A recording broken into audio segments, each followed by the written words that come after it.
Yo, what's up, Messi? Welcome, welcome, welcome. Hope you're doing well, my friend.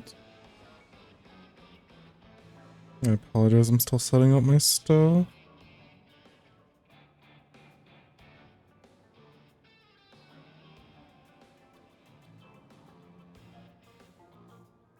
Welcome in, Ken. Wait, Bab real? What the? Ain't no way. Color lock blue. What the heck? Alright, 1 second. I gotta set up my stuff.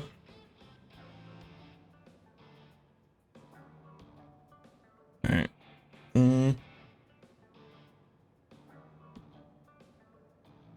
Got ourselves a nice color lock blue. And my hair is wet and it looks weird.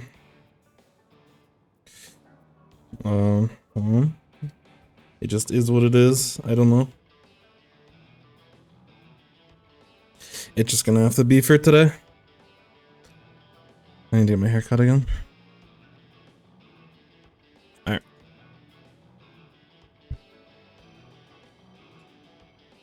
Whew. Happy Tuesday, everyone. That's the gamer greed. For real? I was grinding for 12 hours yesterday.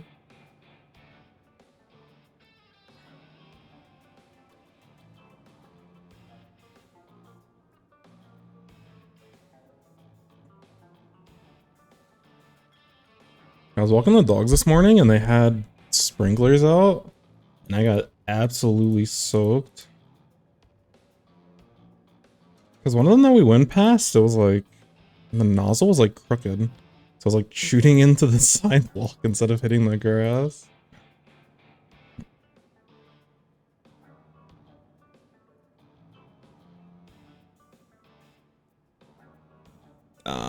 Okay. I'll play some Rapid Pro in a second. But how's everyone? How's life? How's video games? How's things and such?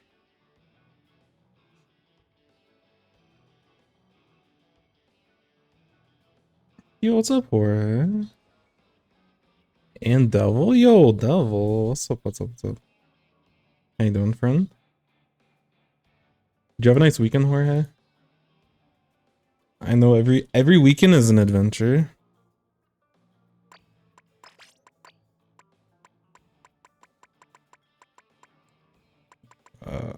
What is this?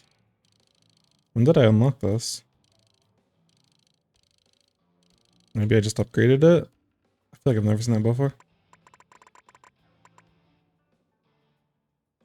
So I need to get quick super jump on my rapid blaster somehow. Without actually going through and making proper gear for it. I don't like that.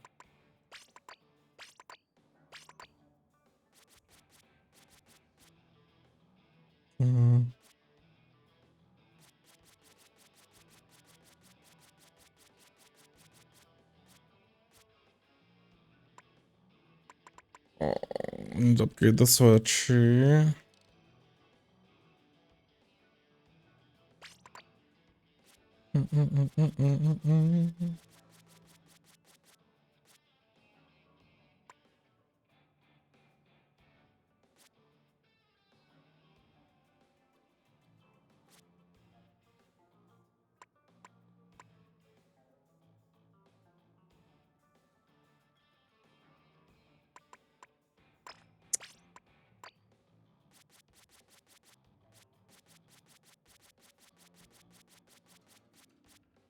Do people even run on this thing?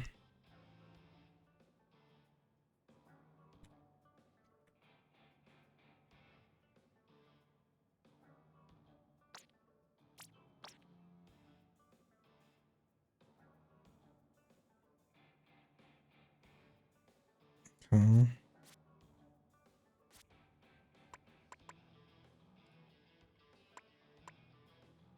Is there really no quick super jump on any of these?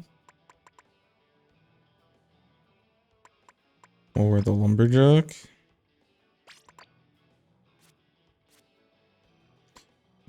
We pray for good RNG.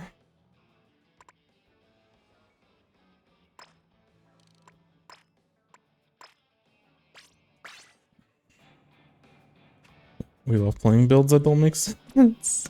Also, have I done my gacha thing? The lottery? I have, but I'll do one more. I still have not gotten a gold one.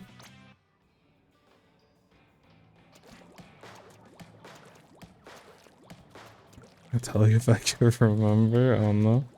Catalog? Wait, how far am I on catalog? How do I check this?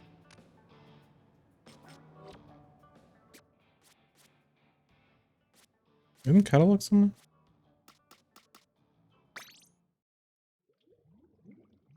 Flounder? Oh no. Status? Oh shoot. Where is status? Down twice. Oh, thank you. Thank you, thank you. Oh, I'm at 69. Nice. I must got the Game Boy Color. I know it shows up like between matches, but that's it. Alright, let's just get into it.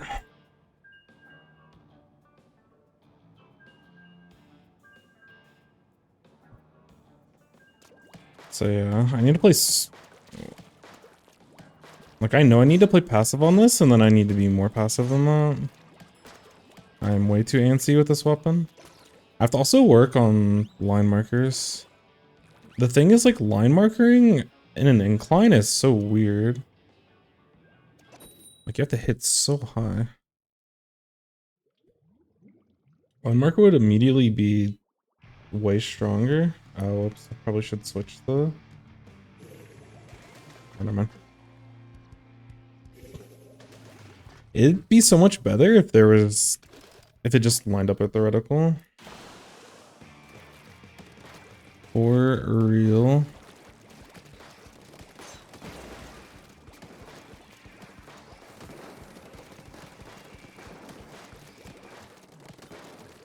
I outrange that blaster. There you go. Nice. Let's start pushing this straight ramp. Oh, I'm dead. Oh, there's... I could have backed up immediately. That's my bad. I'm disappointed in myself. I didn't see what weapons they were playing. Now their heavy's gonna pop it. Holy. Yeah, they're gonna get a big push here. I'm close to whale at least.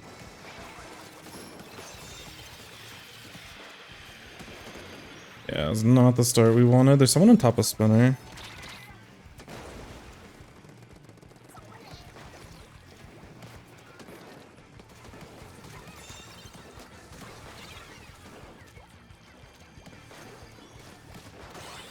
Nice.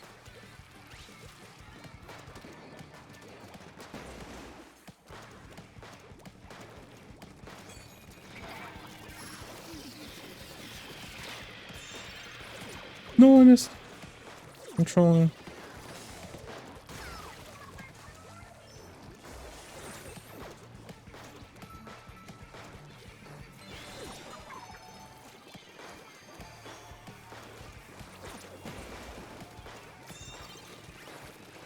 Yeah, probably not gonna take lead here. Ooh.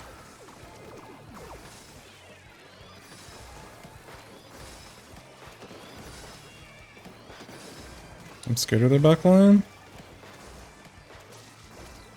There's someone oh, it's my teammate behind me. Okay, I need to be pushing forward. Also, thank you for the follow. Thank you so much. Nice. No! I'm a silly, goofy person. I do silly and goofy things. Nice, there's just one more. Just go, go, go, go. Oh, we missed the window. Why do I keep falling?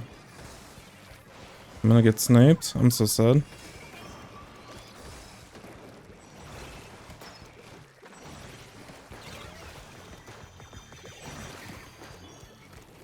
Okay, I'm dead. God. I am struggling. Here, looks nice, thank you. Thank you, thank you.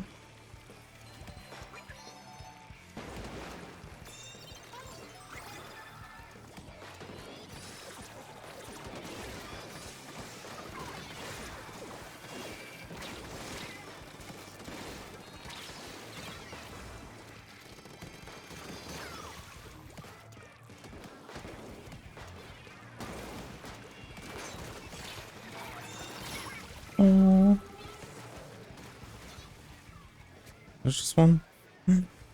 New leaders. Nice. Wait, my teammates are crazy. I got the paint. No.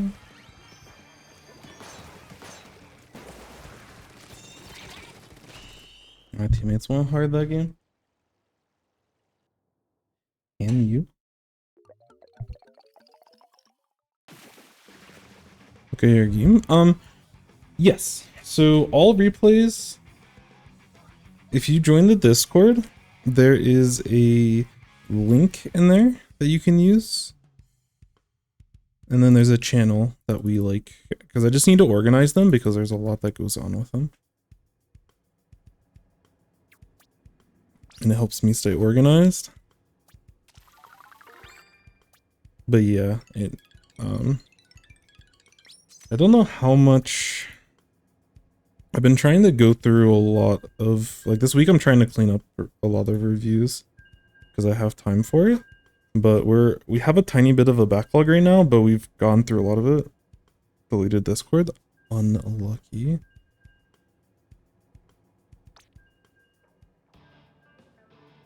Wait, what did it?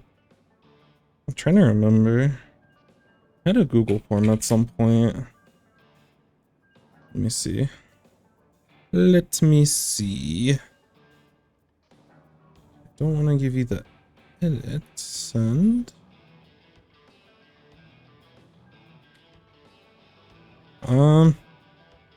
If you send it through here, I can get around to it, but I don't want that to be the common method. But if someone doesn't use Discord, I totally understand, and I don't want to like exclude anyone because of it, but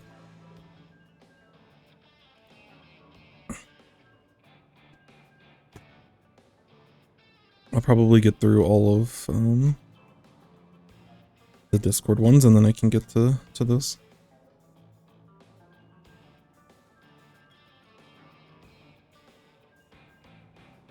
I just need to find a way to like dump these VOD submissions, like the form submissions, into Discord to make my life easier. But again, I totally understand if someone doesn't use Discord. This is a totally fine alternative.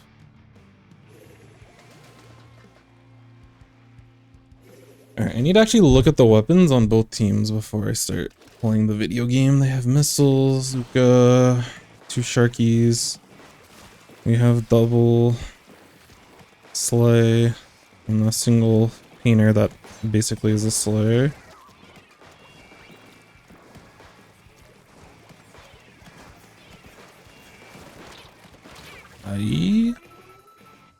Oopsie. I shouldn't have moved forward. I really need to stop dying. Especially when we have double Slayer, like... My role on the team is like, definitely don't feed.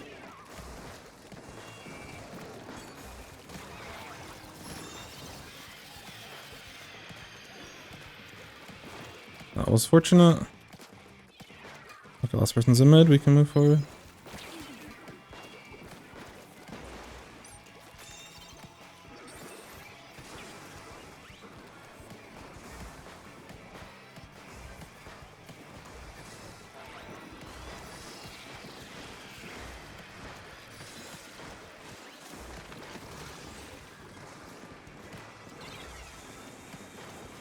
And I'll give jumps.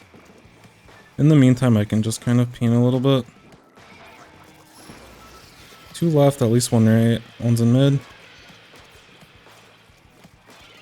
No, I was too late on the third shot.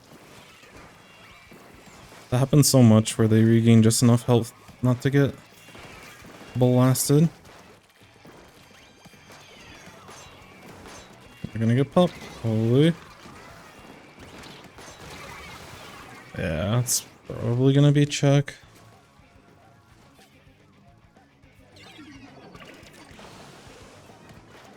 Is the struggle of not having painter weapons? I did not mean to fall there.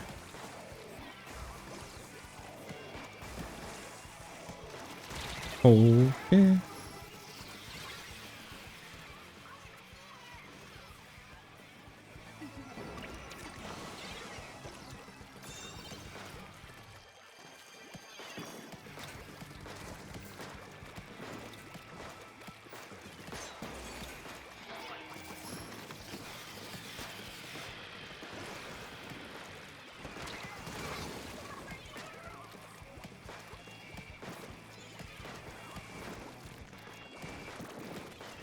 Yeah, this is the struggle of not having paint on your team. It is impossible to get out of your base once they start throwing stuff. I should have got that pick. That was my bad. I don't know where that person went. At a certain point I have to start gambling, which this is not the right gamble. That's a bad play on my part, but... Nice.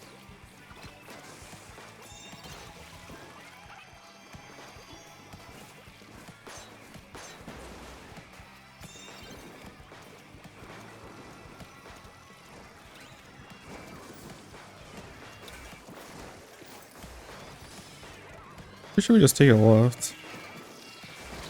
Ah. My bad.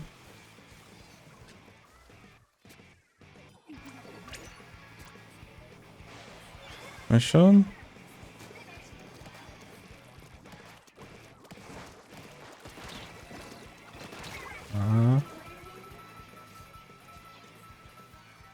MB.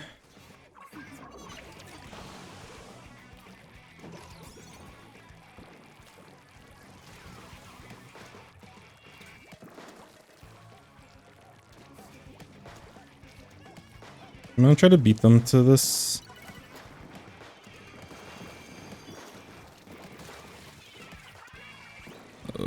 Oof.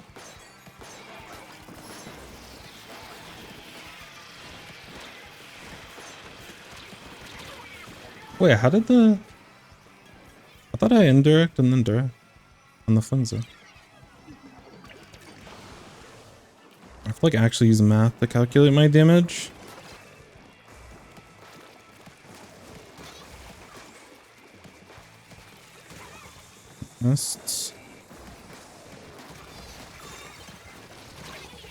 Shoot. Yeah, we have a little bit of extra time to get the pop. They're gonna get jumps into mid though, so oh, that's not good. I'm gonna back them up at least.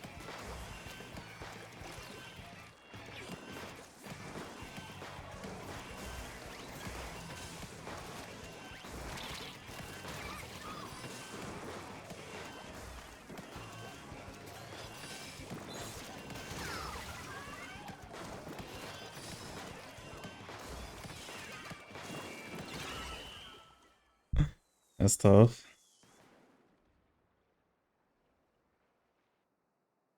That is tough. I could have played that better.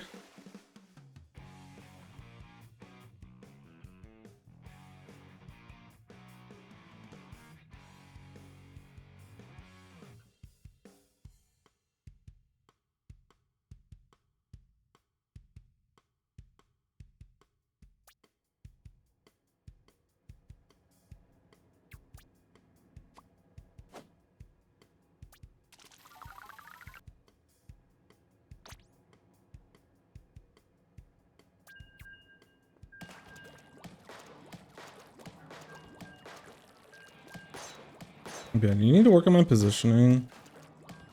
Basically on all maps. There's only a handful of maps that I feel confident in currently on this weapon. in terms of like hitting all the areas that I need to be hitting. But I played mid very awkwardly there.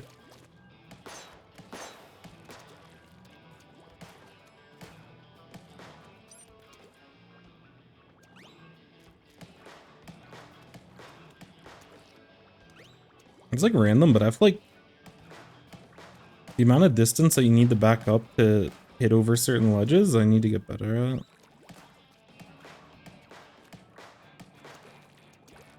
Because like on Hagglefish, behind mid, there's like that little tiny ledge. It's probably like this high. It's squid roll height. And sometimes I like force myself to jump and I lose a bunch of accuracy. Rapid Pro for tower, yeah. Yeah, Rapid Pro, I don't know how good it is for this mode, but I definitely think it's an interesting pick for tower. Do, do, do, do, do.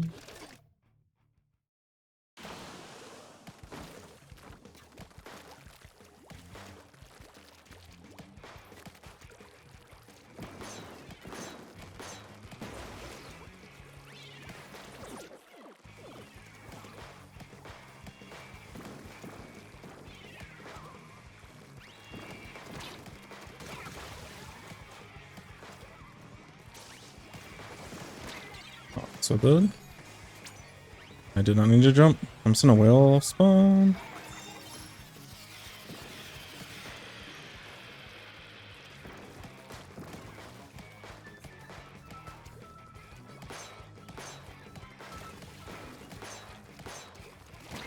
I'll just pick up.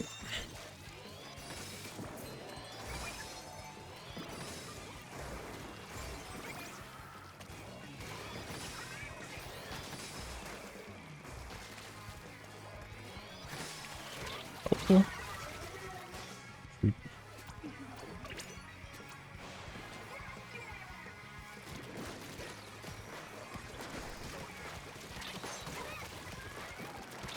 No.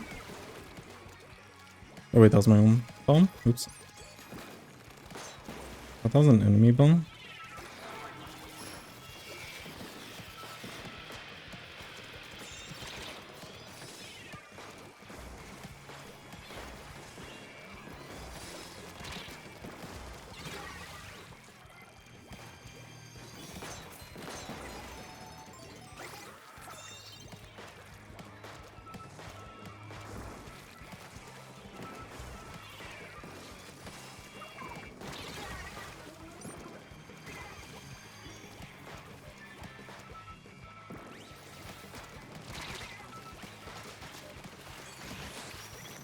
No.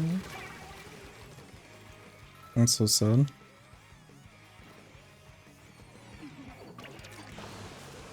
I don't think the form command works. I have to go back and fix it.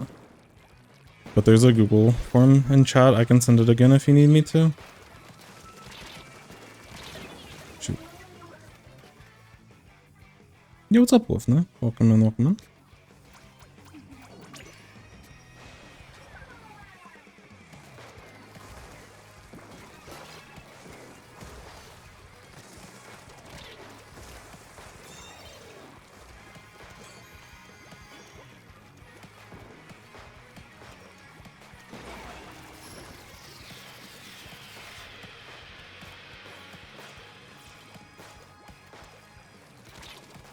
Gonna say I thought there was one over here.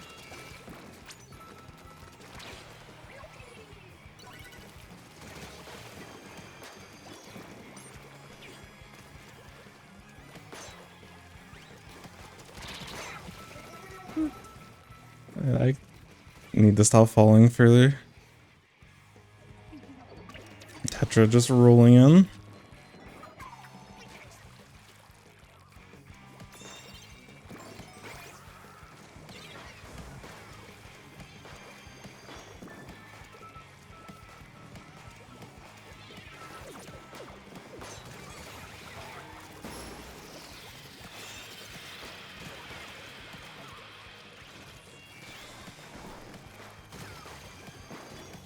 No. I'm actually trolling. I'm so sorry, teammate.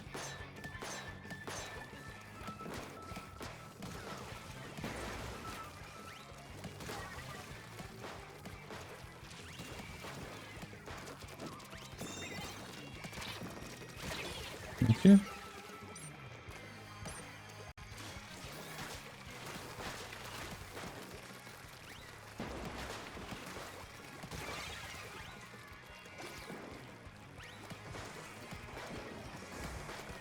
I was gonna say, I have to position myself not to let that happen. Oh.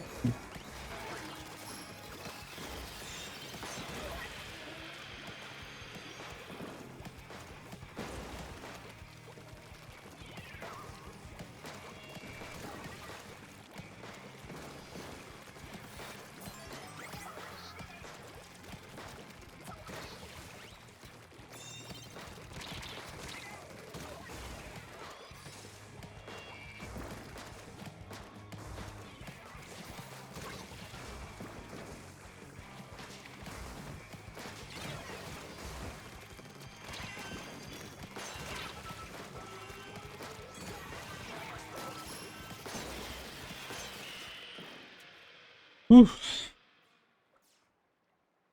Running people over with Painbrush is useful. Wait, is it a one? How much damage does it do to run over someone with Painbrush?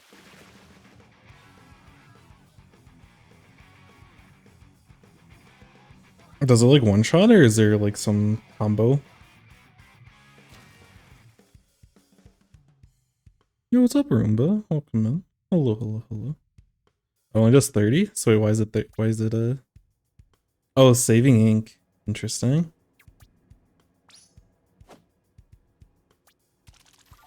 I see, I see. Alright, let's see if we can gather some points in this map mode. But yeah, I really struggle as a blaster player. You send the form? Thank you, appreciate you. I know you're not in the Discord, but the Discord has a little bit of a wait, so I'll get to yours in as if it was submitted in the Discord, but I probably won't get to it until like the end of the week. Just as like an FYI.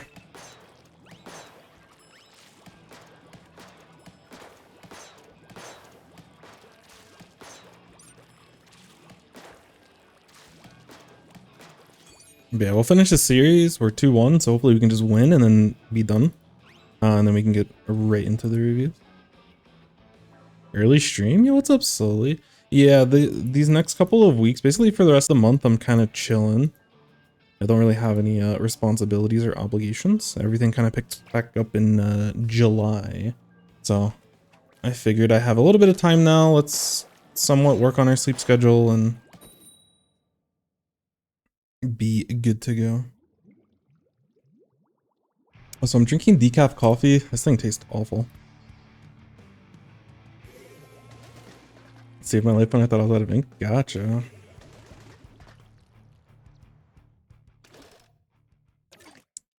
Double backline.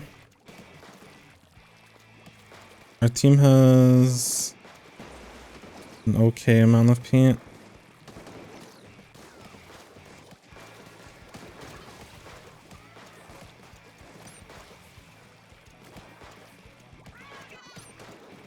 I don't really know how I'm supposed to like play the beginning of this against an E-leader.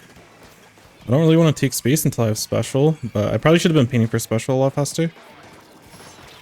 No, I tried. I don't know why I went for a wacky shot on the second one. Wait, is Blaster still on our side or where did they go? Uh-oh. What the? No. I'm dead? No. I don't know why I tried to tuck the 1v1. I should have seen that I was like pushing forward. But I need specials. Just X rank? I'm doing reviews in a bit, but right now, like this game is just X rank. If that's what you're asking.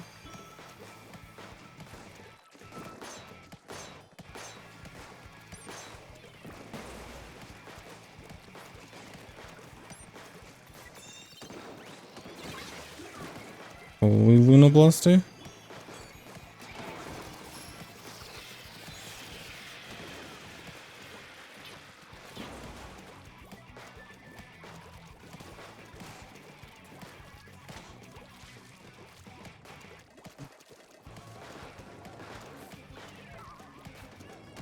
I cannot thread the needle with these blaster shots. I'm dead. Oh wait, they missed. How did that one shot? I don't understand my damage sometimes. Maybe if they sat in enemy paint?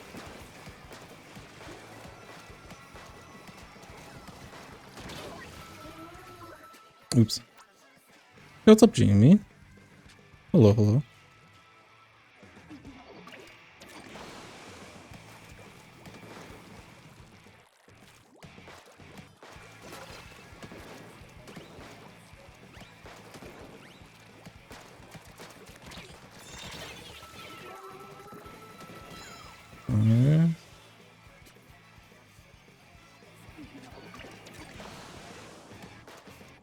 Yeah, I really don't know how to play these weird situations. Like when I can't anchor for the team and we don't have like an actual decent comp. I'm so lost with this weapon. You have to like actually hit your shots and stuff, and I'm not good at that.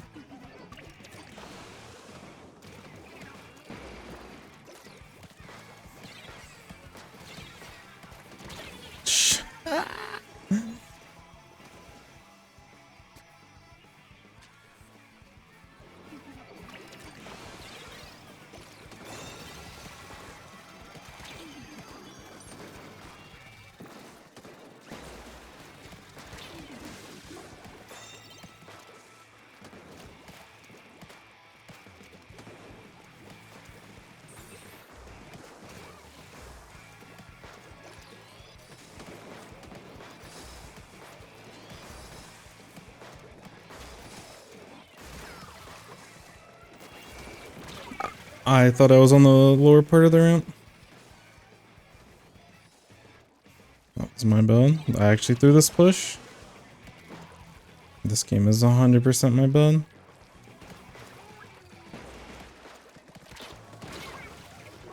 Ouch.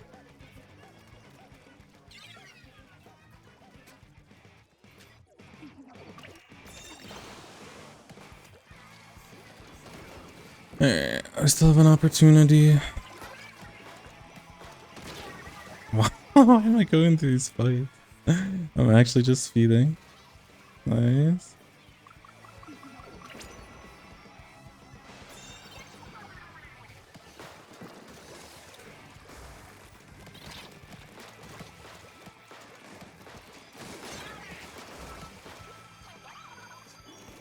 I'm gonna get sniped. Oh my god. What if we just like gave them the pop and we didn't do that?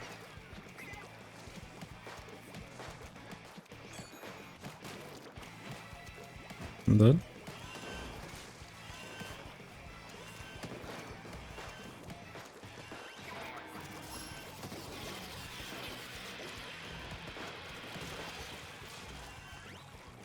Oh, I'm dead.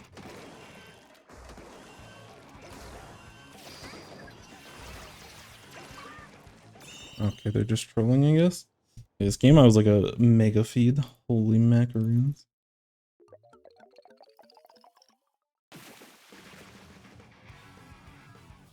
I need to figure out how to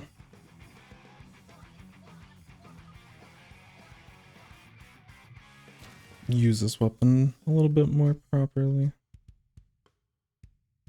Good job, teammates.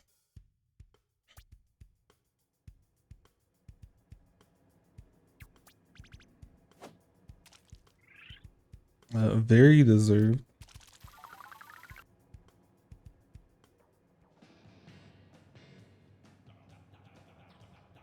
Actually, really quick, I'm just gonna go into recon mode before we start reviews. Very quickly, I just want to get a better feel for the ranges on these maps. Right now, I'll just worry about museum, but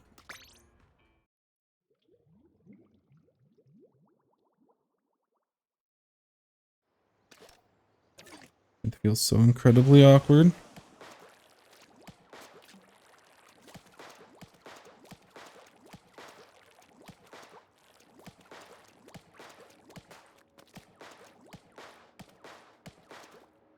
You have to be like at the very edge to hit someone behind spinning. If they're climbing on top, if they're on the sides, then you have to...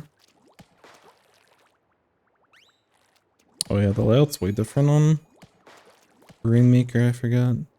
Biggest thing is like pushing in the mid.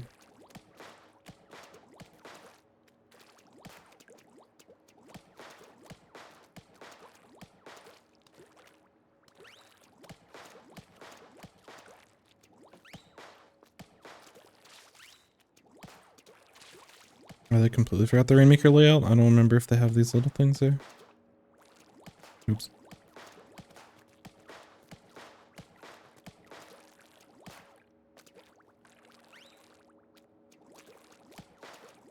Yeah, this layout's a little bit too different, but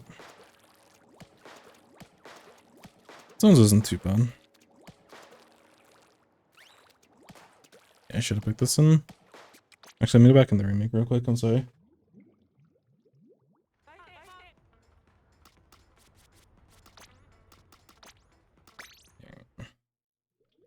Try this one more time.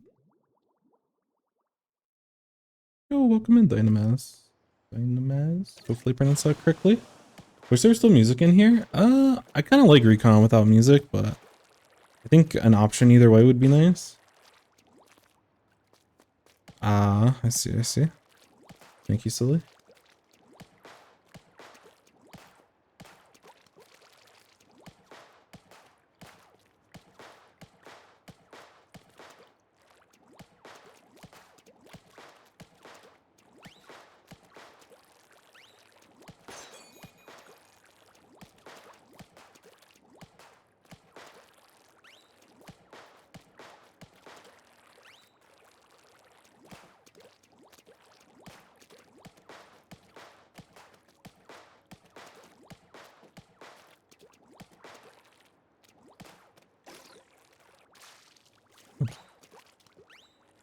Oh, this is an interesting spot. Does getting on top of here give us anything? Oh, shoot.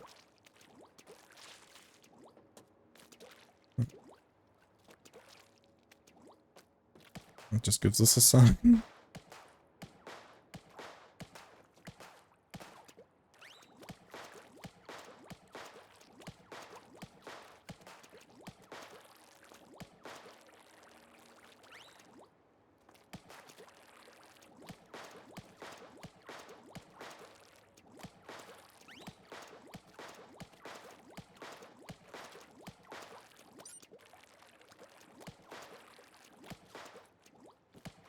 Like shooting on these ramps feels very awkward.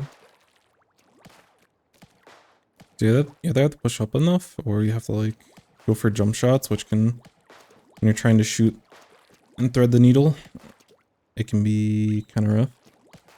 Didn't know you could get up there. Yeah, it's not super useful, but some weapons can work with it better than others. Oops.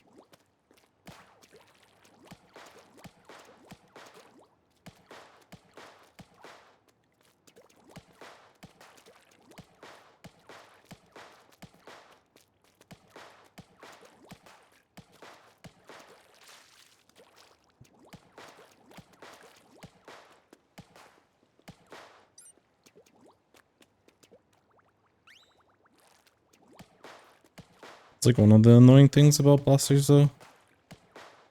Although S-Blaster actually kind of fixes it. Because if you want to jump and get a shot off with perfect RNG, you can do that.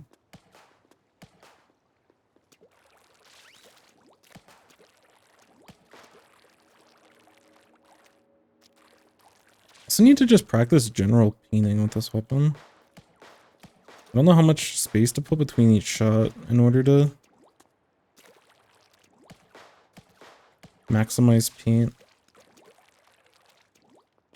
Because if you maximize on the back end of it, like the actual explosion, then you can like space them out quite a bit. I don't know if you're like actually supposed to do that, or if it's better just to like make it into a line. Probably depends on what you're trying to do.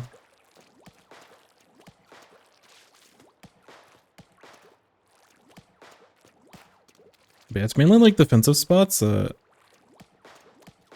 defensive spots and breaking out of mid that I need to get better at.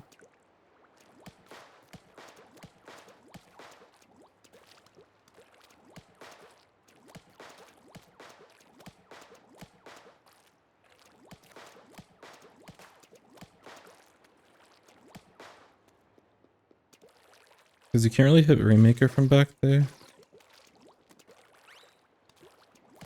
If you're on top of this block, can you? Maybe you can do it from over here. Maybe not.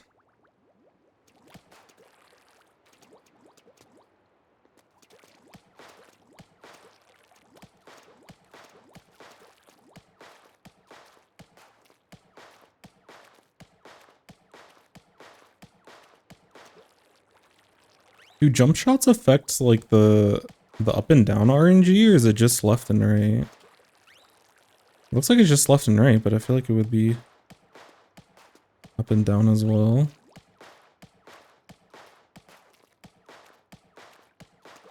And based off of this small sample size, it seems like it's just left and right, like horizontal RNG.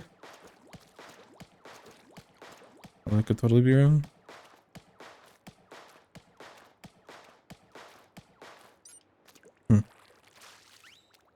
Oh, it doesn't? Gotcha. What does review command do? It takes you to the Discord to, actually helps a lot knowing that. The Discord that we use to like organize all of the replays. Because we go in order that they get submitted, so. Anyways, speaking of reviews, we will get right into it.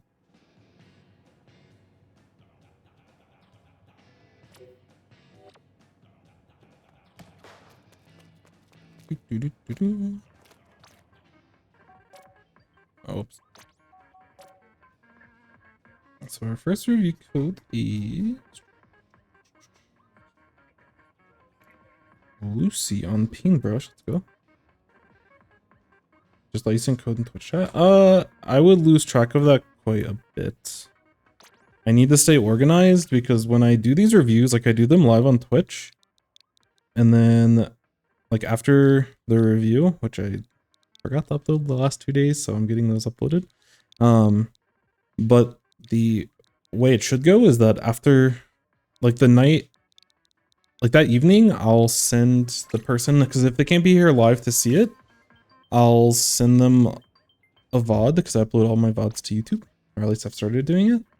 So I'll send them like the full VOD, so if they're not here, they can at least like have easy access to it. And then over time, I kind of make a condensed version with all of the important pieces of the review. This is a heck of a lobby.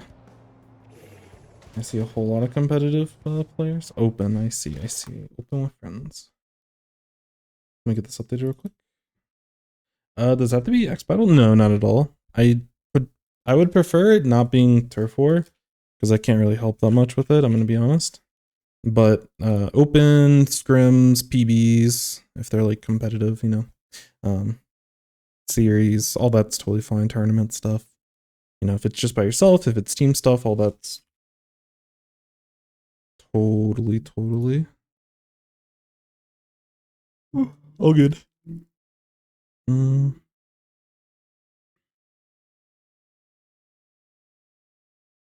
Okay, and then this was S plus 0.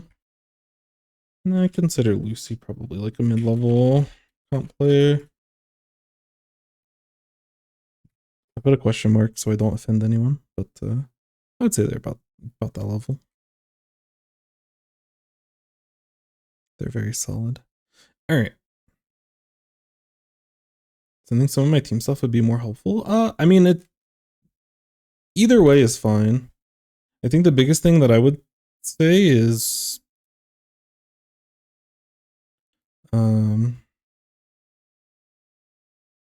you know, if there's something very specific in the match, like either a decision point that you were really confused about, or you know, if there's things that you have specific questions about during the match, then I think those are good, but you know, solo can help with a lot of like specific stuff for you.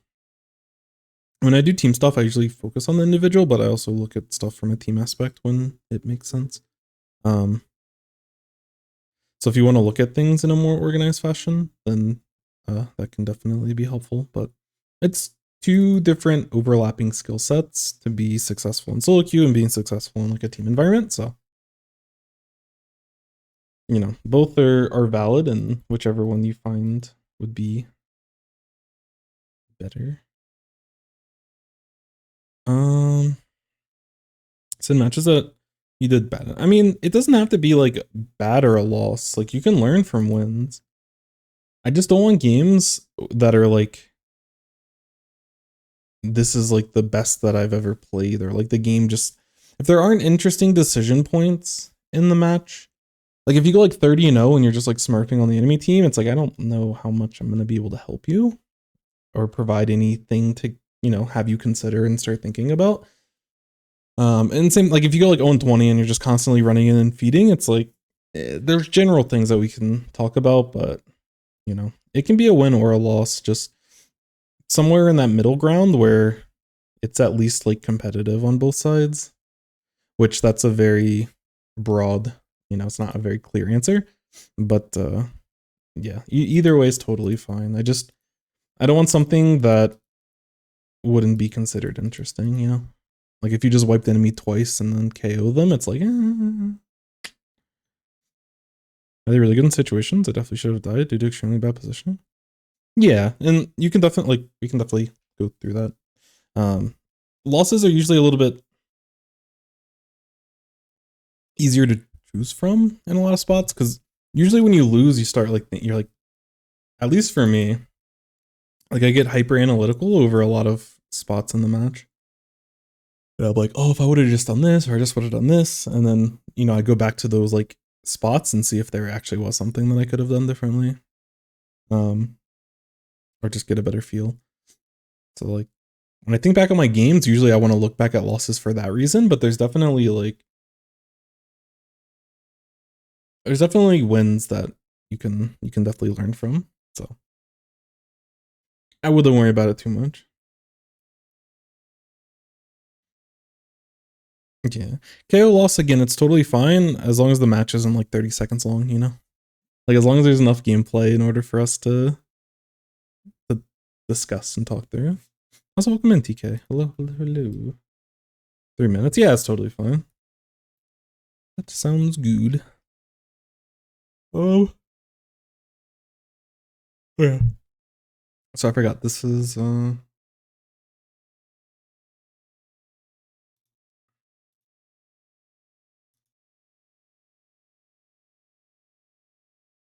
I need to put open.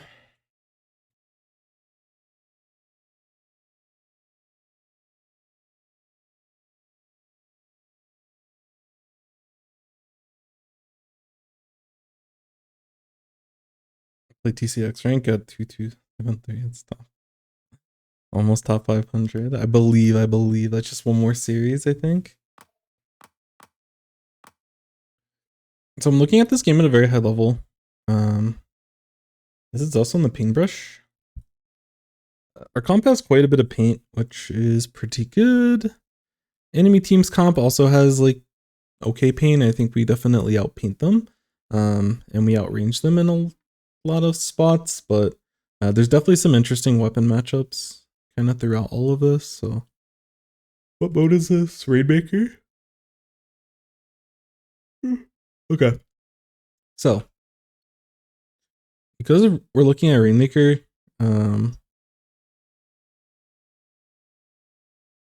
yeah, Hammerhead's a weird map. Hammerhead's very open, so having range advantage definitely helps. So like their heavy should be chilling quite a bit. We don't get a ton of value this game. I don't know the difference in range between Painbrush and max range, like the longer range version of the S Blaster. And same thing with Wiper, I always forget. I'm pretty sure we got ranged by 96 though. Pretty sure we got ranged by the not though. So Painbrush, usually when we're playing against a bunch of short range shooters, we get a nice little range advantage, but we don't really get that as much against their comp. This 96 can also grief our team in a lot of different ways, both with its like walls, and it can probably outrange all of these, and Kraken is really annoying in certain spots when both teams are trying to force.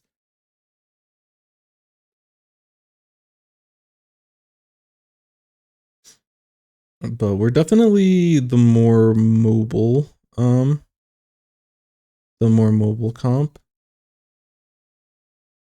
in my opinion. So I don't know. Both teams are scary. When the enemy team is like situated and they're like set up with like walls and they have like rain pushing and they can get underneath ledges with their blaster, their team is very scary. But because this is a more open layout, I think I slightly favor this comp. Just because we can get down more paint, we have a lot of nice bombs, and we have like wave breakers to contest areas. But both are very scary. And like as Painbrush, and especially as our T-Techs, we want to be careful about taking fights against basically all of these people, unless we have an opportunity to move in. Reading over the template, I was confused. What does the bottom one mean? Like goal of knowledge? I think the idea of that is just basically, is there anything specific that you're trying to look at there? Just in case there's like a specific, in case there's a specific part, like if there's a part of the match where it's like, you know, when the enemy team was retaking at like 3 minutes in, like there was a decision point where I was really confused and uncomfortable and I didn't know what I was supposed to do in that kind of spot. Or, you know, if you really wanted to focus on like positioning, or, you know, I'm learning this weapon and I just picked up like splash and I'm not comfortable using crab. So if you could just give a little bit of extra emphasis on, you know, how I set up my crabs, you know, am I painting enough before crabs? Am I using burst bombs before crab? You know, explode shot versus Hydra. Like there's a little bit of extra, just to make sure that if you were looking to get something out of the review that you had in your head, we don't accidentally skip over it at any point.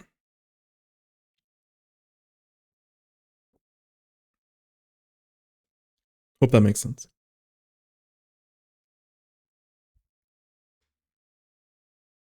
Okay. So yeah, it'll be interesting to see how this plays out. I think both teams, when they have momentum, they're both pretty scary. But they have like a little bit of unique kind of win conditions. But like I said, I think I slightly favor our comp just because we have a slightly better paint output. And the paint output really matters on this kind of map. Luna a little slow on a rollout on fort. Oh yeah, because this is Rainmaker, I'm thinking about pop. There's actually a chance that we get pop at the beginning if we have both of our bombs here. But we have 2 lethal bombs, which is pretty good. But Wiper also has good object shred. So it can be scary, and then like when they have Kraken and stuff for the bomb, or for pop, it can be very scary in a lot of spots. Oh, let me double check. Sorry, I'm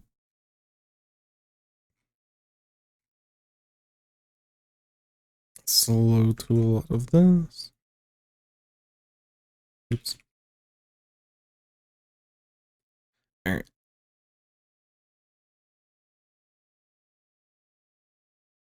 Okay, and they said specifically for this, they were trying to learn ink consumption and how to maintain.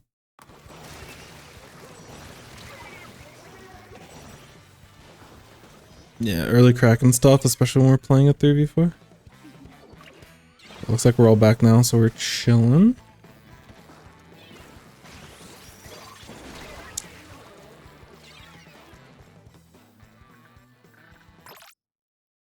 Did we see that they had special coming in? Yeah, so when they were respawning in, they have Reef Slider. Especially since it's Burb. Burb just likes trying stuff.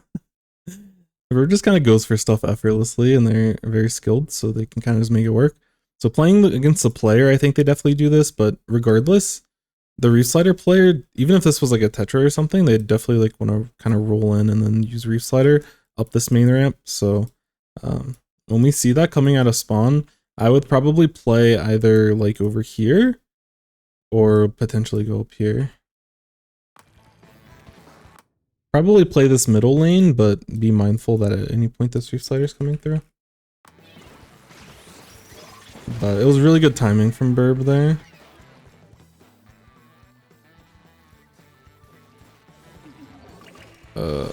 Okay, we got the stop.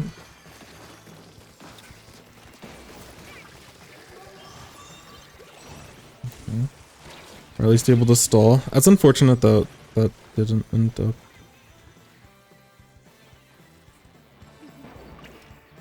That we ended up dropping when Kraken was moving forward, but yeah, at some point we need to stabilize. We got a bunch of picks. So yeah, I was gonna say, good job checking that, and good job letting your teammate clean that up. So now we can kind of start moving forward. We should be eating specials. Yeah, our P-Tech got caught from range, which is a little bit scary, but the rest of your team's kind of popping off here.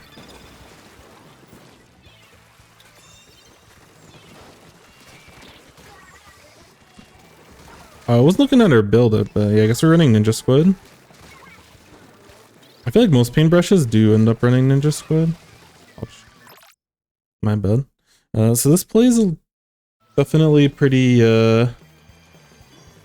tricky.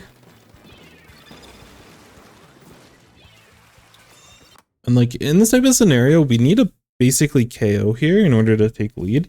So I'm okay going for like very risky type plays, you know. Like if this was our first push, I might slow it down a little bit more just because we have some specials to work with and there's a very good chance we just get popped in this type of spot. But when we need to be a little bit more aggressive, I like us going for these types of plays. And you have a lot of patience throughout all of this, which I definitely enjoy.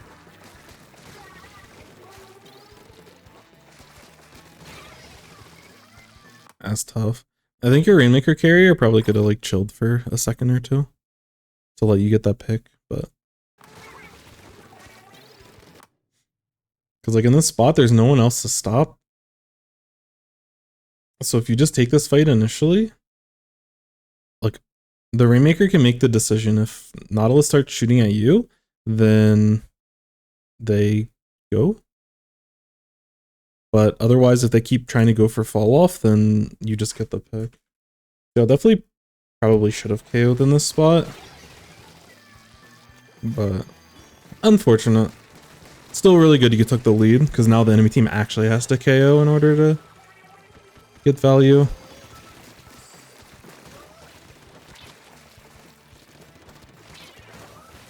Dang. Painbrush actually painful. For enemy team at least.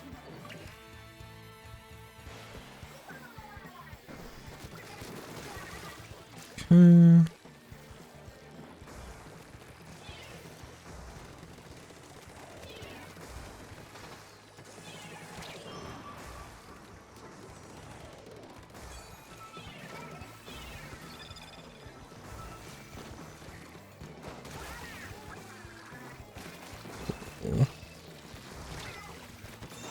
Yeah, this is scary. Wait, did we get a curling bomb pick? I guess so. Holy. I'm so confused what happened here. Oh, wave breaker. I'm about to say, I don't remember us. The current bomb shouldn't have exploded by now. The wave breaker. If we just AoE them down. Okay, so the one thing I would say in this spot, and I don't think the way that you played is bad because they have to KO.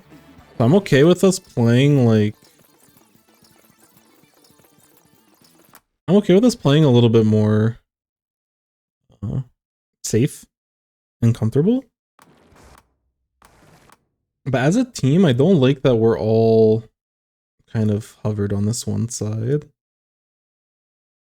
I think it would be nice if we got like paint over here and like paint down here and like just at least threat, like either spread out, like actually spread out, or threaten the fact that we could potentially be over here and spreading out this way. Because this just feels I don't know. I'm a little bit scared. Because right now, like, we've gotten into mid before they have, so we have the ability to take these other like, flank routes before the enemy team does. Not that we have to like commit the fights or anything, but if we just play in this kind of range, only our like only our heavy really outranges them. We're forced to like either use special, which we do a good job of getting our wave breaker out, but like we're basically just stuck sitting here until they make a play, and then we're kind of forced to have to drop, which we end up like moving later because this like they use specials to force us to move, but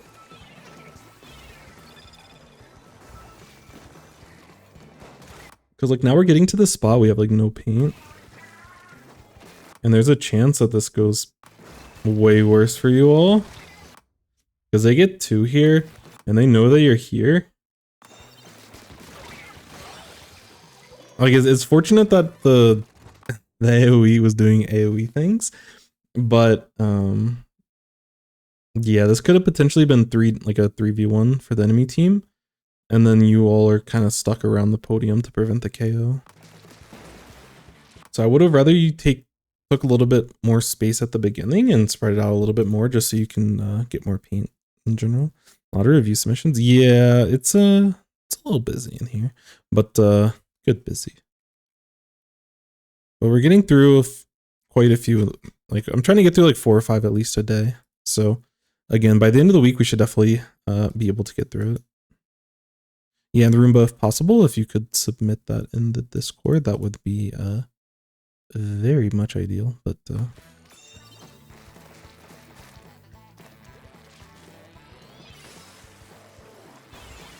either way. Am I allowed to submit multiple codes in a row? So I would ideally prefer... I would prefer just one code at a time. Because the goal is to, like, before I see more gameplay,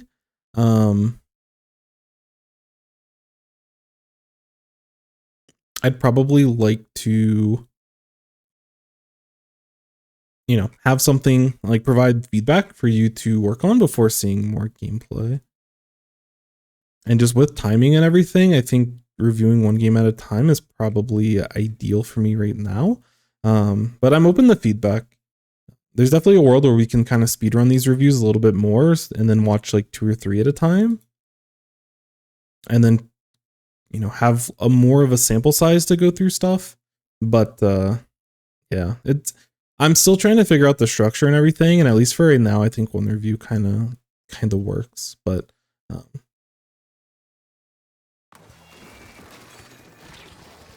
if you were like right now, I would say one review, but if I was gonna look into doing multiple reviews, I'd want it to be like all of the same like weapon, if that makes sense.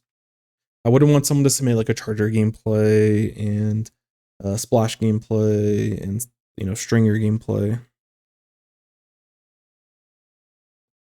I'd want it to be hyper focused, basically. I want to improve at my own and with my team. Does that count as one? Yeah, I mean, if it's a team gameplay, it counts as one, but I don't know. If you submitted your own individual gameplay and then someone on your team submitted a team gameplay, like I wouldn't really know, to be fair. But yeah. 90% Neo Luna, let's go.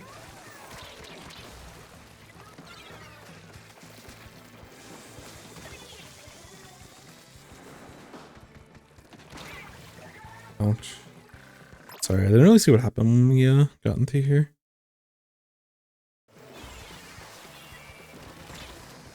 Yeah, this is the...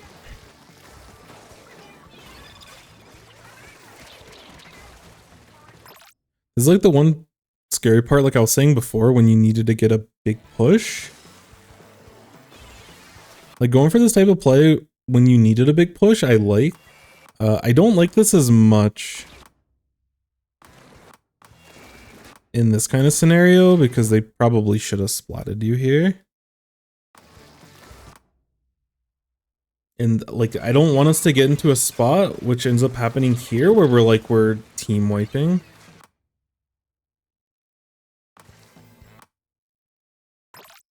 That's one thing within my own team that, like, when you already have a big lead like this, like, we don't want to fully commit to like winning or losing fights in this type of scenario. Like, we want to keep the pressure and like look for openings to push, but I don't like I have to figure out the best way to phrase this, but I don't like the rest of the team going down and then they end up getting to the Rainmaker and then the Rainmaker goes down when we have lead like this. Because that means that your team effectively is going to get wiped. And like, fortunately, you're able to make it out alive here. But realistically, you probably should have gone down here and like your whole team gets wiped. And we just give them mid for free in this kind of scenario. I think we can stall. Like, I like the general setup for all of this, but I want us to play a little bit more stally when we have this kind of lead instead of pushing for like the KO specifically. But really good job being able to like move out of here. And I really like in this type of situation that you just kind of stall. Realistically, I probably just drop here and then just jump out. But I like the idea that you're not just immediately taking a fight, you're like stalling trying to collect info, but you're doing it in a very awkward spot because they know that you're here and you end up getting picked. But you stall long enough so that your team is not, because if your team wipes too fast, then the enemy team can make it to here before you all can make it in. If you like immediately wipe when the Rainmaker goes down here. Like their whole team can move forward and hit this timing window before you, and this push gets way harder if they don't have to fight for this. But because you're able to get a pick and stall in this area for longer, instead of moving forward, they're forced to deal with you, and now your team's able to defend this, and then the enemy team has to play at a mid, which makes it like more awkward for them. Because if they end up using like you know, like a Kraken or something to want to move forward, then you can give up this space and it's a little bit of a buffer because the enemy team has to KO in this kind of position. So overall, you know, like I just kind of want to, like, I was just trying to go over like the value of why stalling a little bit in this situation and not going down as a whole matters a lot. But in general, I don't like that effectively your team, like it was a staggered wipe. So you're able to stall a little bit, but it was effectively a wipe there. And like that just gives them an opportunity to get back in the game.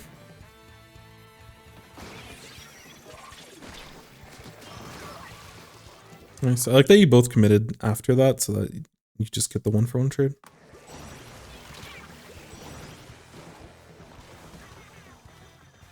Yeah, Kraken's scary. But again, your heavy is able to not, you know, exactly what I was saying before.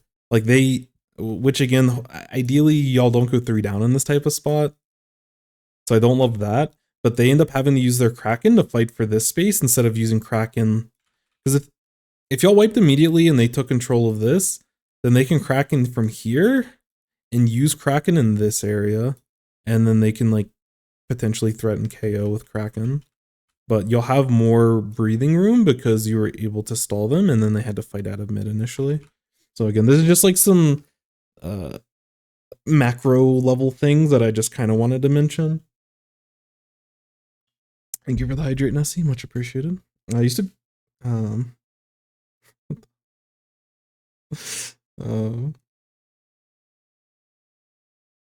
hard flex playing 16 weapons. Now just one most of the time. I don't use QR, which my teammates yell at me for. I was not able to watch what was happening while I was setting up replay. I'm interested in how the scores got to 1 and 6. Yeah, they just kind of pushed. The 6 was just a nice push and they were able to get the stop. And then the 1, Nautilus was able to stop them as they were in the air. But yeah, the 6 happened first and then the 1, so A very back and forth game. But again, your team's able to get picks, which is nice.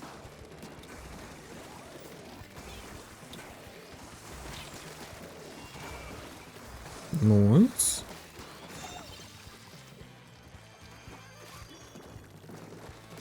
So I think in a lot of these situations, at least so far, I think there might have been a couple spots earlier on. I think for the most part, our overall ink stuff has been okay. Like the weapon has poor ink, like overall ink consumption issues, so I don't know. But you haven't really played with like low, like I don't, at least that I've seen, I don't think I've seen you in a spot where like you were running out of ink in bad spots. The one thing I would say for ink consumption is that a lot of times you're like immediately pushing in after a curling bomb. Which that, like the white ink, I think curling bomb has white ink. I don't really use it that much. But I know like the few times that I have used it, it's like a really long kind of wait to get back up to full ink. So I guess be careful in those situations. Or like you want to poke with curling bombs, but I wouldn't necessarily lead.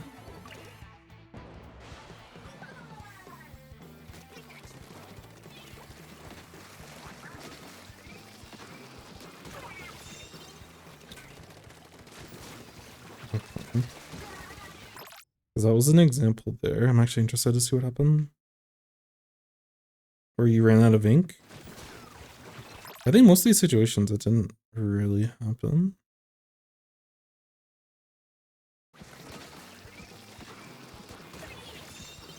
But yeah, it's usually situations where you just kind of lead in with curling bombs, I believe. I'll quickly go through and just try to count any opportunities where you run out of ink. Like we threw two curling bombs here, so that's why it feels awkward. We also threw a curling bomb here, which feels really awkward. Like I think it's our sub usage that's causing us with our overall ink econ. Like it's messing up our ink economy.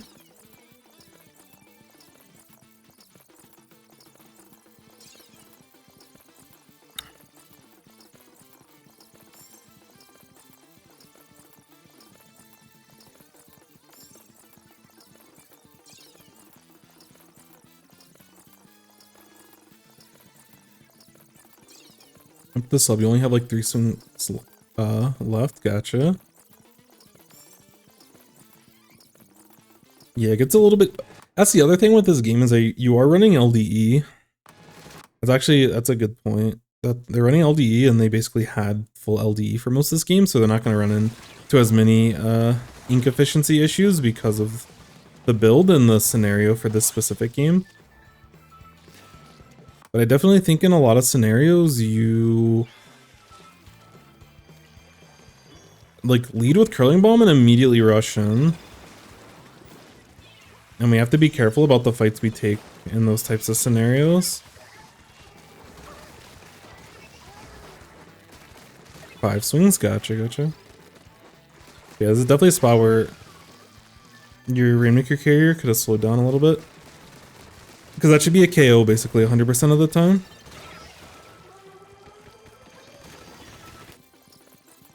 Yeah, it's hard to tell in this because yeah, y'all got pushed and your LDE was like max activated, basically the entire game.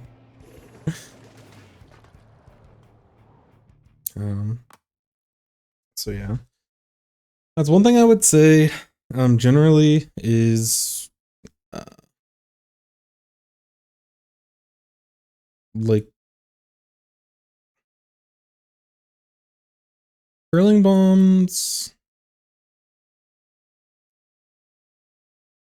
and just like in general, it's just like sub usage, especially subs that are expensive. Curling bombs are one of the more expensive subs in this game. Like ruin the economy, like your ink economy. And there was a lot of spots where we were very oh shoot. We were very liberal with our overall curling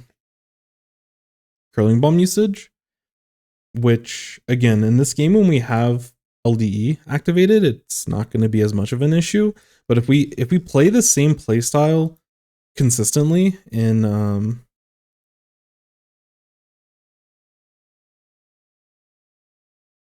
you know, in games where we don't have that and no team's gotten really a big push, then I can definitely see us running out of ink in a lot of spots. Oh, like curling bomb is nice, but again, it's time and place. And like when you were going for this push here and you curling bomb up here and you're like sitting in the ink and you're slowly inching forward, then like immediately pushing with the curling bomb isn't a problem because you're going to get that ink back. Additionally, curling bomb from back here when your team already had a big lead and you're playing very defensive. Like if you curling bomb there and you just kind of chill and you're just using it, you know, like you're not trying to engage with it, then it's okay as well because you'll have time to recover everything. It's like if you use a curling bomb and you immediately run forward, you have to be very deliberate with what play you're going for. The only thing, like, just because I don't really use a lot of curling bomb weapons, and I know for stuff like V roller, like their stuff's like one shot, so it's slightly less of an issue, but it's still an issue. But I think the biggest comparison based off of the stuff that I play is like basically throwing 2 splash bombs with, or 2 burst bombs with the splash.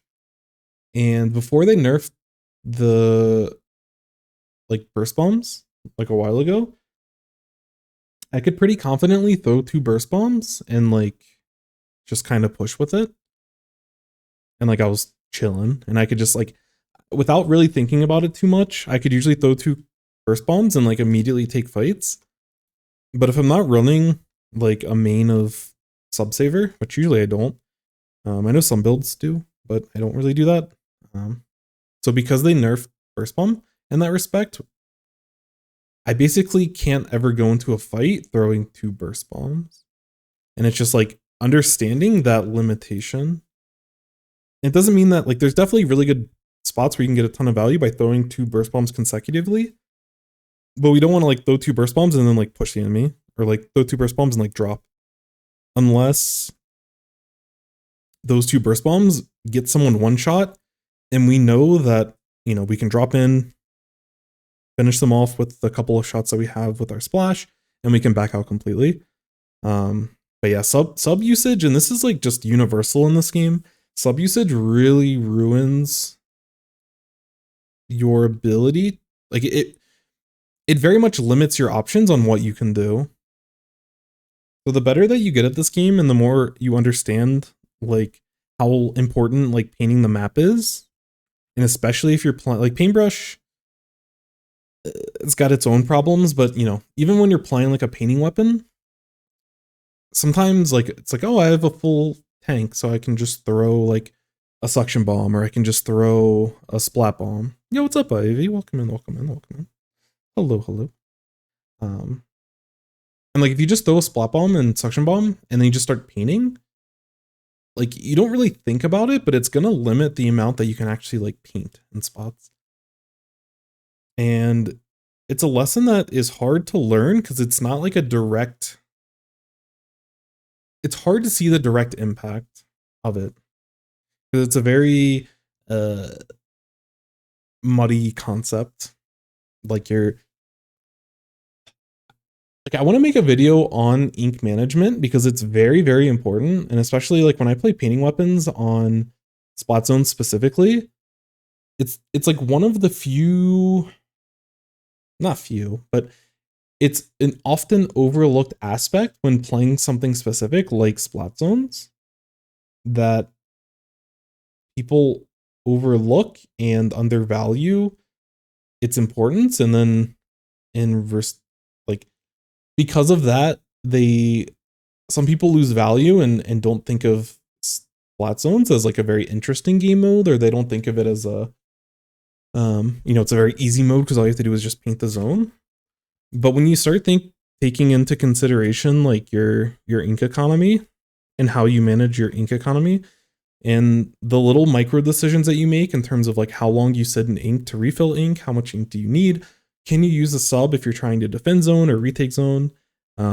If we do use it, how do we time it? And, you know, are we using it to paint the zone, to zone them off? Like the ink economy is something that I wish more people talked about. Because I feel knowledgeable in very specific niche cases about it, but overall, I need to continue learning before I can have like a full essay on it. But the one thing that I would say is that I think a common mistake a lot of people make, and myself included, I still do it to this day, but I'm more aware, is that using sub weapons, even if you feel like it's not going to be a problem, it might cause you issues, you know, 5 seconds down the line, 10 seconds down the line, even like 25, 30 seconds down the line in specific scenarios. So making sure that you're kind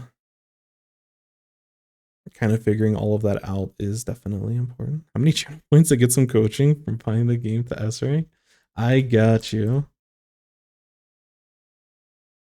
I need to figure out what I want to do with channel points, but I got you. No worries.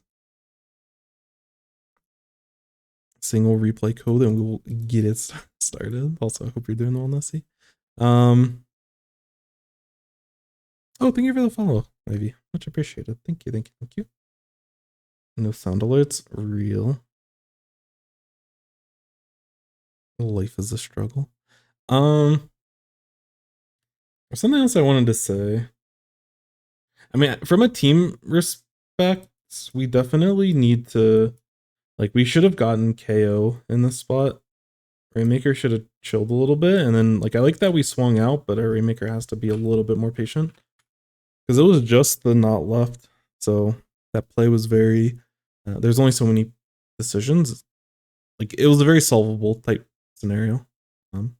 But that's kind of not really relevant to this specific part of the review. The only other thing I would say is in certain spots, actually there's two things. So the first one, also related to curling bombs, is be careful with curling bomb. I don't really know if there's like a, I'm just gonna say curling lurk.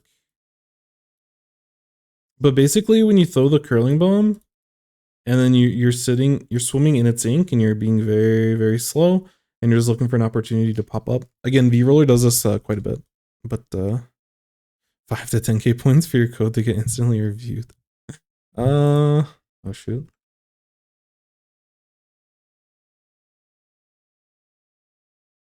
I think there's something interesting that we can do. I was thinking potentially of like,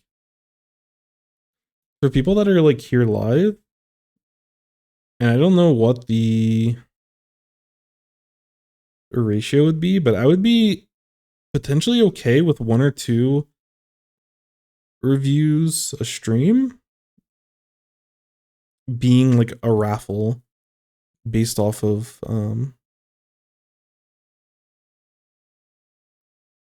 like based off of who's here now. Like I can like run a raffle inside of the chat. I'd still want the codes to be reviewed in, or like submitted in the Discord so I can follow it. But I would be okay potentially doing like a little bit of line hopping or having the ability to, you know, because if you're a newer person into the chat and you just wanted to like have a chance to get your stuff reviewed, that would be potentially interesting, like Disney Fast Pass. Well, it'd be completely random. Well, I don't know how Disney Fast Pass works, so maybe it is like that. I don't know. Getting the VFP live. No, but it doesn't cost anything. It's not like a sub thing. I'm not doing that, but my name is new to the stream. But I think that would be something interesting because I do definitely appreciate the people that are like actually here, and I appreciate people that aren't here as well. But I appreciate the conversation and everything with you all. So I don't know. It's something I'm kind of debating, but yeah. Well, I go to sleep like thinking about these random things. $40. No. That is not. not where I want to be with all of this. But yeah, there's a couple of spots where we were using the curling bomb and like lurking inside of it and slowly moving forward that got us. In certain cases, it gave us lead, and in certain cases, it potentially threw the game for us. So, or not through the game, but it put us in a bad spot to potentially throw the game. So I want us to be a little bit more careful. And there isn't always a good time or place when, because sometimes, especially when you're playing at higher levels, you're playing against the player and not really playing against the weapons themselves. So like if you're playing against certain people, especially if you're, and like I know you're a competitive player, Lucy, but like if you're playing in like a longer set, you know, if they don't punish you for it, then I think continually going for it is like totally fine. But when when the enemy team got it to like 6 or whatever, like they basically KO'd us and we needed a really big play. I like us like trying for stuff, especially earlier on in the game. Because like one good opportunity with Painbrush, and yeah, like I mean we saw it this game, we got multiple like triples, we got a quad, we got a couple doubles. Like we found a lot of really good opportunities by putting ourselves in like these really uncomfortable spots. But when we already had lead, so like we were pushing over here.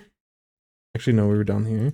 We were pushing Rainmaker here, and we're set up like this, and like we already got up to 1, and there's like 2 minutes left, so there wasn't a lot of time left, and like we were still going for this kind of lurk, and we didn't get punished here, but we they started shooting at you because they got punished before, and we definitely should have gone down. We were a little bit fortunate that we stayed alive, but us going down here, and then the enemy ends up spotting the rest of our team, which you stay alive and you get a pick to delay a little bit to make the situation not as dire. But in most cases, you probably get picked there and then your entire team gets wiped. And then that whole thing in mid happens where instead of the enemy team having to use specials like Kraken to fight to get from mid to this area, if y'all all wipe immediately, then they take control of this area and then they can use their Kraken to you know, if you're heavy sitting up on this grate, then they can't get there, but they can basically watch anything else. And then y'all are potentially looking at like getting threatened with a KO here. And I don't want that kind of situation to happen. When you have like a big lead like that and you're in control of the map, you don't want to give up the map. There's basically no situation unless the enemy team fully just like runs at you that you should ever want to like try to fight for and like push for a KO. Like we don't want to take a bunch of risk in order to try for that last little bit because we can throw away the game by wiping in those types of spots when we're trying to be aggressive when we don't need to be. So in these kinds of spots, when you are in this area where you're in control of this area kind of, but like you can't fully sit up here. But when you're in this type of position and the enemy team's like up here and stuff,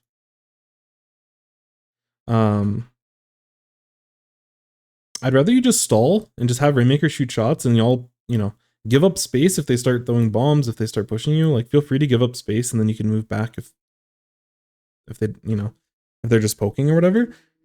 And at a certain point, if Rainmaker is about to explode because they're running out of time, just like let your Rainmaker person just like run forward. Like you can still throw bombs and stuff from a distance to try to help and like maybe get a pick or something, but just like let the Rainmaker carrier go in, let them feed, and like, you know, maybe they only feed like right here. So like let them go down. And then the rest of your team just like back up, hold these types of positions. And then if y'all need to back up in the mid so that y'all are fighting for mid again, that's totally fine. But I'd rather this type of situation happen than like us going for like really aggressive plays where, you know, we already have leads, so the opportunity, I don't know, like weighing the odds of KOing versus potentially throwing the game, this risk isn't really worth it in this type of spot. It's like an important macro level kind of concept that our team messes up quite a bit. And we throw really big leads at the end of the game because we end up wiping. And it's something that we've been working on very specifically for like the last week and a half. We still throw games all the time. We'll still continue to throw games all the time. But we've been more knowledgeable about it. And when we are more disciplined, we've saved ourselves in many scenarios. How many reviews are we doing? Probably like 4 or 5 today. We'll see.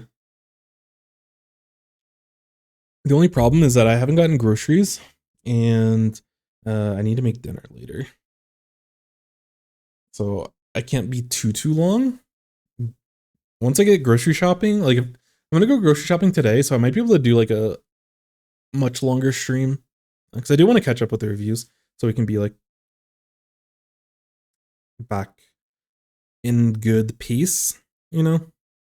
But with the amount of reviews coming in and the amount that we're doing. But I'm trying to at least do, I'm committing myself to at least 4 today, and maybe a 5th, depending on how long. But sometimes the conversations are a little bit too tantalizing, because I just enjoy it. I enjoy the conversation with you all, I can't lie. This VOD review thing is just a facade. I just want to talk to other people about Splatoon and things. But maybe people learn from the review. I'm half joking. Shoot, what was I think the last thing is what I was talking about. Is just like, in terms of the macro, focus, control with big lead. And being at 1 and forcing the enemy team to KO if they want to not lose the game is a very important piece. So this piece is what I was talking about with some of these spots. And like, you played it really well when you got the quad. I actually wish that your team, because y'all just left this area not painted when y'all were leading, like a little bit past halfway into the game.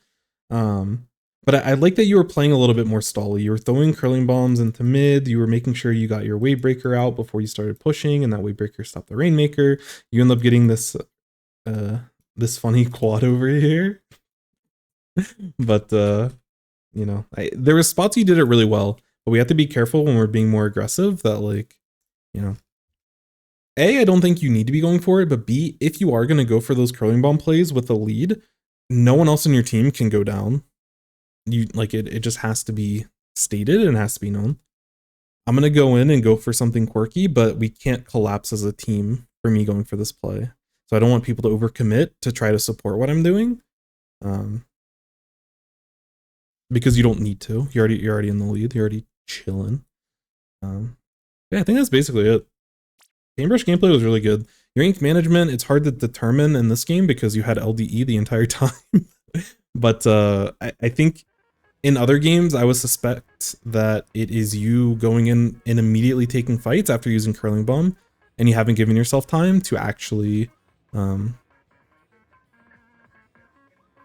just recover your ink, basically.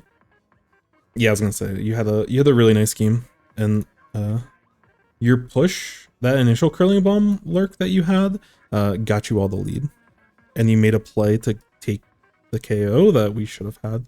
So overall, very much kudos to yourself, and I mean your team played it really well as well. So yeah, kudos to everyone. I don't know everyone on their team, but like Burb obviously is the GOAT. Burb very strong at this game. I've seen some of these other names, and they're also very solid. But anyways, good stuff. Good stuff.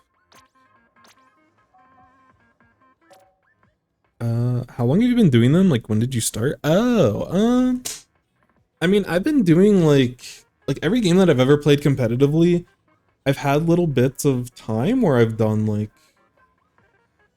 coaching with people or like VOD reviews, or, you know, I've tried to play with them and give them advice. It's something that I've always just been really interested in doing, and it's something I've been very passionate about. Like, if someone ever wants to like learn the game or get better, or they want to improve, like I want to provide them a platform to do so. In terms of specifically so like I've been doing so like on and off for different games, I've been doing it basically for like the last 15-20 years, but for Splatoon specifically, probably a couple of months maybe.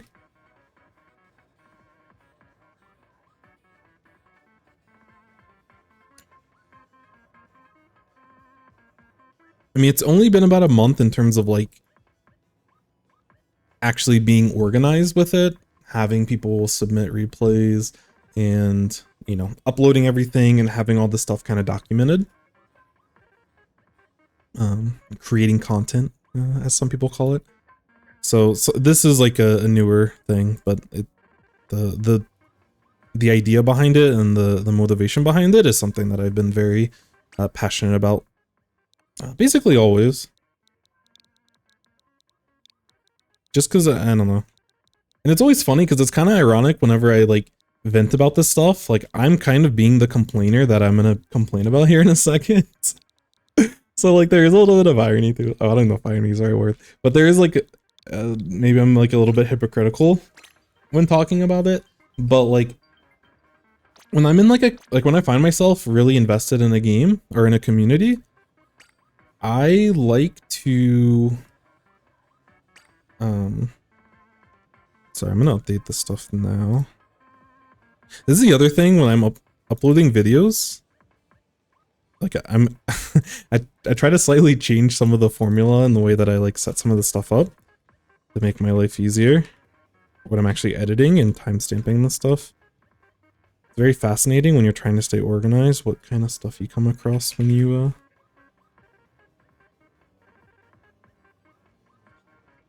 like little things you need to do better. Ranker replay B, let's go. I'm super excited for you.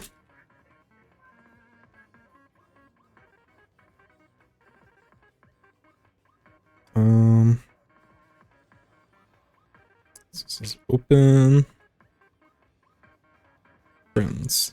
I only mentioned the friends part because there's a little bit of an expectation of like some sort of coordination, whether it be voice comms or otherwise.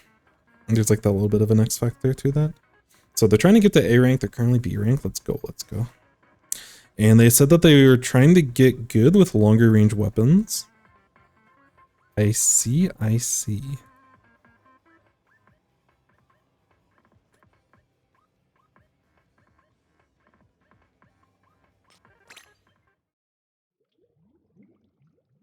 Haven't had much coaching at all since I started my team before when I was on Anarchy Raiders. Oh, I've heard of that team. I'm gonna be honest, it's also one of the faults of the Splatoon community is like, I know a lot of team names because I'll watch the podcast and I'll just like, or I'll look at like results from like low inks and other tournaments, or just like random weeklies and stuff. And I've heard the team name, but unfortunately like I don't know a ton about you all, but I've definitely heard that name, Anarchy Raiders, quite a few times.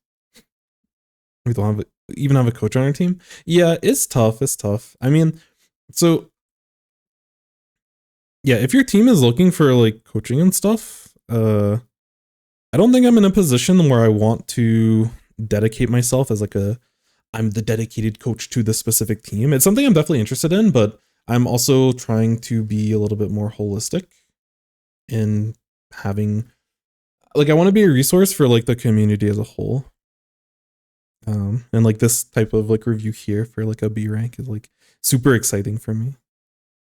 Because I know the feeling when I was in B rank and I was like desperately trying to get better at the game and like ranking up to A to S, you know, eventually getting X rank. Like it was just it was a good feeling. So but yeah, that being said, like if you all are looking for specific stuff to be reviewed, like I could definitely potentially like work with you all, but I don't want the expectation to be like, oh yeah, like I'm the team coach now. But like again, like this month specifically, like I have some bandwidth, so you know I could definitely take a day and like go over some stuff with you all and give you all some things to chew on and think about for, you know, your upcoming scrims, weeklies, whatever tournaments that you go in. Because I just think I you know, the biggest thing for me is like, especially for teams, is that I want to, like, if I'm working with that type of stuff, like I'd prefer it to be a team that's like cares about improving, if that makes sense. Like there's no right or wrong way to enjoy Splatoon, but you know, I would love to review some stuff with you all and then like go over some other stuff, you know, like in the future, and like see that longer term improvement. That's part of it that I really enjoy. Because sometimes when I'm trying to learn like other games and even like trying to learn Splatoon in certain spots, a lot of like YouTube content, that's just the nature of like content creation. It very much is like here's 5 tricks to make you the best player ever. And like, it is good advice, but it's deceiving, especially for someone that's like new to competitive games. And I know the audience in Splatoon is like a lot of people that are newer to competitive games. And it feels a little bit deceitful when like, and again, like the content in those videos aren't bad. And like the videos themselves aren't bad, but I really find the delayed gratification and like working over time to see these little bits of improvement, but having a process, having you know, concepts that you can continually improve on, and having someone to bounce those off of with like these types of reviews, for, you know, more longer term improvement is what I more am looking to do. So like teams are like an awesome opportunity to do that if they're sticking together, if they're playing, if they're practicing.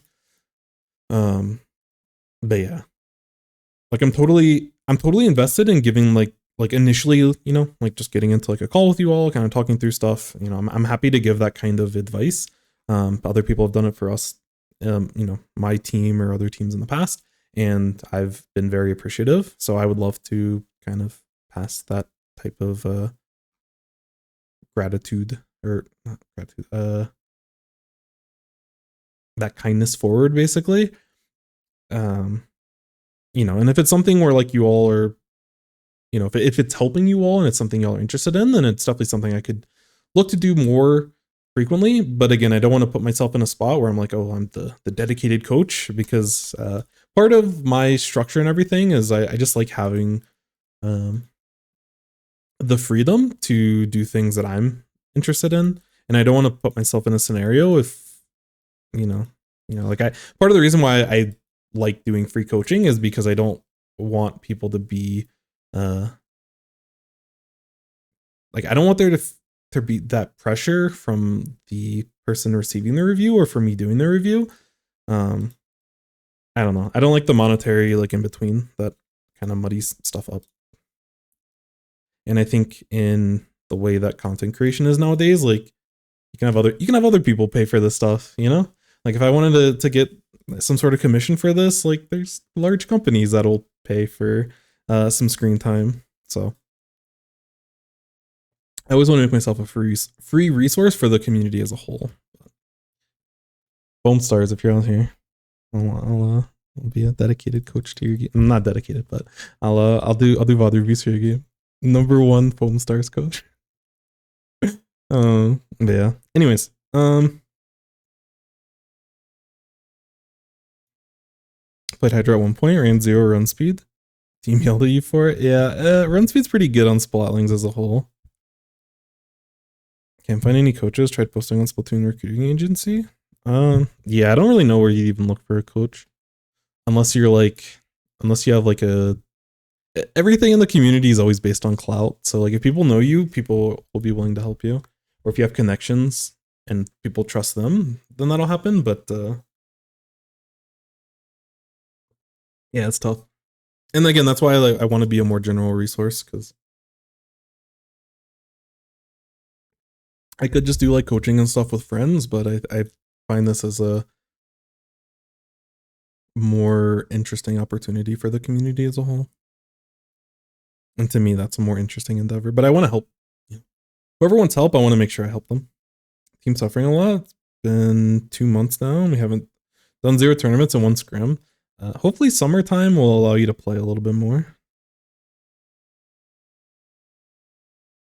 I remember when I was in B rank, I was a KO Octobrush, man. Oh, a Ken's Octobrush. I thought you were like specifically going for knockouts and big plays, but Kenza, gotcha. Absolutely, Bob. We are going to be competitive foam star team. Absolutely. Definitely do not have connections. Yeah, connections are tough. You have to be quirky and funny. I am neither. Hey, what's up, Sam? Welcome in. Home and Real, what's up, DK? We need help. I feel ya. What's up, Riku? Oh yeah, I didn't really talk about this game. I also didn't there's something else that I talked about, and then I completely turned into a second tangent. And I was gonna come back to the first one, but at this point, I actually forgot what that was. Oh, yeah. So, anyways, yeah. And like part of the reason why I want to be more organized and structured, doing like kind of like my motives for wanting to do like reviews and coaching and stuff, is because it is hard to find that type of resource. Like, I want to be the resource that I was looking for when I was first getting into Splatoon. And like I was very fortunate to find like really awesome people in the competitive community that basically like, you know, took me under their wing and kind of taught me everything. And, you know, obviously being a streamer, it makes it a little bit easier to put yourself out there, and you get, you know, you can ask for advice and people can help you along the way. Anyways, that opportunity obviously is quite privileged on my part, and is not something that everyone, like, you know, you can't expect everyone to be able to do that. So, you know, thinking of myself trying to get into competitive Splatoon, and, you know, there's a lot of people that are doing awesome stuff. And I think, again, I think with the summer happening right now, I think there's a lot of really awesome people and awesome resources that are going to be making more and more content, which is very cool from my perspective. That's something that I'm, you know, I want there to be more people. I want there to be more resources. So whatever, you know, the best way that you learn, the best way that you know, whatever specific thing that you're trying to learn, whether it be a weapon or maps or modes or, you know, high level stuff, very micro level stuff. Hopefully there's resources that can kind of cover all of those bases, because, you know, I'm only one person, and, you know, obviously there's plenty of people that have done plenty of stuff before me. Like what Jim's doing at Squid School is like super, super awesome. And obviously the big content creators like Dude, Chara, Wadsum, Sendu, FLC, like a lot of them have like very awesome like resources and have provided a lot of good knowledge, and top players as well, with them streaming more often recently, have been a really big help. So anyways, I thought you were going to be more, we were going to be more free during the summer. Turns out getting a job, one of your teammates, so you got one. Yes, tough. Yeah, sometimes having, you always want to be careful adding extra people to the roster. But, you know, depending on everyone's drive and availability, like sometimes sometimes having an extra person can help with some of the overall flexibility. But I don't know your specific situation, so it's hard to say. How long would you say you've been in competitive? Wait, I think I started around the same time. I think I started in like October or November. I started streaming Splatoon 3, and I was just, or Splatoon 2, sorry. And I was like X, or maybe X plus 1, and I like grinded to, or sorry, S plus 1. And I grinded from S to basically the bottom of S to X rank in all the modes. Also, welcome in, Fox. All right, I need water because my mouth is dry, but we'll be right back and we'll get into it. We have interesting comps on both sides, honestly. But Rainmaker Inkblot, very cool.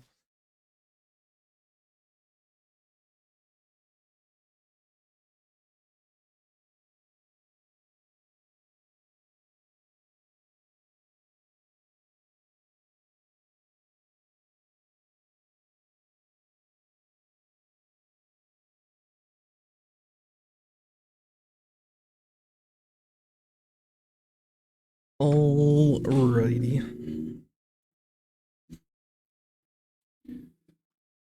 Yeah, basically. Bab was the one that introduced me to competitive. Effectively. Tuba Toaster. I love the name. Thank you so much for the follow. Appreciate you, my friend. Thank you, thank you, thank you. I thought there was. Maybe I turned it off.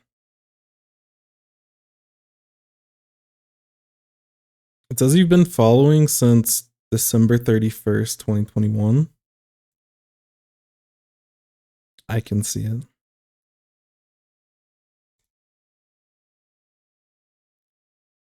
But I think I played, I like, When I first got into Splatoon, I like streamed to 0 people, maybe 1 person for like a month or 2.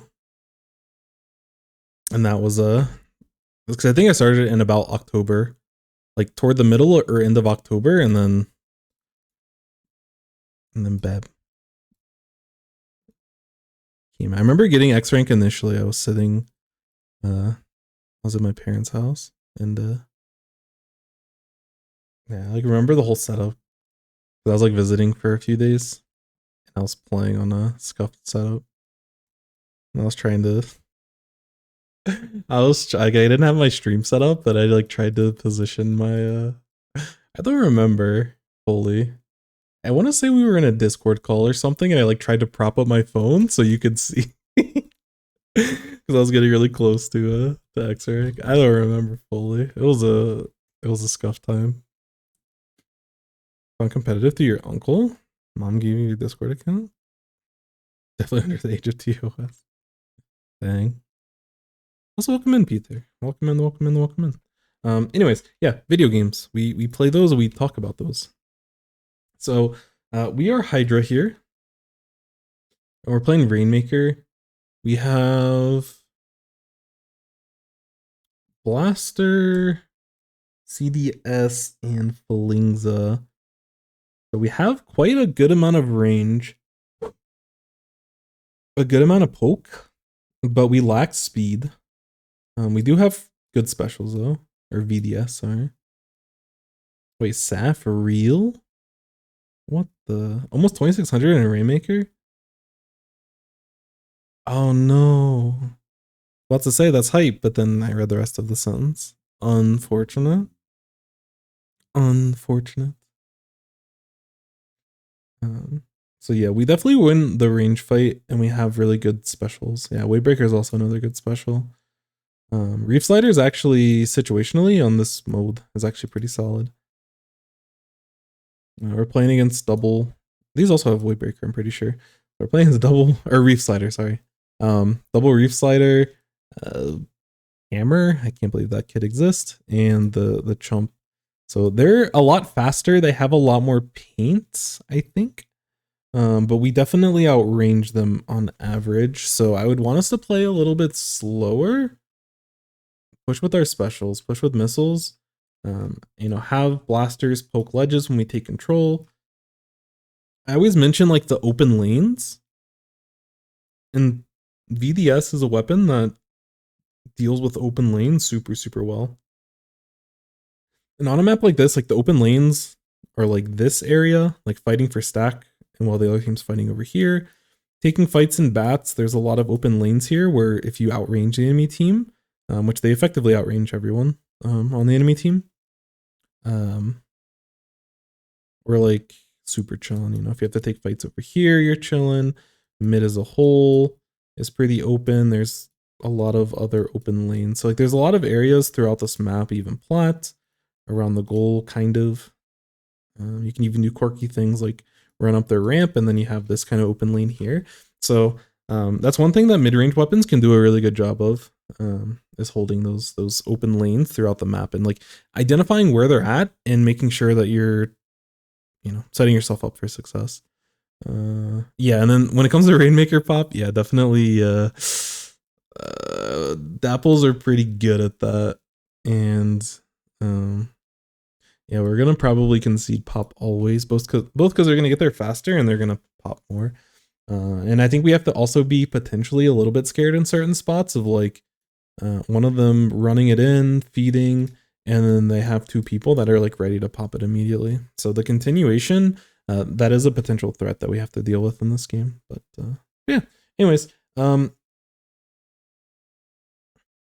think they said they were new to, yeah, they're trying to get better with longer ranged weapons. So we're gonna look at their positioning, you know, how they're rotating and like where they're trying to position just overall, and see how that works basically. So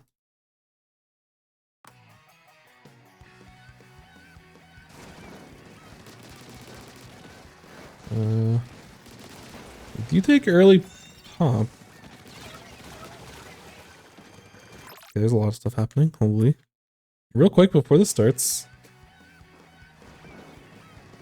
Yeah, no one's running. Yeah, one of their Dapples like didn't want to go for the pop. It was very interesting.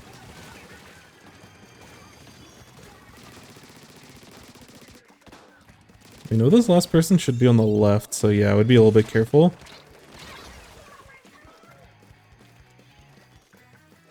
So this opening's actually not bad.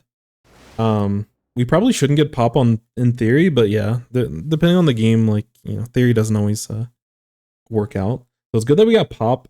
You probably don't need to drop in this type of situation, but it's fine. Like, at least you're playing pretty far back here. So I don't hate it as much. I'm just scared potentially about people coming around. Because if the enemy team loses pop, that means that they're probably looking for a flank. But on average, like, I like that you're keeping your distance. That's kind of the main thing here. Like, we get these 2 picks, and based off of the information that, like, with how this played out, we know there's 2 more people over here, which is an important distinction that we want to make sure that we're keeping an eye on. And then one of these people goes down. So we know there's someone over in this area, and this is really important after we get the pop. Because once we get this pop, you know, obviously, like, I like your idea of like, oh, you know, we have a numbers advantage, so we're able to actually go and get the first track point. So this is awesome. The one thing we do have to consider is that there's still 1 person alive based off of the visual information that we had during this fight when we got our double. We know that there's somewhere over here. So as we pop, we want to start figuring that out. We briefly for a second there saw that they were trying to shoot at the Rainmaker. So when we pick it up here, and depending on, like, because you said you're B rank, so like, I'm assuming you're relatively new to trying to be more competitive and learning, you know, like you're earlier in your journey. But so some of the visual stuff, like, because we can see that they're sitting right here. But when I was newer, I would not have noticed this. Like, over time, you get better at seeing these little types of splotches and everything. But at the very least, we know that on the map, this person is either, like, common places that they'll sit. Either they'll be somewhere around the Rainmaker podium, they might be sitting near the stack, and they might either climb on top of it. Like, they might climb on top, they might just sit here and try to run at you when you start going to score. You know, they could potentially back up into this area. Like, there's a lot of areas near the Rainmaker podium that they could be sitting. So when you find yourself in situations where you have an advantage and you can push the Rainmaker, which you do have here, and I like that you push it, we want to be considerate of that and either let one of our teammates go in and use them as bait, or before we go for the before we actually go for the checkpoint and commit ourselves to that play, we need to try to figure out where they're at. So either like getting a Rainmaker shot over here. Very commonly, you can just shoot a Rainmaker shot like behind the podium, and you'll either move them or get the splat. But get some of that information before we just commit to it. We have time. We just got the picks, so like these people, either they jump in and they're very slow and vulnerable, or they have to swim in, and it's going to take them a lot of time. So even though, like, you know, we want to rush it because we just got the picks, like we want to keep the momentum going, it's really important when we have this momentum that we slow it down just a little bit. We've given ourselves, because like the other way of looking at it is, because, you know, this person's effectively down, because we're and this person's coming out of spawn. So because we're in a 2v1, we've actually earned ourselves a little bit of extra time, so we don't have to rush this podium. We've actually bought ourselves, we've bought 5-7 seconds at least of time to get this checkpoint. And we want to use that time as best as we can. If we see this person like running back, then yeah, we don't need to wait, we just score. But if there is an opportunity for us to, you know, oh, we know there's 1 person left because we saw 4 and we only splatted 3 of them. We need to figure out where they're at. Try to use the Rainmaker and get that information, or let the person in front of you like try to help you with that information. but you're in like detective mode at this type of spot when you have this big advantage. But you can only be a detective for a few seconds, otherwise the rest of the team comes in, and then you have to deal with the entire team again. But there is this little window that we need to use. Splatoon as a game is a game of timing windows. Effectively, every concept of this game can be boiled down to a bunch of different timing windows.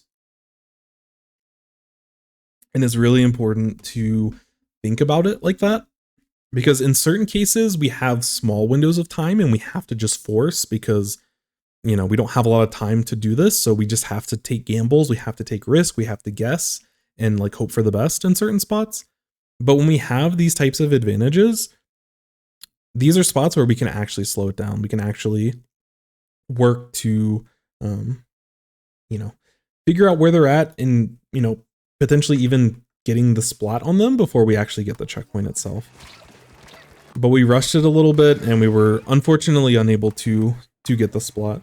But I like us going for the Rainmaker push, but I would have picked it up and just slowed down a little bit. Fire a couple of shots. So like pick it up like here, maybe back up a tiny bit and fire shots in these common areas where they might be sitting. At your rank, probably most people are going to be just sitting on the Rainmaker Tower from my experiences. So just shooting around the Rainmaker Tower is going to, in most cases, help you out. But as you continue to improve, as you continue to play against better people, people will take more cheeky hiding spots to play around. So part of learning the maps is understanding on any given map where are people commonly going to shark. And I actually threw a competitive game in a tournament last weekend because I didn't check for a very obvious shark in Undertow. Oops. We were probably going to lose the set anyways. We were playing against Synergy, but I lost the game for us. Oops. It always happens. Under pressure, it's hard to remember these things, but the more you can kind of train yourself, outside of the game, and during a VOD review where you have infinite amount of time to think about the game, that helps a lot. Like it'll help you and prep you so that the next time you go in, you're like, oh, check Rainmaker podium. And over time, right now, I would just focus on checking the Rainmaker podium. If you shoot a shot behind the podium and then you move forward, I'm totally fine with that. Over time, people might, move over and they'll sit here and then you get spotted here. And as you get spotted from different places, or they're sitting right here and they shoot you as you're going up, as you get punished for certain things in the game, then that's another way that you can learn the game. And figure out the common spots that people are sharking. Oh, I didn't see how this played out after we got spotted with Rainmaker. I'm guessing we jumped to our teammate. Yeah, I respect the jump. The problem as a backliner, though, is that we don't necessarily, wherever we're jumping to, we're probably, if we're jumping to our front line, we're probably not going to want to end up in that kind of location. Because right now, I'm uncomfortable with us being in mid. I'd rather us as a Hydra be sitting on, I'd rather us be sitting on our plat somewhere, either on our wall, over here, on this little dot block in the center of your plat, or just sitting on the, somewhere on the ledge. I would feel a lot more comfortable and a lot safer because of our long range. Even right stack, yeah, totally. Yeah, that's another thing in terms of the continuation with positioning. If you're comfortable enough to move forward and the enemy team especially is funneled over here, then yeah, you can definitely start looking to push, drop into mid and take this right stack, keep your height advantage, and then you can start attacking people on their plot as well. So yeah, very, very good point. But I'm just uncomfortable with us constantly being in this type of spot. So the jump in I don't hate, but I want us to reposition and basically hug this back wall, or start looking to take this right stack. If you want to play in the center here, then try to just back up and give yourself as much space. But I like Sam's suggestion of using this right stack, climbing it. You can peek from the side over here. there's a lot of different ways that you can play around the stack, and that's something you'll learn as you continue to play. But yeah, try to, as a backline in general, holding high ground as you move forward is the best thing that you can do. Generally, it's just good advice, and you know, nothing in Splatoon is absolute. There's times where you don't want to be on high ground, but in most cases, generally, you're going to want to be on high ground as a backliner. They just do a bunch of stuff at you. This is tough. We didn't reposition in time. If we were sitting on right stack in this spot, or we were on our plat, then we don't have to worry about the reef slider, but in the situation you're in, there's not much you can do. That's tough.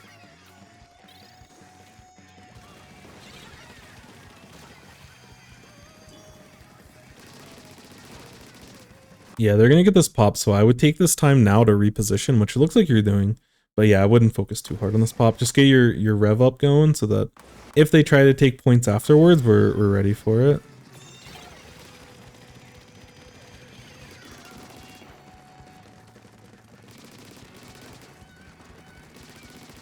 Yeah, again, we're going to be fighting a losing battle here. What gear? That's a good point. Yeah, we're running run speed and then sub saver, which we'd probably want to run more sub saver because, I mean, we probably don't need to run sub saver because you don't really need your bombs like that. But this early on, I'm not too worried about gear. I would say in general for splatlings, run speed is good, but I don't know. I wouldn't. I think a lot of people get caught into a trap. And like there's a couple of like Splatoon Reddits, and every competitive area, there's just like a flood of people asking if their build is like good. And it's like the build does not matter. Like it matters, but it doesn't matter. Especially earlier on. But you know, to provide advice, you definitely want to try and if you watch this VOD, I'll paste the Splatoon, the Sendu link to the Hydra Splatling builds, and that can definitely help. Devi is another streamer that well, they're a Hydra main. I don't know how much Hydra they're playing recently, because I know they've been trying to change their pool a little bit, but yeah, Devi's another awesome resource when it comes to learning backline as a whole. But you know, whether they're playing Hydra or Ballpoint or Heavy or whatever the case is, yeah, they're a really good resource for that. But the one thing I want to mention throughout this entire play, sorry, I'll back it up a little bit. When it comes to our positioning, when we're positioning here, like you're sitting in this spot and like, you know, you have high ground, check. You are, you know, outside of the distance of these people. So you don't have to, you know, you're not going to be taking a fight that is in their range. Check. This is awesome. You're playing around open space, so you can't, you know, this person can't climb over a wall and then you don't have time to react. So like this positioning is good, but it's not optimal. And again, this goes back to the kind of map knowledge, and like different maps will call for different positioning. As a Hydra in this spot, I would much rather sit up here and charge up and do everything from here. And this is for a couple of different reasons. So if we sit up here, we get the same ability to handle the also welcome in blocks. Hello. We have the ability to go for the Rainmaker pop, which is awesome. We also are able to control the rail, which as this play happens, this person like someone ends up coming up this rail and splats you, I believe. So this is another thing. And we also get to hold this like long lane. A lot of our vision is cut off in this spot, and we have easier opportunities to deal with stuff. Also, after the pop, if they're sharking behind the podium, because we get extra height up on this little grassy patch up here versus being a little bit lower on our plat, just due to the way that science works, because we're higher, we have an easier time hitting over this tiny podium in this scenario. So this is, like, I like that you were rotating, but I would have preferred you getting into this position. Like, again, we don't need to fight for pop. They have double dapples. You're not getting so just while they're getting the pop and everything, just try your best and like rotate yourself up over here. And then that way, once they're ready to start picking it up and going, you have vision over this entire area. And this will go a lot better for you. I don't know how this actually plays out fully, but you know, like this person here, we can hit them, but it's kind of tough. It's way easier to hit them from up here. It'll be just way, way, way easier. Because like up here is good as well, but this is very dangerous because they can technically I think they can only climb the wall from up here, but we're not comfortable enough to be able to push up that far. So if we can't sit up here and we can't sit on this little dot block over here comfortably, the better alternative is to sit up here. It's a little bit farther back, but this is the most important area right now, and you get to cover all of it as the Hydra.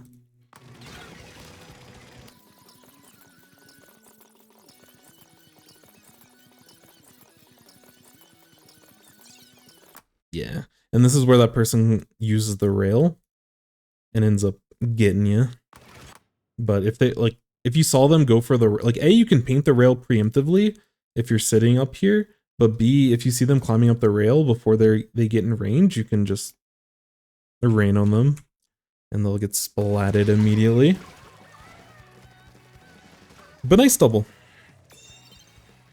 And your teammate's able to still clean it up, so we're chilling.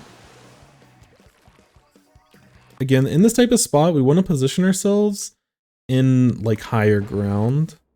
So I would probably still sit around mid. Yeah, I think this is totally reasonable. I'd probably, because Rainmaker is all the way down here, I'd probably be okay sitting like on this little thing here. Just because we're a little bit closer to the action. Alternatively, we could still sit up here. But where we're going, like this block here and like being over here is good. What's optimal in positioning is going to be constantly changing and adapting depending on the scenario. Dynamis, thank you so much. And again, hopefully I pronounce your name correctly. If I mess it up, please correct me. And because we got punished by this rail before, we can also take a little bit of time. I know that you want to like rev this up so it's ready once this person starts pushing in. But yeah, we can also look to just keep control of rails. Like a lot of times people just, if you have a moment, just casually painting these rails just to prevent this option will be very helpful. I don't know if you actually pronounce it correctly. Let's go. That's good to hear. Thank you, thank you. And this is the one problem about not taking the higher ground. Yo, Blocks, thank you so much for the follow. I really appreciate it, my friend. Y'all are so kind. I really, really appreciate it. Yeah, because like we want, like, you're positioning yourself to try to stop the Rainmaker as fast as possible. But when it comes to Rainmaker, it's really important when you're playing defense to hold strong positions. Because they've already gotten it to 71, which means they have to push past this area to get any more points. So whether we stop them here or we stop them here, or let's say let's say they get a few more points and we stop them on this slick area, it doesn't make too much of a difference. So when we're playing defense on Rainmaker, it's really important, especially as a backliner, to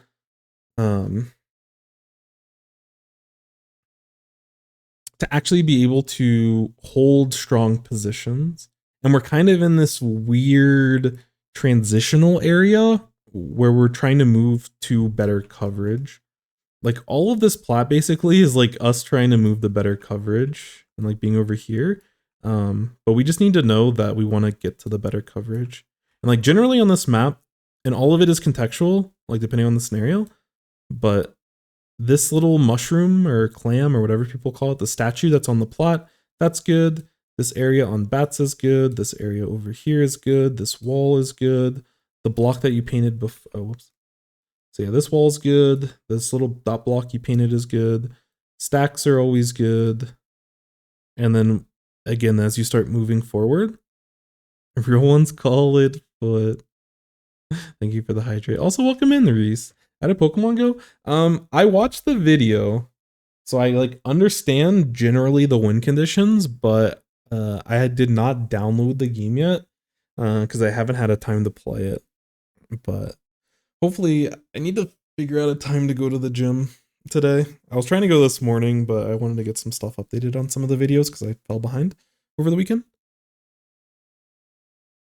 But I'll have it downloaded and I'll actually start playing the actual app tutorial that you were mentioning. Once I'm able to have some time to play it. But I didn't know like whatever those prizes are and stuff. I didn't know about a lot of like I didn't know that there was like multiple win conditions when it comes to the trading card game. So I'm like fascinated.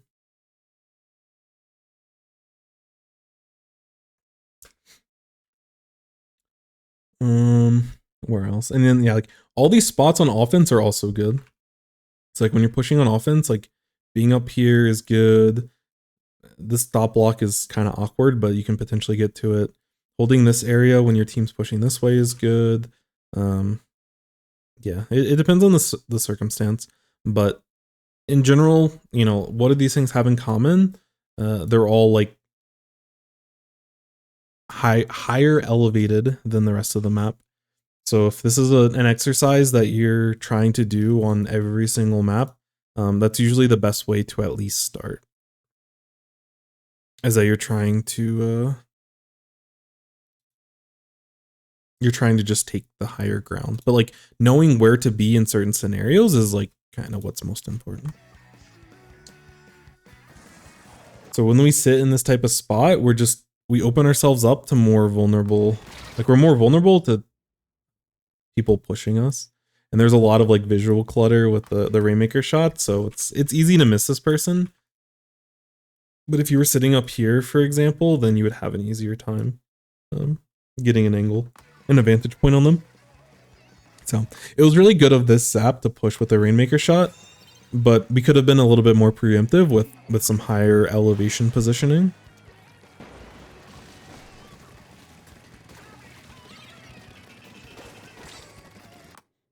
Yeah, and then same thing in this scenario. Again, your positioning is like fine, but if we move over and we're sitting up here instead, we have a lot more like we have an easier time taking this fight. We have access to get to the Rainmaker. This feels a little bit more comfortable because we can stop them from getting more points. If we sit back here, we can't deal with the Rainmaker until they're like basically like pushing at this point. Before we're able to get good shots on them. But your teammate's able to get the stop, which is good. But, you know, another thing when it comes to positioning, when your team starts having numbers advantages, that's when you can look to start taking more aggressive spots to position. So we're here. We got the enemy team 3 down. So we can start moving. You know, we can definitely move up to here. We can move up to here. Because we don't have any paint in mid, it's still pretty scary to sit. This is a little bit safer. This is very dangerous. This is still dangerous, but it's not as bad. But this is a little bit more of an advanced topic and a topic I'm actually going to make a video about. But if you sit up here, you sit over here, while your team is popping the Rainmaker and like resetting it and able to start moving forward, you can use these high ground areas and get paint along these ledges. And you can get paint all the way over here. And you can probably even paint the stack a little bit. But you can start checking areas because we don't know where this last person is. And because the enemy team has full control of paint, they literally could be like anywhere in mid. So us getting paint underneath our under our ledges helps this person, like it prevents this person from getting as much value. But again, that's a higher concept. I wouldn't necessarily have you worry about that too much right now. But yeah, use this time to position to a strong point. And I think we partially use that rain or the Booyah Bomb here because we felt a little bit threatened by the person pushing in. And if we were in a higher position, we wouldn't feel as threatened and we wouldn't feel the need to use that Booyah Bomb. But you get the pick, which is good.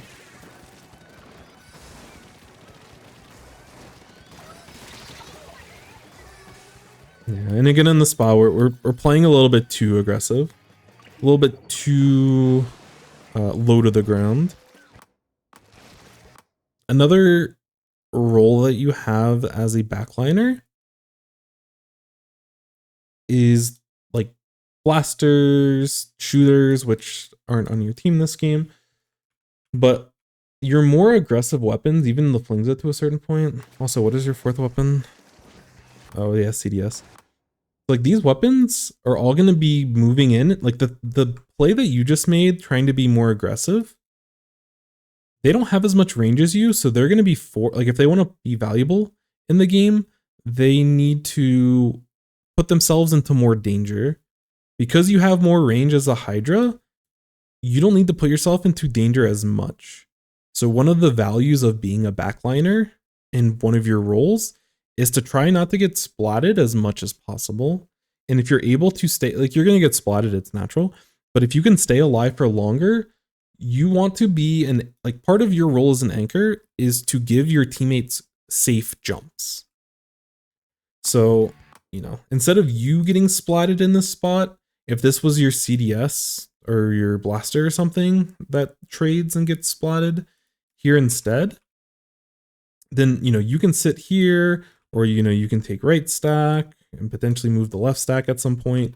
And wherever you end up positioning yourself in one of these nice high ground spots, the CDS that gets splatted, they can actually jump into you and you can speed up the game as a backliner by constantly providing those safe jumps. So your team's confident that they can jump to you.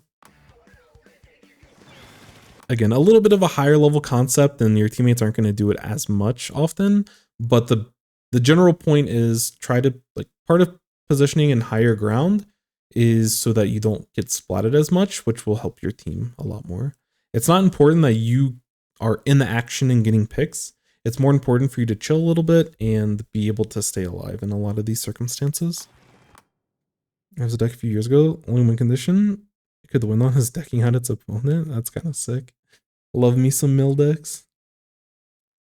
X rank isn't top level. Not anywhere close. Yeah, X rank is there's a giant range of what's considered strong in X rank.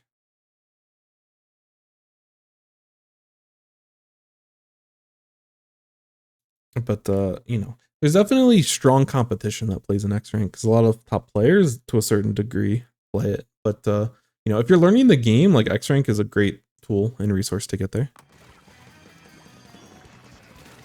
Okay. And again, like we're getting picks and we're taking high ground. I love to see this.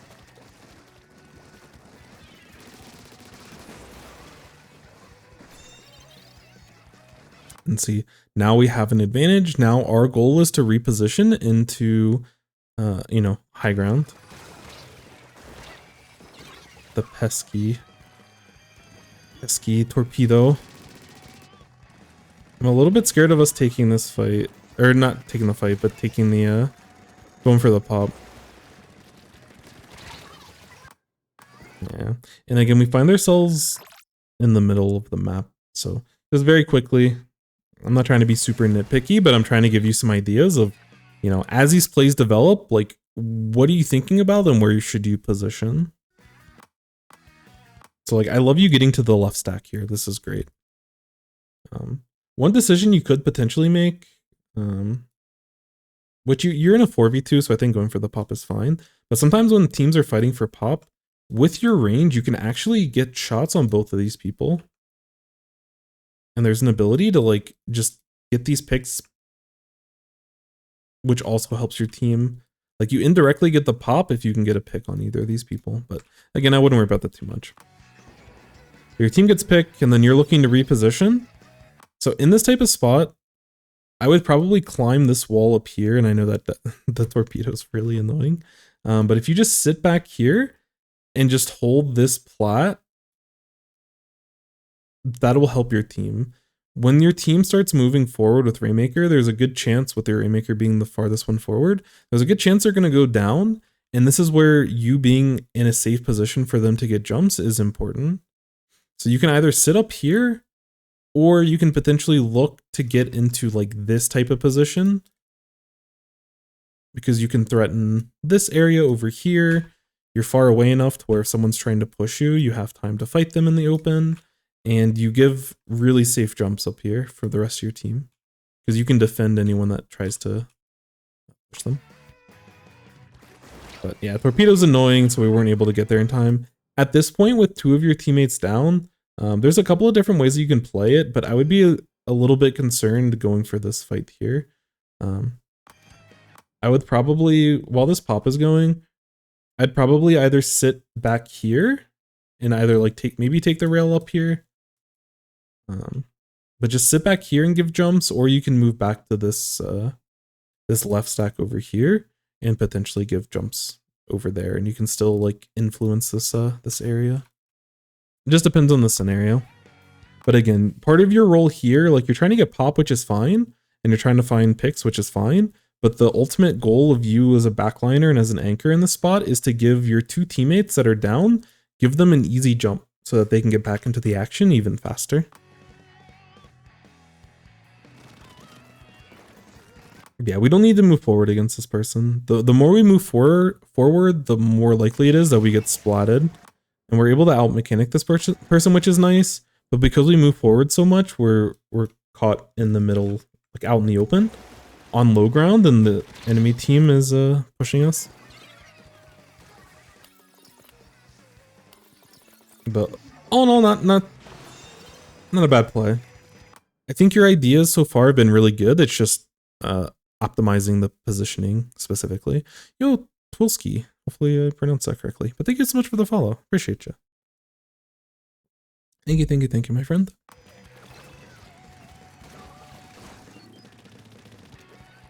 Yep. Now 3 down, so we can definitely take some position here. Okay. Yeah, so now we're on low ground. We need to reposition to safe high ground. Nice job getting out of the way. This is sometimes the struggle of playing a Hydra, is that you're slowly getting back behind. Like slowly trying to get back into it, so. Yes, I love that you go for this pick instead of going for the Rainmaker pop here. Super, super good.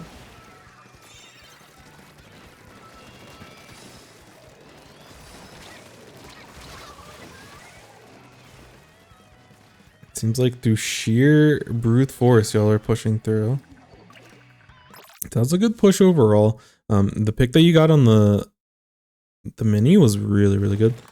One thing I do want to mention when it comes to like optimizing position is like we know that the mini is the like coming out of spawn, so we have room to maneuver here. And I love you taking this type of position. We get the pick. This is awesome.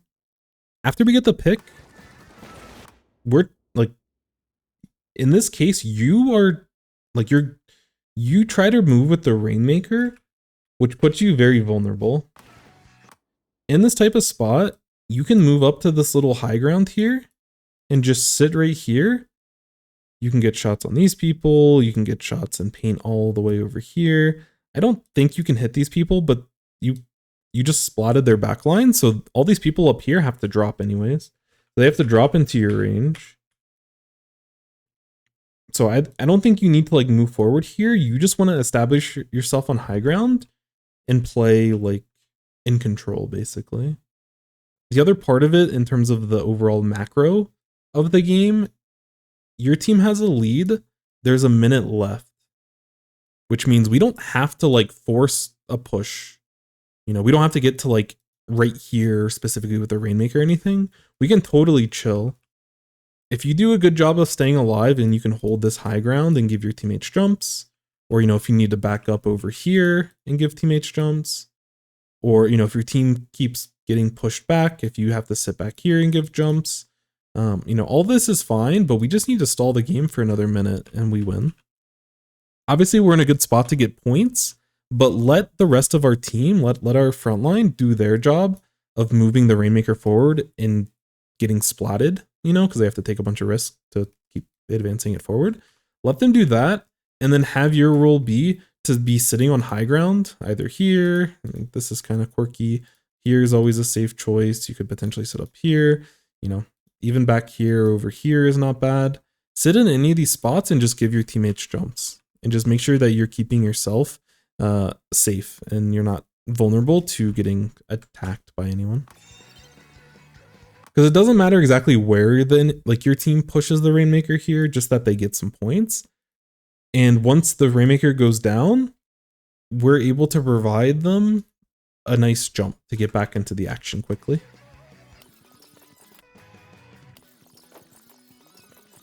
Because everything the range that we were at and the people we were trying to fight, we could have done all of that from up here, and we're in range to splat them and they're not in range to splat us. And as you play weapons that have more range, that's the ideal conditions, is that you have a chance to splat them, but they don't have a chance to splat you.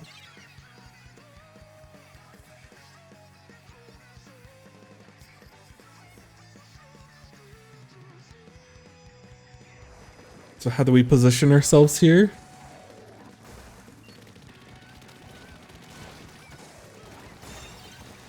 Yeah.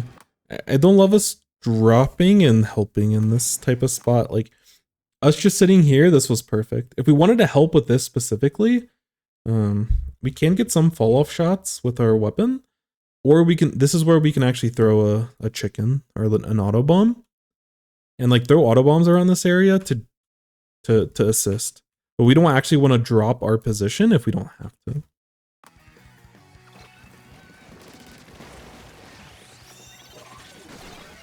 A chicken.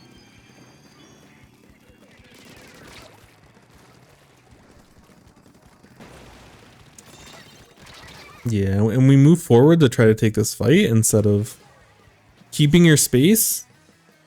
And if you miss shots, it's totally fine. You're spaced back enough to where you give yourself a ton of time to hit your shots, eventually you'll hit your shots. But the more you move forward, the less of a timing window you have to actually hit shots. And then, the more vulnerable you are. So, all in all, not a bad game. I think you have good ideas of what you need to be doing as a backliner, and we need to work on having better ideas of what we need to be doing as a backliner. Because on paper, if we reduce all of your decisions down, you did a good job as backline.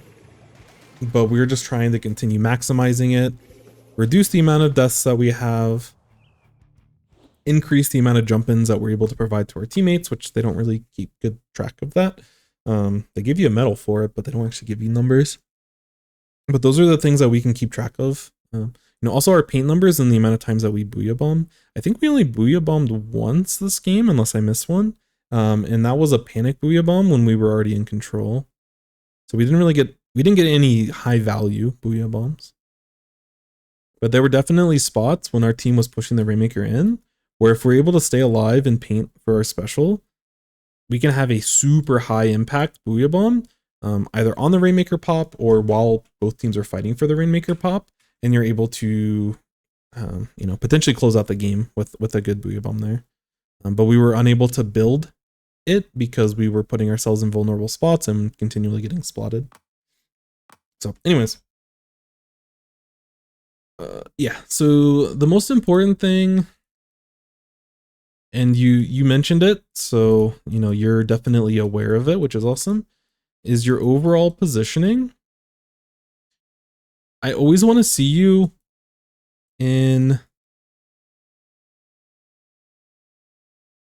want you to be in an elevated position, basically at all times.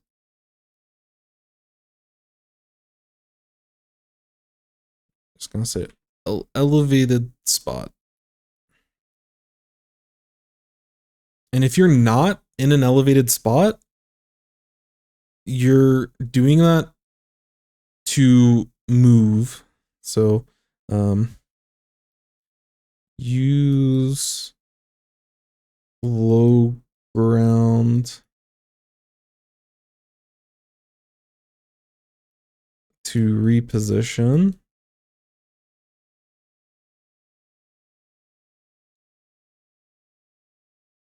To higher ground.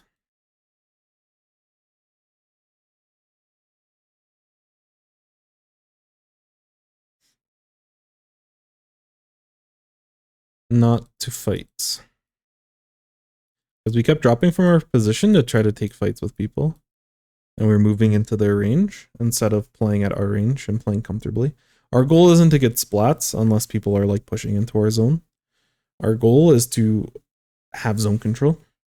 So that positioning is really, really, really, really, really important. And you mentioned it, and you did a good job of rotating the positions. And I think, again, on average, I think you found good positions throughout the game. Just look for those better positions throughout.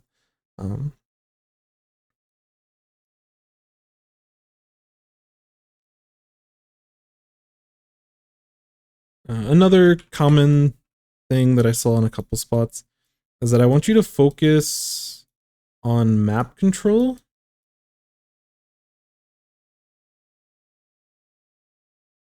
over objective control. It's going to put CTRL. This is an abbreviation for control. So there's a lot of spots where you are playing, like later on in the game, like you're holding this really nice position, like toward the end when the Rainmaker's down in this area. You're holding this initial position, which is excellent. This gives you great control of a lot of this map. I mean, you can kind of control behind the stack, but you can control like, you know, all of this area. You have very good control of the map up here, but you drop all of that to get into a position here so that you can directly look at the Rainmaker, even though, you know, they have to get the Rainmaker all the way like here to take lead. So whether we stop the Rainmaker here or we stop the Rainmaker here, none of this really matters. So it's not important for us, especially as a backliner. Like our goal isn't to just, oh, we need to stop the Rainmaker because we don't want them to have it in their hands. We want to focus on, you know, where do they need to take that Rainmaker?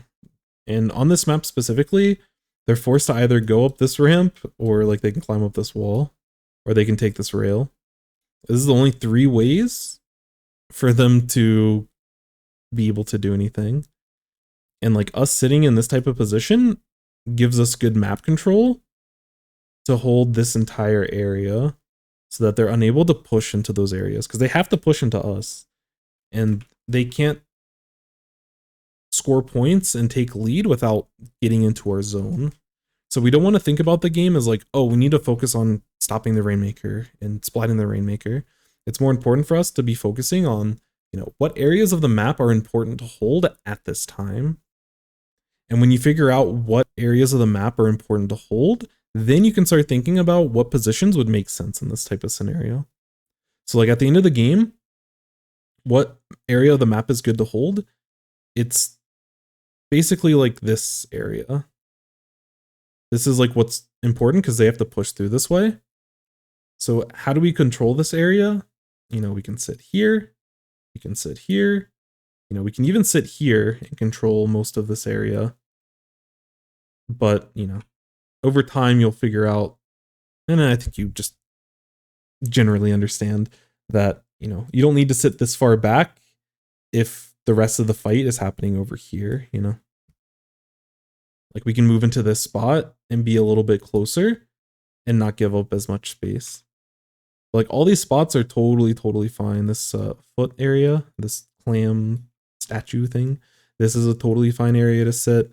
You can, I mean, this area is good as well, but it's also, you know, part of the reason why I don't like this checks the boxes of zone control, but it's just scary because we're kind of in the middle of the action.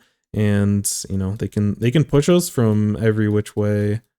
They can potentially hit us from their plat based off of their weapons. We don't need to be that far forward. But if you made a decision to hold this when the Rainmaker was down here, I'm okay with it, but it's not optimal by any means. But it checks the boxes that I talked about in terms of elevated position in the right part of the map at that moment. So I'd be, if I saw this in a review, I'd be totally fine. But ideally this spot's a little bit risky, but this spot especially is super safe. This spot's super safe, but a little bit farther back. And then, you know, as you start thinking about this and you realize, okay, in this spot, there's like 3 correct answers of like where I should sit, then you can start weighing in this spot, am I at risk of getting splatted?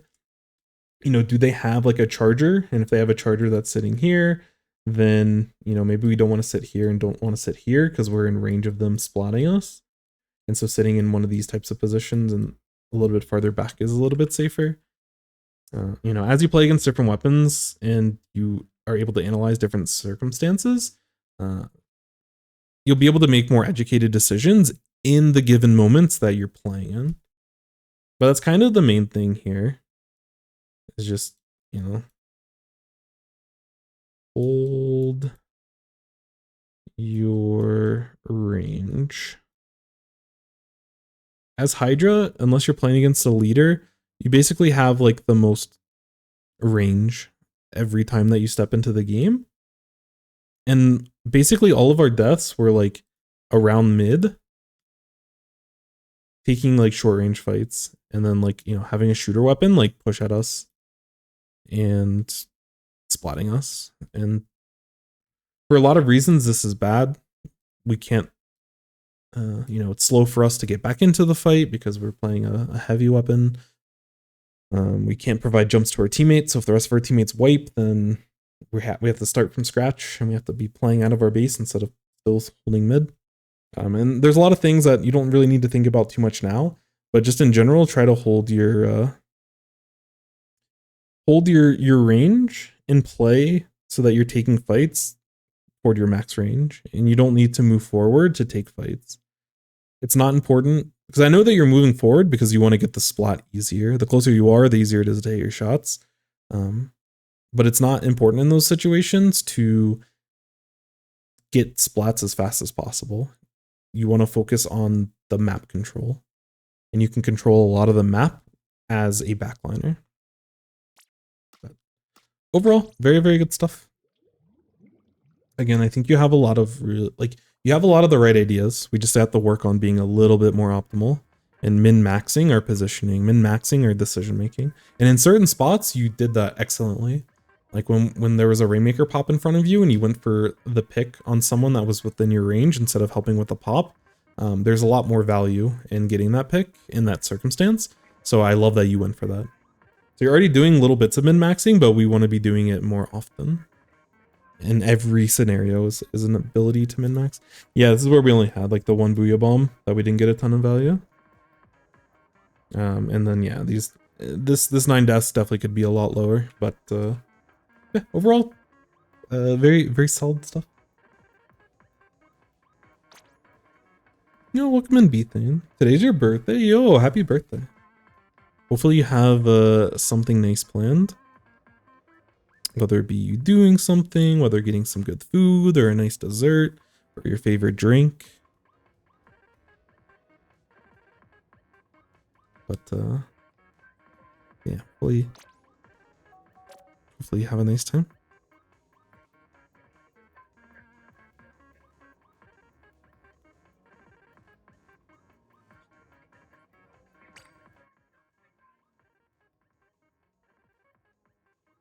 Okay. So.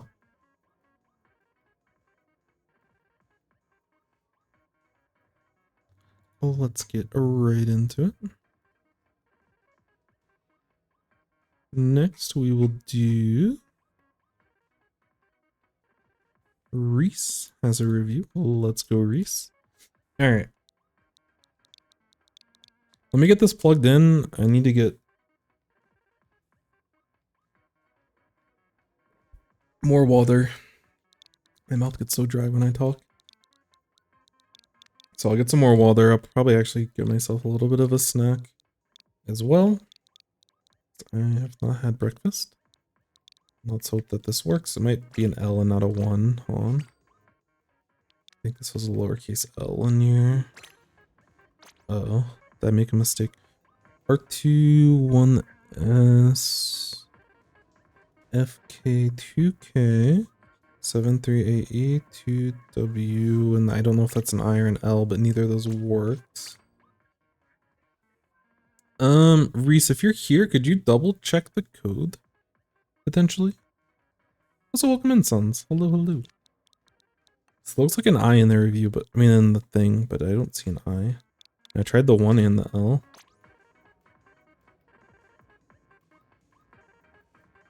Can I watch your vid? I'm meant to ask you to, or have you submitted it?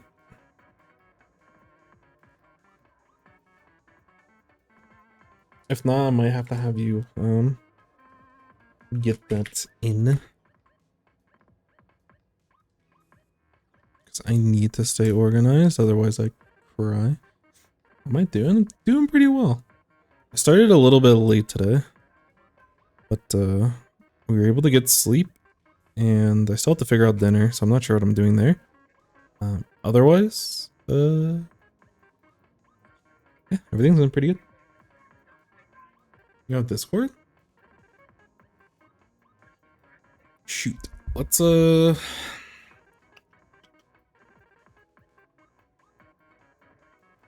the time being, I need to find a better way of doing it. But if you can fill out this Google form, and that way I can keep track of it.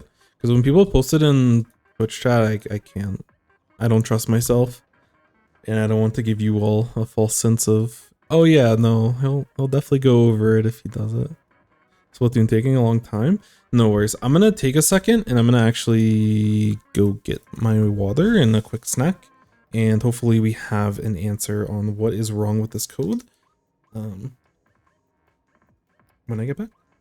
Took me a couple minutes. Couple quick minutes.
Alright, so I'm finishing up some food.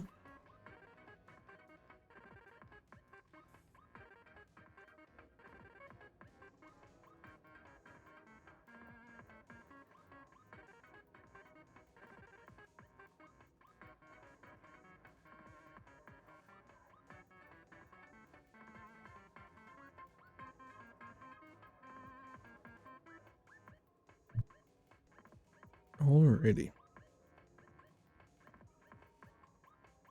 Can't find the first one? Okay. Do you know if you have something available now? Or do you need some time? Because we can definitely get to it today. But if you need a little bit of time, I don't wanna rush you. But if you do have some time, I can give you a little bit. I don't know what the current rotation is. Let me see.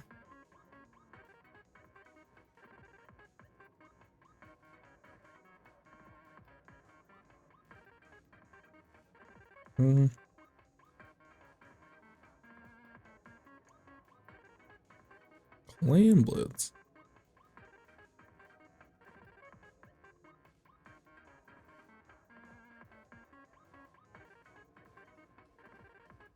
Cool. Code is loading, feels bad. Bethan, I usually, you're good. I usually do these in order based off of when they were submitted. So we'll definitely get to it this week. But we are not going to be able to get to it today. Unfortunately.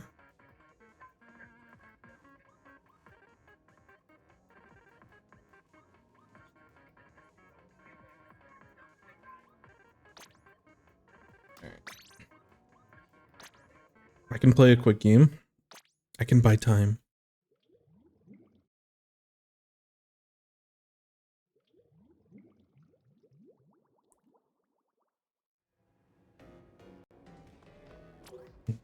Me when I have to actually play the video game. I'm 2-1 in my stuff though. Hopefully I'm able to make it work. Eel tail?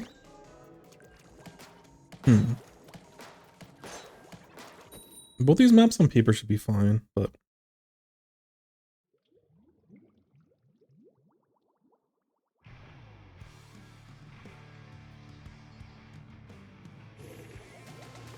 mincemeat. Oh no. Mincemeat's interesting, but it is mincemeat at the end of the day. But I unironically kind of like it in a lot of modes. I don't like it for clams, but I like it for... I think zones and Rainmaker actually I like.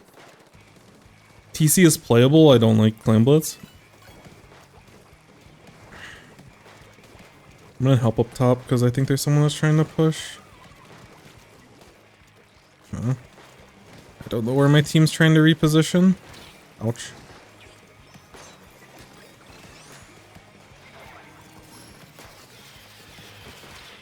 I'm gonna die to this blaster. Yeah, I gotta be a little bit careful there.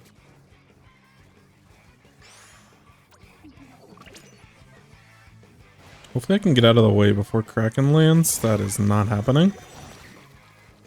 Unfortunate. Teammates are doing a good job of stalling at least.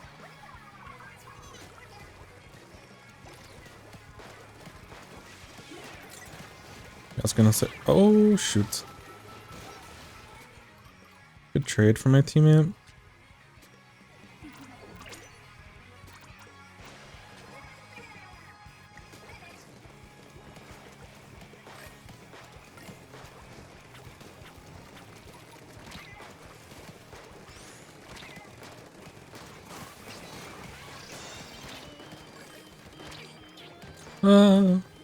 Shoot. What did I do? Oh, it was a dynamo.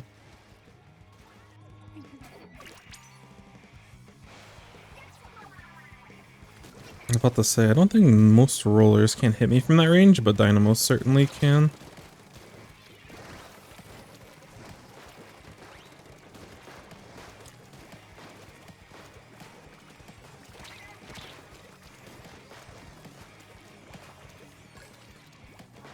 I'm close to special, I think I'll...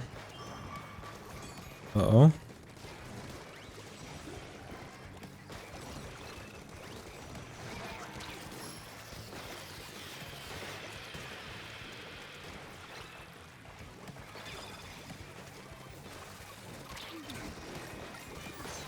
No,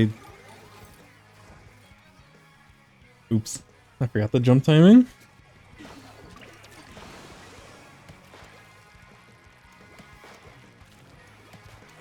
Do-do-do-do.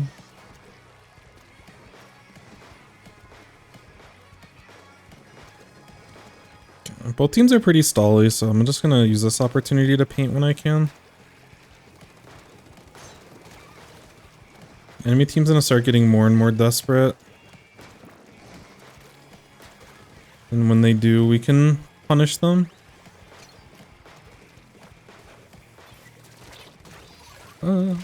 No. I should've just kept moving when the heavy was there. He made pass the ball. This could actually be bad. I don't want us to... this is bad. Okay. I'm glad that they jumped there.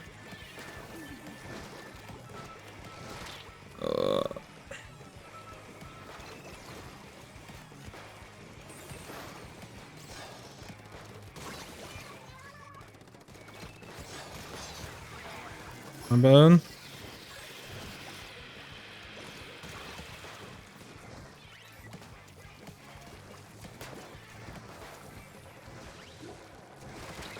Oh my...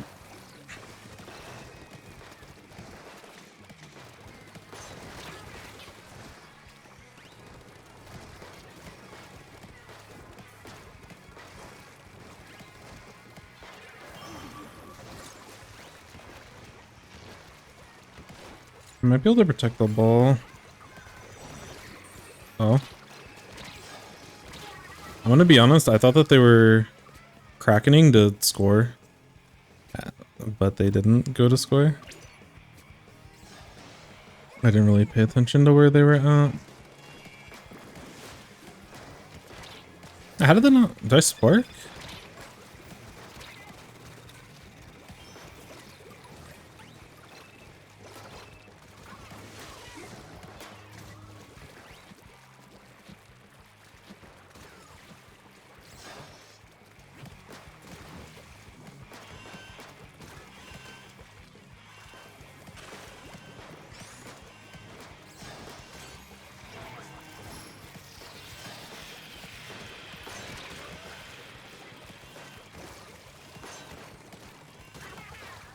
Well, this was the most uninteresting game of Clam Blitz. That was the Clam Blitz game of all time. We take those. Gotcha. Thank you, Rhys. I'll pull... Wait. Is that enough digits? Is it 12 or 16? I always forget. This is not Painbrush. Oh, I forgot to change the overlay. My bad. Oops. Do we get more than plus 10? This is the real question. Oh, we got 36. Alright, we'll take it. And we upgraded our lumberjack shirt. Oh, kind of.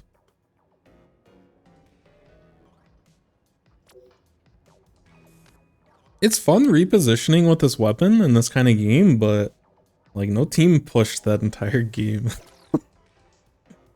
It's fun and also a little silly. Also, are they ever going to give us ranked for table turf? Do we know? Or did the lobby thing that they gave us, is that the extent of it? Uh-oh, I'm so scared. Oh wait, they only have 12. Yeah, there's 16.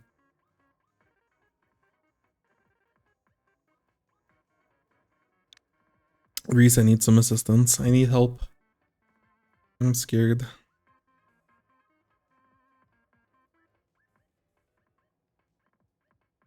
I have 12 out of the 16. After the second string. If this works, then... Alright. This could also be an L, potentially. It's like the same thing. Okay, we got it, we got it, we got it, we got it. We did it, we did it. My bad. Alright.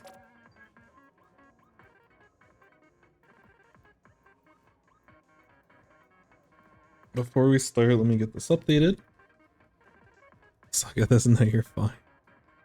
You're fine. I'm not the easiest to work with all of this.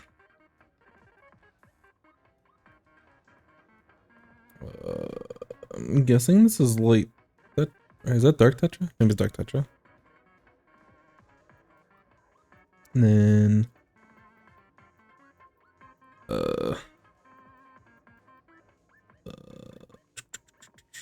plus E plus, and this is series.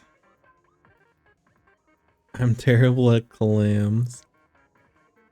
No worries. Have no fear.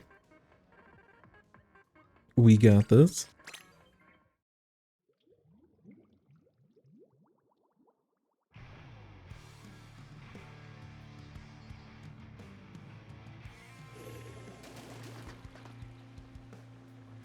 Reef Slider is actually not too bad on this map.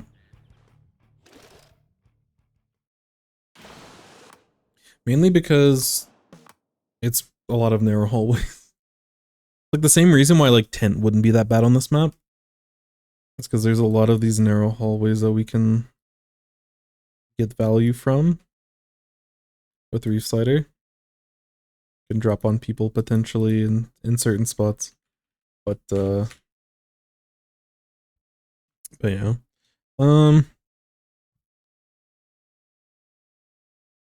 Okay. So there are viewers. I have not gotten to I will probably not get to it today. I will get to it this week, but there's probably like 10 or so ahead. There's 1, 2, 3, 4, 5, 6, 7, 8, 9, 10, 11.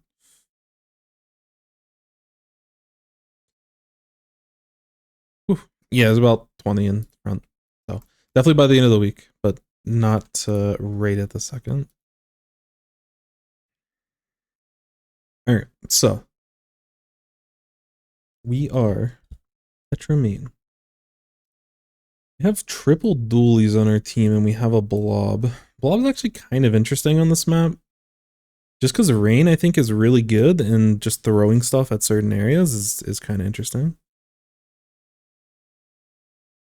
3 Tetras, yeah, it's interesting. We're playing against the light Tetras, which I think Zipcaster probably also gets pretty decent value here.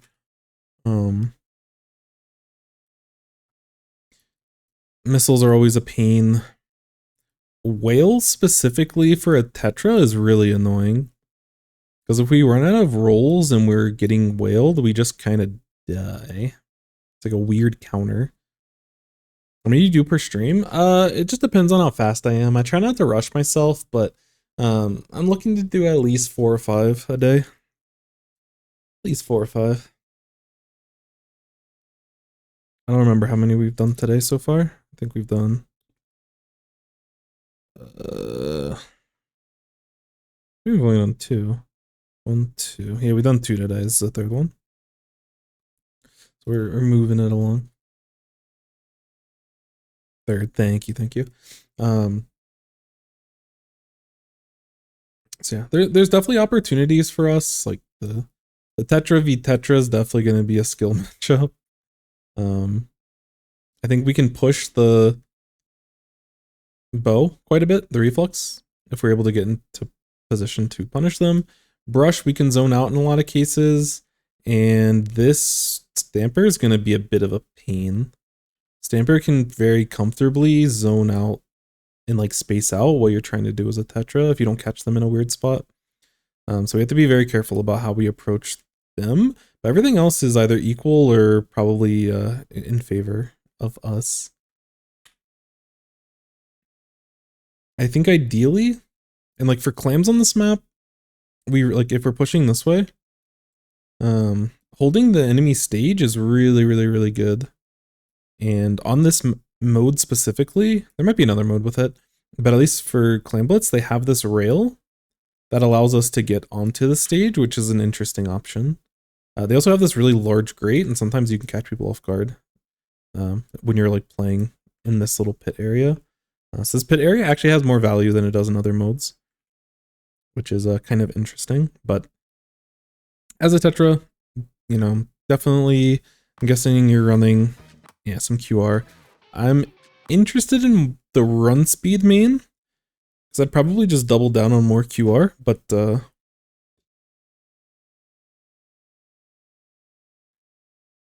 yeah, we kind of just want to go in and make opportunities.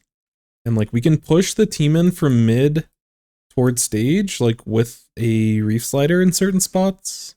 And in certain cases we can push, like when we have stage control, we can push and be annoying in this area, which the enemy team, like if we get annoying in this area, we can have a big push going.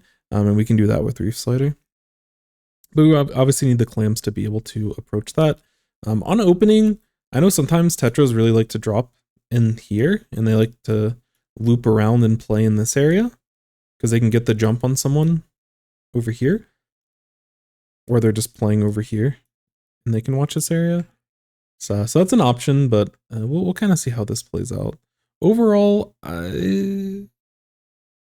I think their team comp is a little bit more complete technically, but I think your team comp is totally fine. And like they're both a little bit messy in terms of the overall composition, which, you know, that's just how matchmaking goes.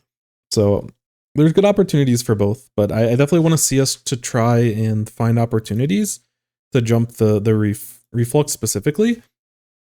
And, you know, if we find ourselves close to the brush, just try to roll away and chill. Try to outrange them.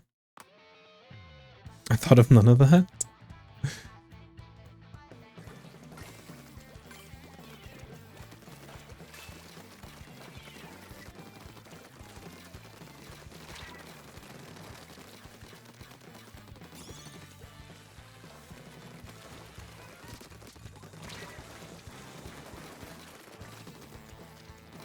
It's a very scary situation.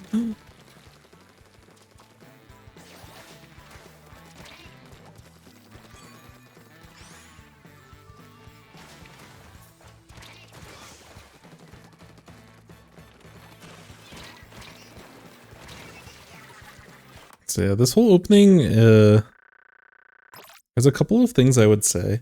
The first thing, when it comes to Clam Blitz as a mode, it's not that it's not that you should always neglect clams, but I don't think we need to waste time. Like, part of us having our roles and part of us running quick respawn as a Tetra player is that we want to be able to push quickly. We want to push the enemy, like, you know, we want to find these little opportunities. Like, we know we have a very favorable matchup, a potentially favorable matchup, a scary matchup, and then a skill matchup. So with our mobility, we can kind of forego having to deal with Tetra and hopefully forego having to deal with the Stamper and just try to move forward. So I don't love us wasting time in mid out in the open trying to get clams, when instead we could be looking to, because I'm okay with this drop, but I want us to like get here so that we have this ability to roll onto anyone in this area. Or we can potentially look to get like underneath this ledge and look for like a cute play on anyone that's dropping on their end. Or, you know, look at someone that's potentially on this ledge, which their comp, maybe this reflux would do something like that. But against a lot of backliners, you can get cute plays over here like that. You know, you can just kind of sit back here and chill for a little bit. But yeah, pushing those rail as well is something that you can definitely do. But there's a lot of plays that I like for you to go for. And just trying to collect clams at this point is just wasting time on this. And because you're often probably going to end up feeding, if you constantly are trying to collect clams before you take fights, you'll end up probably donating clams to the enemy team overall. Because they'll take the 3 or less clams that are on your body when you're trading. But again, there's a time and place to collect them, but we just waste a lot of time and we lose the ability to start pushing people because we're like super focused on these clams. But I like that we roll behind cover in this type of spot. I like us getting to safety. Unfortunate on the rail, but you know, this isn't a bad spot either. You get those shots. When you get a couple of those shots, I'd probably look to roll aggressively and clean this up, because right now we're at a slight advantage. I think they hit you once, but you hit them at least 2 or 3 times. So I would look to try to be a little bit more aggressive when you have this advantage, but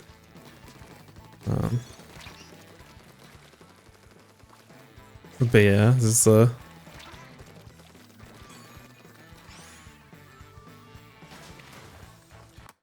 I would also probably try to look to get rolls off while this is happening, just to kind of preemptively make sure that we're moving as much as we can. But I do think like in this kind of spot, as we know that they're zipcasters kind of ending, we can either we can throw a bomb down here, or we can just like roll down here. But then we'd be taking a weird 1v1.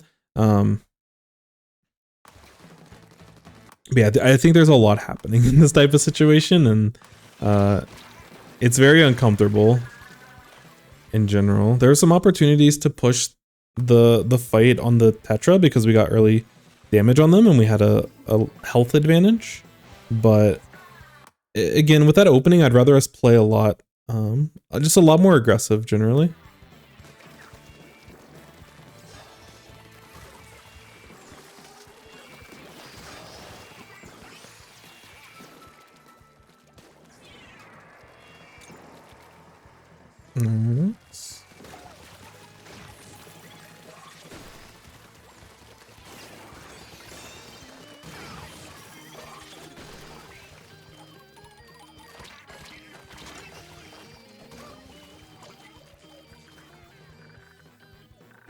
So the very beginning of this play, I love the picks that you get in mid.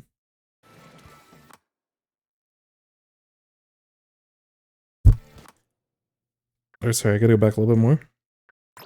But the initial picks that you get are really very solid. Or like your team gets one and then you help with the other one.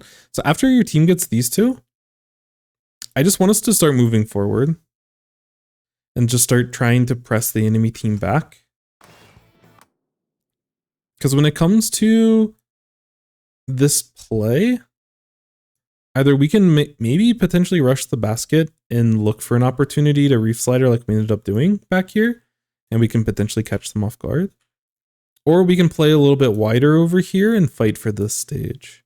Protecting Super Clam. Yeah, the thing about protecting Super Clam is that other people on your team do that better. Like, this isn't a bad play, but it's not optimal. Because your team is also ready to push as well. And something like the Blob, something like anyone else on your team, they're not going to be as aggressive going in. Maybe Dapples a little bit. But we are like the most mobile person on our team. So we get more value. Like, we do get value by protecting the Super Clam. You're not wrong. But we get more value by pressing the issue and being more aggressive. Trying to take these fights. Because if we're distracting them and we're rolling around and able to stay alive, potentially get a pick, you know, there's a lot of ways that we can come up onto the stage and just roll around. You know, we can, if we find aggressive opportunities, we can go for them. But otherwise, as long as we're just taking space in this area it makes it way easier for everyone else on your team to be able to move in with you. And I think you have good potential matchups. You have to be careful not to roll into the brush, otherwise you might get splatted. But if you can find this reflux, you just roll at them and you get the pick for free, basically. So I would always look, as a Tetra, your brain should always be thinking like, you know, how can I be aggressive? How can I look to do stuff and like provide the value by just pushing in front of the rest of my team? Welcome in, Sanic. Hello, hello. The other thing, if we are going to protect the clam, I want to know what's going on the sledge. Like, our camera's focused toward mid. But realistically, if they're going to go, like, because it wouldn't be uncommon for the brush to, like, drop, pick this up, and go for a quick play and a quick, like, score. But if they're going to go for that play, they're going to drop off this ledge more than likely. So if we are going to go for this play, which, again, I would prefer us being more aggressive, but if we were going to go for this holding and protecting the clam play, I'd want our camera to be focused over here so that we can see who's dropping off of the ledge.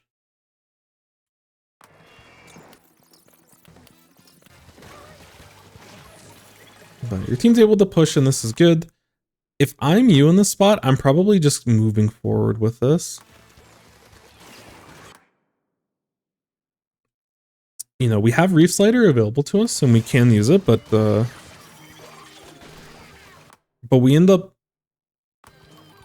being later than the rest of our team trying to take fights. And like, as a Tetra, you want to be like the first person taking the fights because you have the mobility to like stay alive and reposition. And you also get these little buffs as a Tetra player where like you can roll around in the enemy ink. That's probably the biggest advantage that you can have at like the biggest advantage as a Tetra is the fact that with this space, you're able, like, you can swim up to here and like start rolling, and you can take fights all the way up here without ink because you're a Tetra. And that's why being aggressive, and that's why running like a QR build is important, because you want to push past enemy ink in a lot of spots and fight them farther into their base, especially when your team has an advantage. Because even if you don't get these picks, your team in a lot of spots can definitely clean up.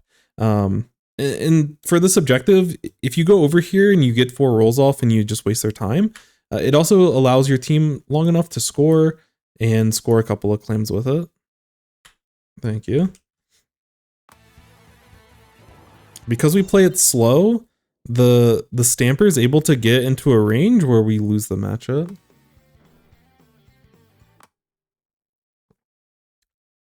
You're good, you're good.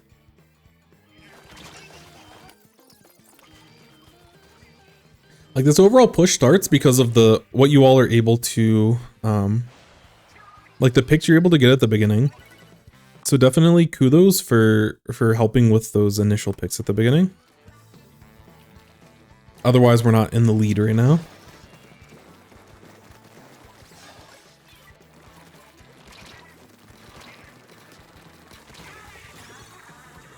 We were rolling in unison. That's tough. I don't like that. Opportunity is totally fine. Yeah. Jumping in here is okay. We need to, like, just as good practice, we should probably be looking to roll when we're landing. Like, we want to push as fast and as mobile as we can be. So in this kind of spot, if we want to roll over here, if we want to roll back here, if you want to roll into them, I don't really care what we do here. I just want us to be a lot more mobile in this type of spot. Moving terribly, it's all good. That's all good. That's what getting other opinions is all about. The killer whale is really unfortunate, but it is something we have to be mindful of as a Tetra, because we can roll away to not deal with the whale, but if the whale is still active after our rolls are done, then we can, like, we have no way to counter it. We just kind of lose.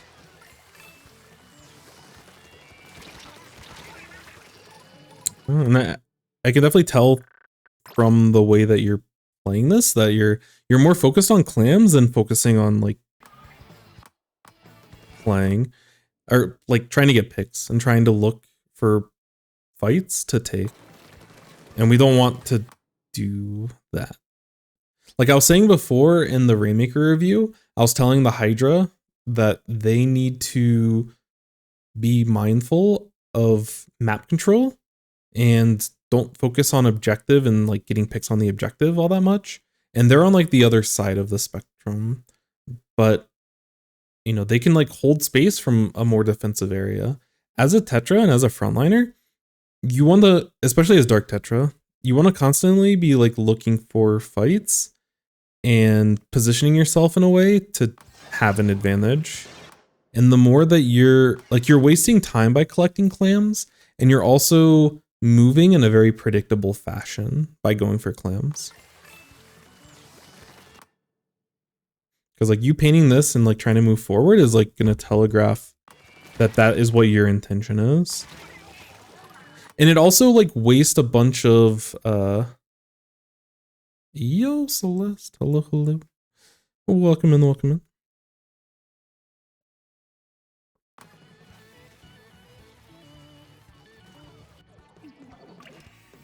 Yeah, it's all good. I mean, the point of the reviews aren't like your goal isn't to try to show your best self.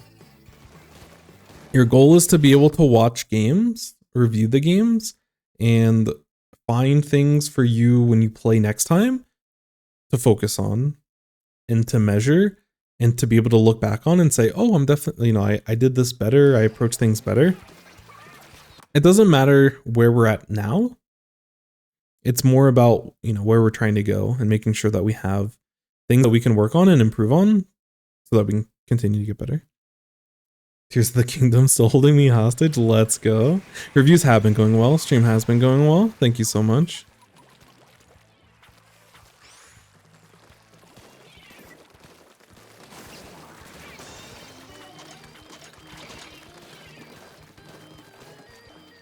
Nice roll to get away there. That's tough. It looked like we were probably trying to do a squid roll or something. Unfortunate. But this is another opportunity where we get 3 down. One of them's coming off spawn now. But instead of worrying about clams and stuff, this is where I want us to be moving forward and rolling into the last person on their team. And looking for a fight. Like you can approach this area and you can kind of like, you can chill a little bit behind this wall. And like look for the you know, use this time as you're approaching to try to figure out where they're at. So you're not just blindly rolling into them without any information. Like gather as much information as you can into it, but your overall goal should be behind the basket. You want to distract them and take fights and hopefully get picks, but you want to be taking fights behind the basket so the rest of your team can score without any issues. And we're just a little bit too preoccupied on like doing the objective here. And like even still is like a fine opportunity for us to push. Here's that reflux we were talking about. We can just roll into them. If we just get a trade on the reflux, we're chilling.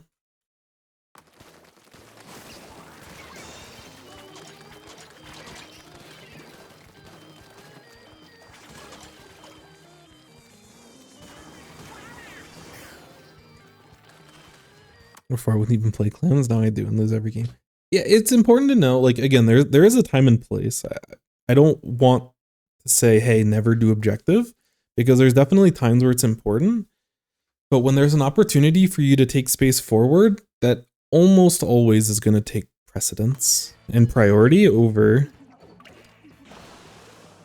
focusing objective.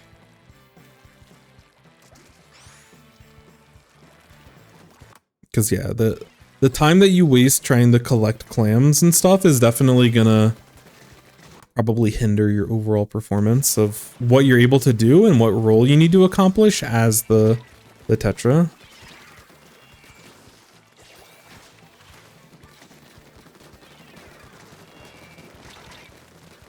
Tetra anime battle. Real. We'll let it play, we'll let it play.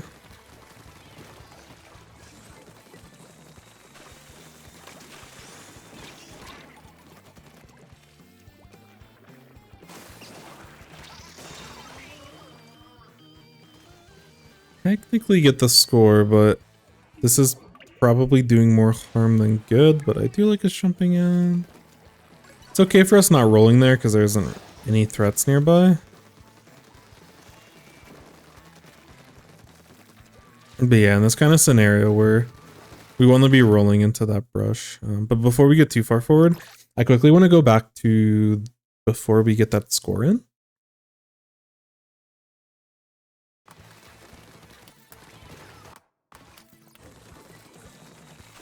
Oh, whoops. I didn't go far back enough. So when we were playing a little bit before this, it's like in this kind of spot, our team is kind of pinned in this area. And no one else on our team, this goes back to the value that we can get as a Tetra. But like we're kind of pinned in when it comes to paint. And so, you know, no one on our team can really push through here because we'll get stuck in paint. But as a Tetra, you can move around. Like your 4 rolls allow you so much mobility and you're able to roll like in enemy ink. So in this kind of scenario, I would probably try to lead with like an auto bomb. Because the problem about rolling into enemy ink and like the scary part is that we don't fully know where the enemy team is. So like I keep saying that like, oh, you need to like roll into the enemy ink, but like it is definitely a scary situation because you don't know where those people are. And that's where like auto bomb in your kit will help you try to get that information. Because if you throw an auto bomb before you start rolling in, it'll hopefully lead you to someone or it'll explode and then there's no one like in that immediate area. And at least it gives you some more information. Obviously you can paint before you roll in, but we want to make these decisions as fast as possible. Like obviously we have to slow down a little bit so that we are making informed decisions, careful decisions. But over time we would definitely want to speed up the pace. But like where you're at now, Tetras is a very tough technical weapon. It takes time. So I'm not expecting you to play like super fast at this point. But in this kind of scenario, when your team is just stuck having to keep moving backwards, this is where you can look for opportunities to drop into them. So I'd probably throw like a bomb somewhere in this area and we can either look to drop out right side or we can use we can back up or we can also use the sponge here. There's different ways, but we can also drop in through mid this way. And if you see this reflux, like just shooting shots and stuff somewhere in the mid, then, you know, when they're painting and everything, that gives away their location. And we can use that information to drop in and just find that target and try to pick that target. But we have to be a little bit, it's very uncomfortable to have to roll into enemy ink and have to like play inside of like having to run into a bunch of people on the enemy team, which is why it's important to find information before you start going in. So if you can find the information and you have a target in mind, just go for it. Get your rolls out, just roll in and just go for it. Because if you get one pick, it allows your team an opportunity. This is another spot where we do see like a reflux over here and we can drop out to the side in this spot and just take that fight. Because a short range fight with the Tetra or with the reflux, we're super chilling as Tetra.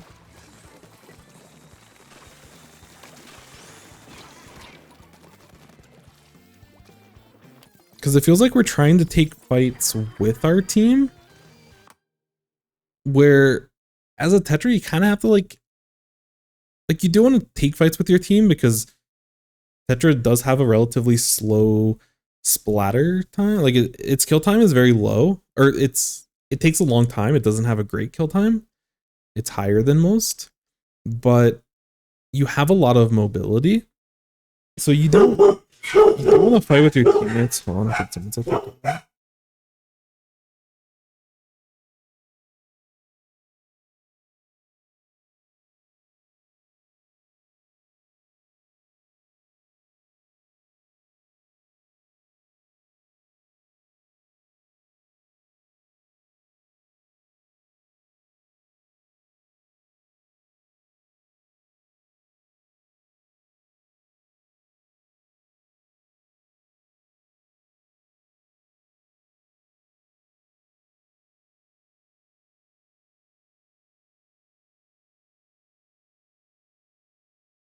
All right.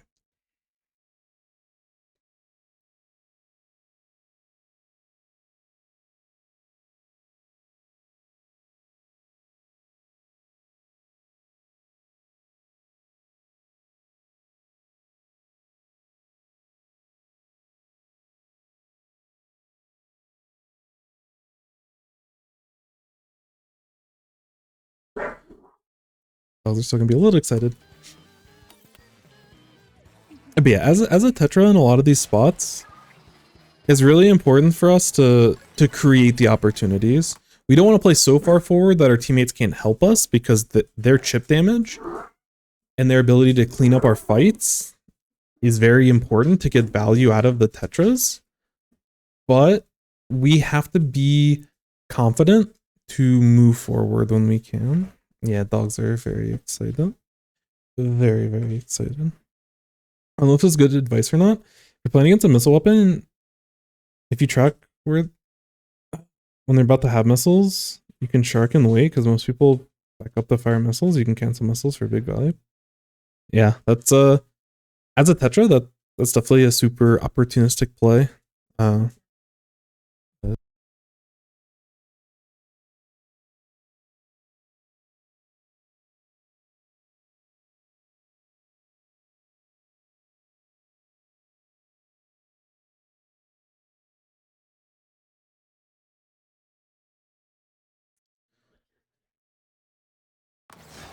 But yeah, it's definitely not a bad. I don't know, like if it is like I don't play enough Tetras, so yeah, if you're playing against missile weapons specifically, like you're definitely right. I don't know how often you can catch people in those spots, but I'm sure if you plan for it, I'm sure you definitely can make it work. But yeah, I feel like I haven't seen missiles in the meta for so long, so I'm still like trying to remember like how to punish them and how to play around them and everything. But no, I think it is a good idea. A good idea if we're able to capitalize. And yeah, on this spot, do it beforehand. Yeah, no, it definitely would require a lot of pre-planning, but I love the idea. Definitely love the idea. Yeah, if we're running, like in this spot, if the brush is running away, this is where we can use our rolls to like keep space and like try to keep speed with them to get the final shot or two on them to get the pick.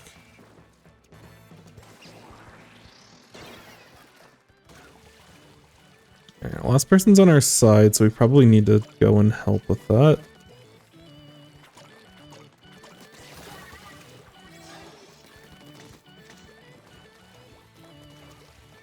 Okay. We know Stamper's the last one with ball currently. Yeah, we want to be careful about being in open spaces against the Stamper, so I like that you back out. And now we can start moving forward. One of them DC though, no. Uh-oh, the game's getting laggy. The new patch is showing its instability.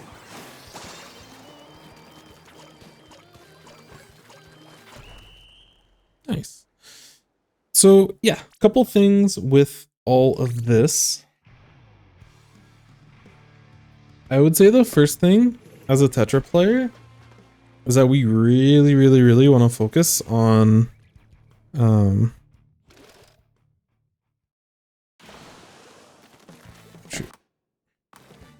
is really actually I'm gonna back it out so the paint isn't there. Okay. So trying to maximize the value of our roll. So like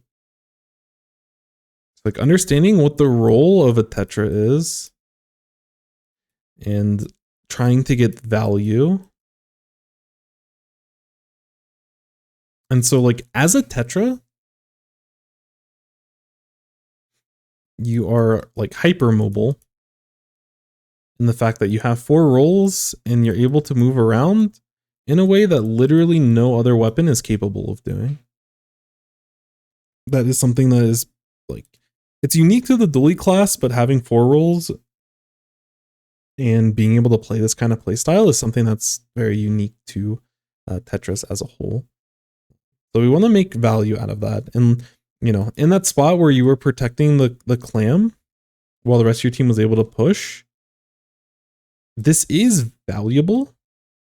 but it's not as much value as us getting into their space. The small risk that a brush has of coming down, picking up, and scoring isn't necessarily worth us not taking this kind of play.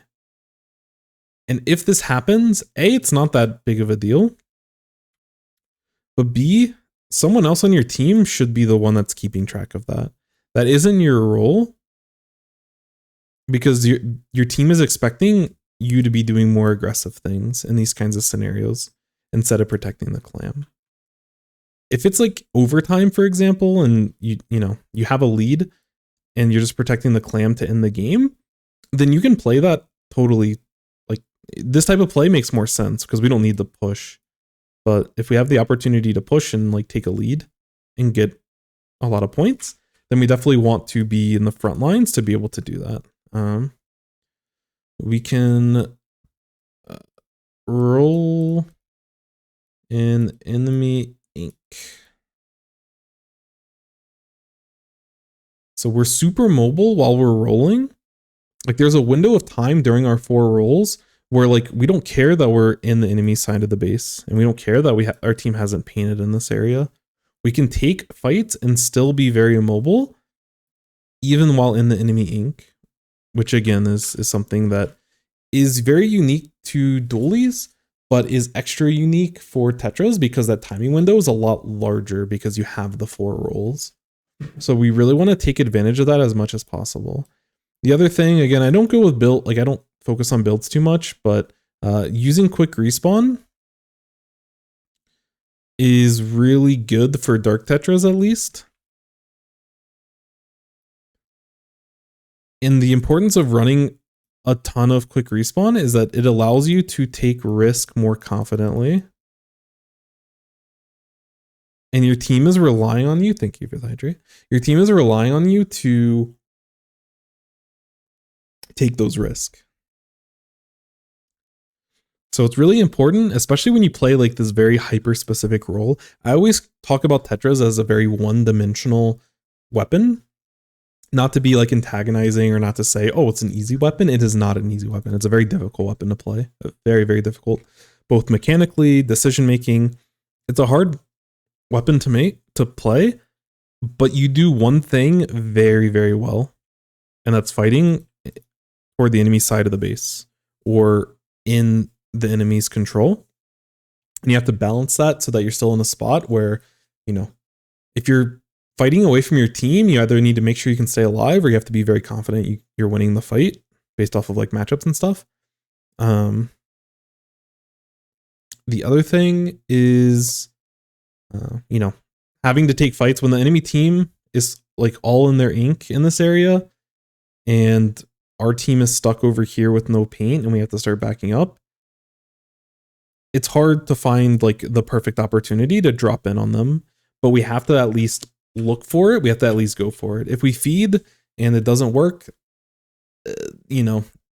unfortunate, but we have to at least go for those plays. We need to get more comfortable making those decisions and pulling the trigger and going for those plays.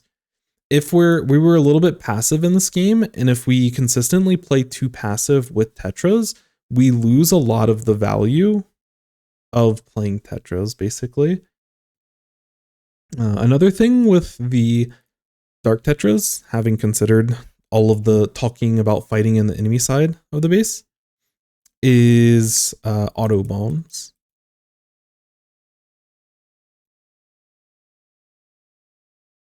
And I think auto bombs, they help provide, like, they do damage obviously, and there's certain spots where you can use them when someone's landing to get, have a lethal bomb out.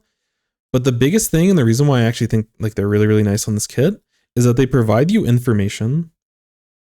So when you're on the sponge and you're looking to drop into mid and you have to figure out, where am I going? There's so many different decisions that I can make. Or if I'm dropping out right, do I go this way? Am I dropping out this way? Am I playing back here? Am I playing all the way back here? Like, knowing how to take these fights, there's a lot of decisions to be made. It's very difficult. Autobombs help us get information to make more educated decisions and more informed decisions. And I don't think that we use them all that much, and I want us to incorporate that a little bit more.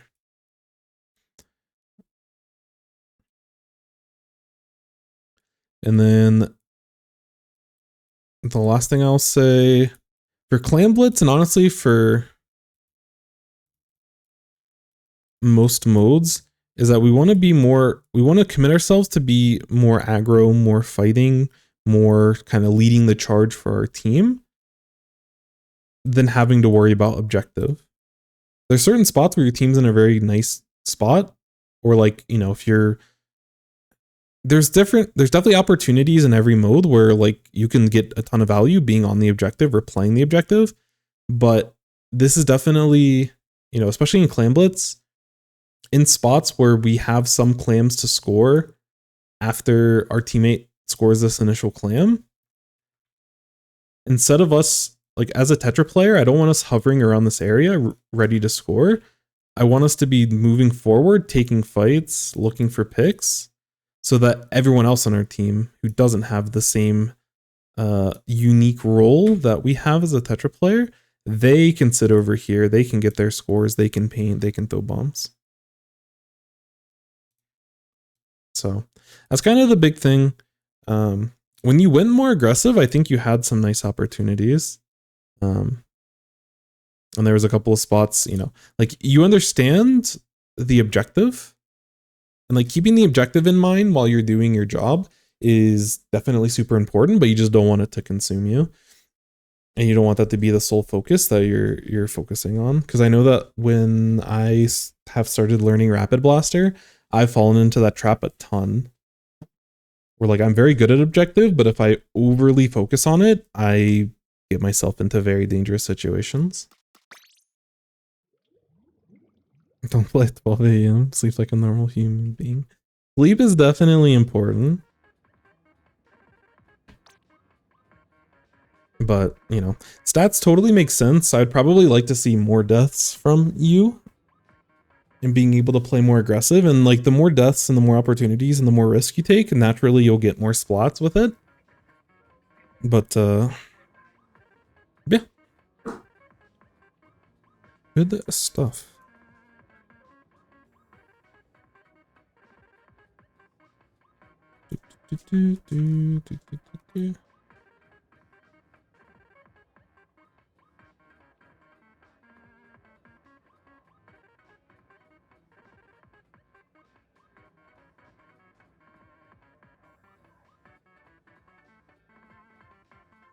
Terminal song never failed to go hard. Actually.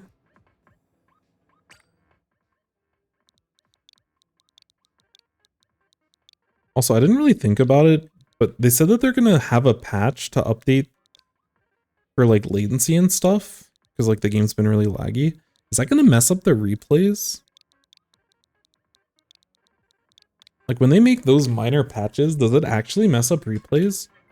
I never really thought about that. But I'd be very sad if that was the case. But again, that's another reason why having these things documented is nice, because I can just ping the person and say, hey, do you have another replay? Once you have that ready, we can just review it as soon as possible. That's also why I want to catch up. Because I think the meta also adapts over time, and I want us to make sure that we're playing and reviewing stuff that's up to date. Anyways. Stamper play. I feel like people are often too scared to play Stamper in the new patch after the nerfs, but I think Stamper is in a totally good spot right now. And then, did they have any information? No, there was not any other information, so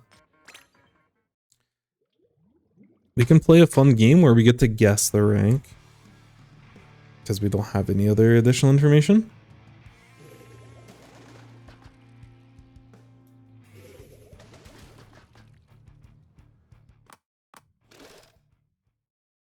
Wait, I didn't see...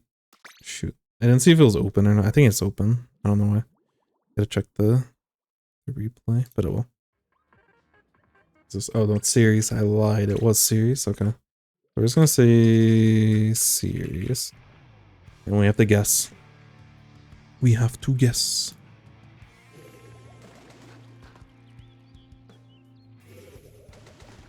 Chara moved to the new blaster. Real. About to rank up. Trying to finish the series. I know how that is.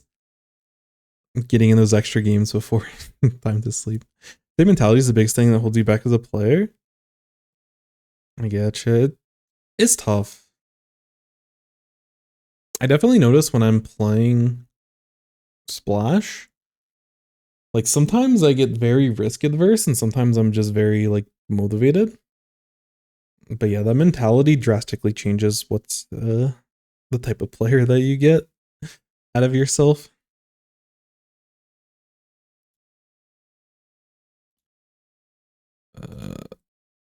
Lutowski.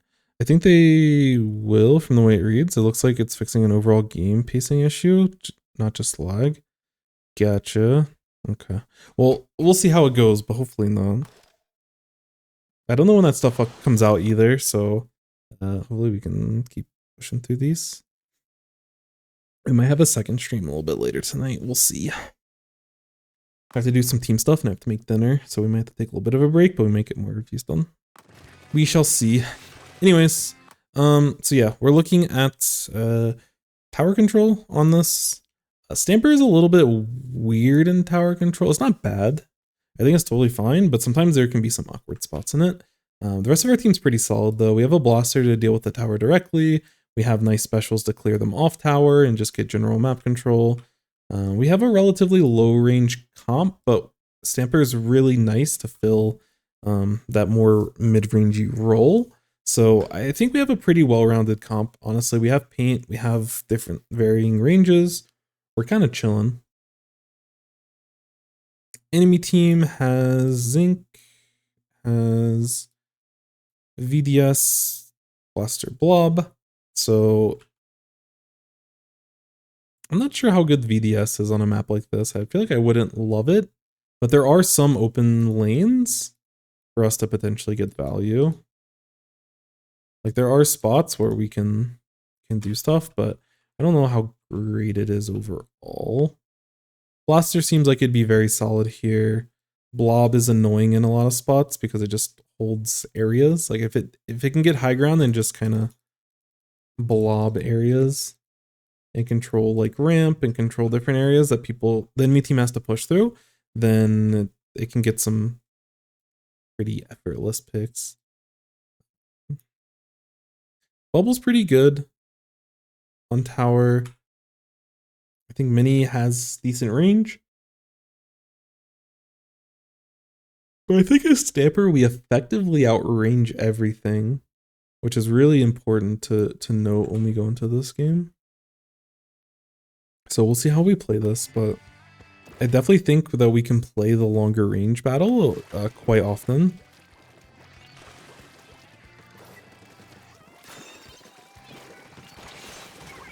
Alright.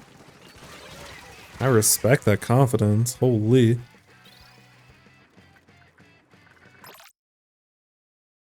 Having their name as Alpha is not a coincidence.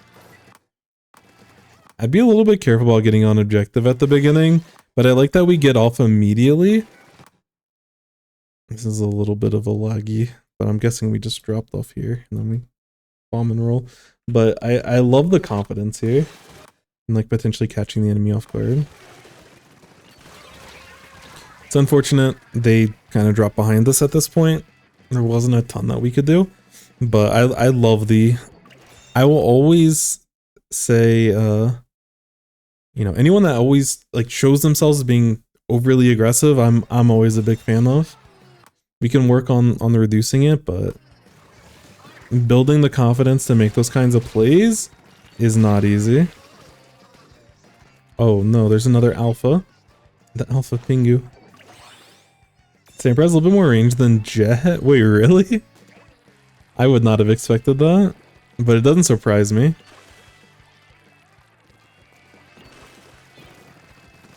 I can't believe how ridiculously strong this weapon is. Oh, yeah, it's tough. So I love the patience that we had before we initially engage to find an opportunity. Unfortunately, we don't get to pick through their rolls, but we back out before we get fully splatted. Have to be a little bit careful here.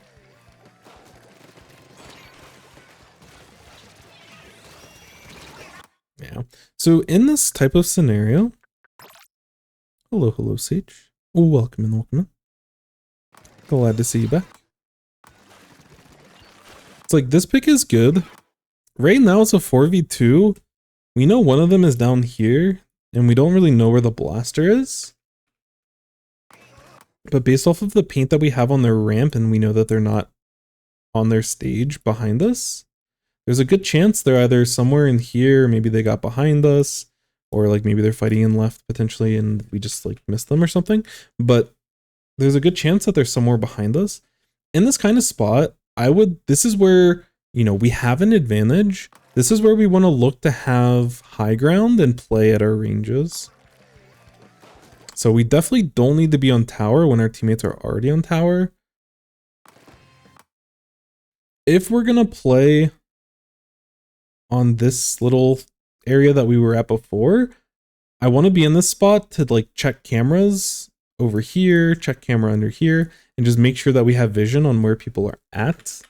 But alternatively, like we know tower is going to push over here because we have the player advantage. It's totally fine for us to just get on top of this grate. Okay, there's a lot of lines happening. So we can get on top of this grate instead. Have a good vantage point over here, have a good vantage point over here. And if anyone pokes out from mid, like the blaster, we're not going to be in range of them, and we can, we have time to react. And, you know, we can move back if we need to, we can move forward if we need to. We have a lot of flexibility, but when we have this type of advantage, and like I was mentioning before, when we have the range advantage, we have player advantage, and then we also have range advantage on our weapon specifically. This is where I want us to take a more central high ground position. And when this, like, Great doesn't really seem like a central position, but as tower moves to this location, like, you know, we still have to deal with people in mid, and we have to deal with people like on their ramp. So like at this point, Great is just a great spot. It provides us a lot of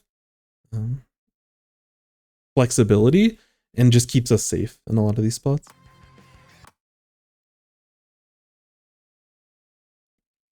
As Alpha in this case, as the Stamper, I'm just uncomfortable that we don't have complete information on where people are at before I'm jumping on tower and throwing myself in the middle of fights and everything. Great is a great spot. Oh no, what have I gotten myself into? So again, I really love the aggression, but once we get our initial picks, we need to look to play a little bit more solid.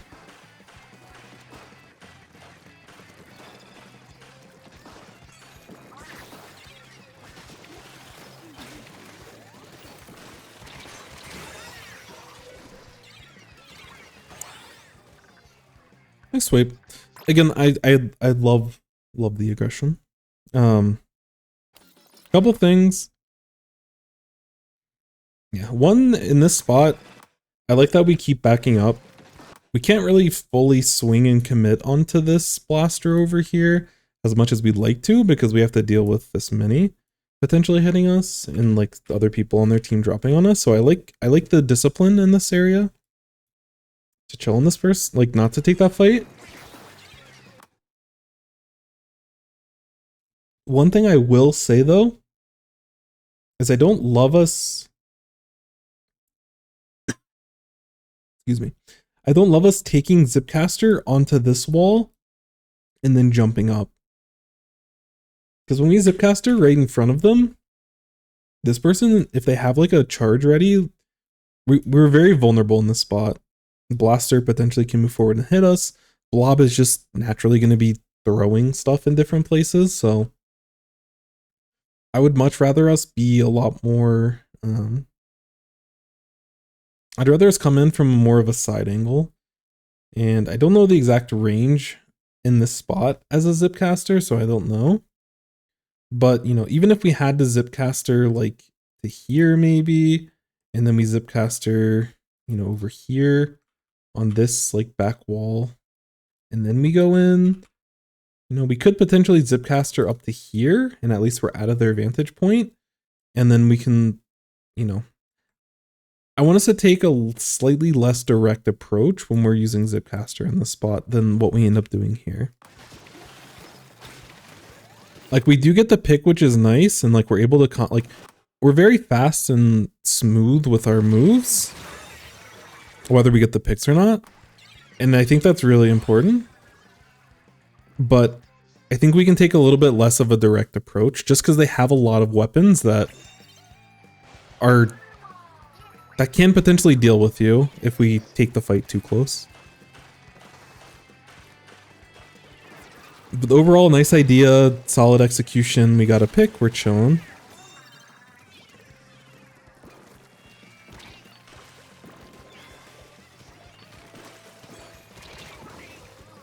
That's unfortunate. So after we get the pick, again, this is one of those scenarios. Our team gets the pick, we have an advantage. I just want us to chill a little bit. When we're throwing these bombs and we end up looking for this play going around their ramp, like we don't gather any information on like where they're at potentially. We know that this VDS is somewhere over here because they threw the bomb this way. But that's all the information that we have. I think we saw the blob before up here when the mini ended up dropping on us. So I think we know 2 of their positions, but we don't know where they're at now. It's been a few seconds since we've seen them. So if we're going to make this type of jump, I want to know specifically where they're at. And if we shark in this area or we sit in like certain areas, we can check over this wall and get a better idea on where these people are at specifically. Because if we know that this person's here when we're like going for our charge shot, we have a better chance at getting this pick versus like us swinging and not knowing where they're at specifically.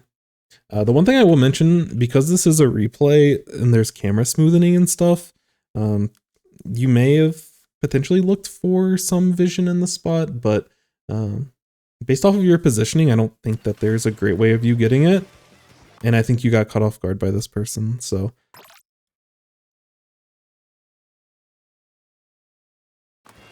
Again, I'll never fault an aggressive play after this, but if we're going to go for the aggressive play, we need to get more information.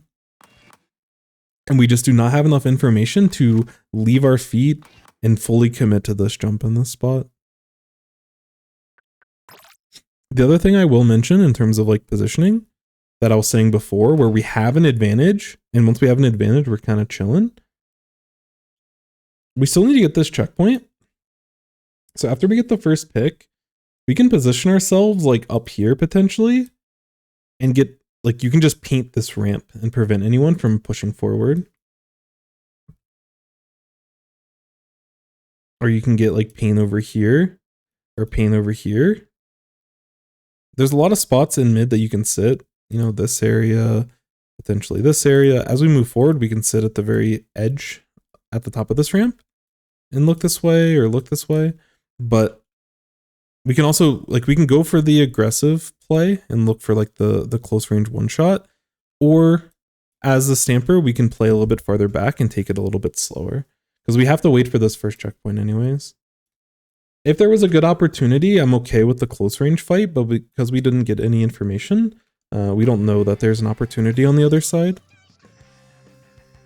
And because of that, I don't love it. But, you know, we do throw this burst bomb in this type of spot. Like, it feels like that was planned for us to be able to swing around, but it doesn't cover us completely. It still puts us in a very vulnerable spot at the end of all of it. It's kind of unfortunate that we die to the blob in this fashion, but all in all, you know, our push gets stalled quickly because we don't find some sort of pick in this scenario, or we don't stall them enough. Again, very good movement around the tower. Gotta go take care of Rhys. I will definitely stay fresh. Well said.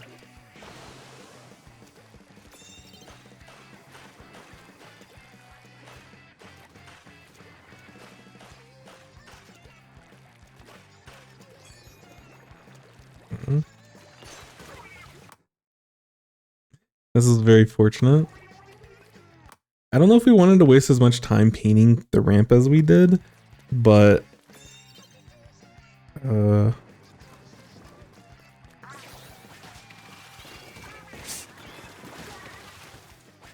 I'm glad we were able to find the value. I don't know what's happening.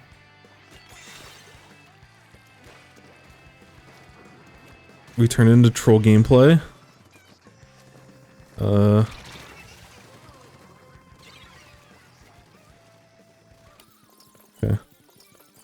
Are we trolling the rest of the game? I'm unsure.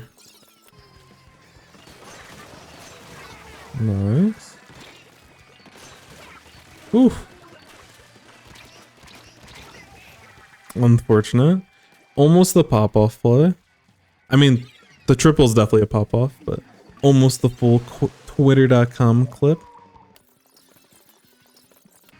Okay, I feel like after we took the lead, I feel like we're watching a different person.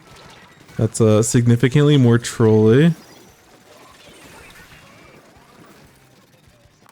Yeah, there's a lot of spots where we just centralize ourselves. Like, we default to jumping on the tower, which we don't need to be doing. Especially as a stamper, we need to really flex our range. We don't want to take a bunch of short range fights if we don't have to. Especially when we're leading.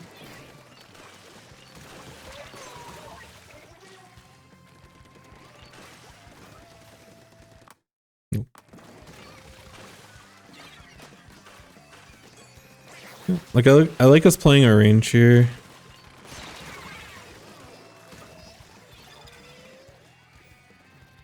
I'm okay with this play, but we probably can play this a little bit. Need to sleep? Yo, take care, Sage. Take care, take care. Have a good night. Hopefully you get some good sleep. We're almost halfway through the week. So I like us going for these ranged horizontal flicks over here. In this kind of scenario, and we don't technically know if there's people back here or not, but I would rather us not go, like, I'd rather us play this at a range. We can sit up here and like inch ourselves forward a little bit and hit shots on the people on tower or the people around tower. And I'd like us to play this a little bit slower and just be this annoying thing for the rest of the enemy team to have to constantly worry about. It's that, oh, there's a stamper behind us. Because when we commit, even if we just get a single trade here, once we go down, the threat of our team behind them is like no more. And we no longer have that threat to constantly poke at them at and slow down their push. I don't hate zipcast either here, but I'd rather a zipcast onto like higher ground, maybe up here or something, so that we can get more like vertical slashes like in zipcaster. I just don't like us fully diving here. I'm okay with us using zipcaster, but I don't love us diving, because unless we get like a triple or something, we leave this game open for the enemy team. And if we play it slow in mid, that gives the rest of our team more time. And now we're just in like an awkward spot, which fortunately our teammates are able to get some picks, but this game's starting to feel a lot more uncomfortable than it needed to be a little bit ago.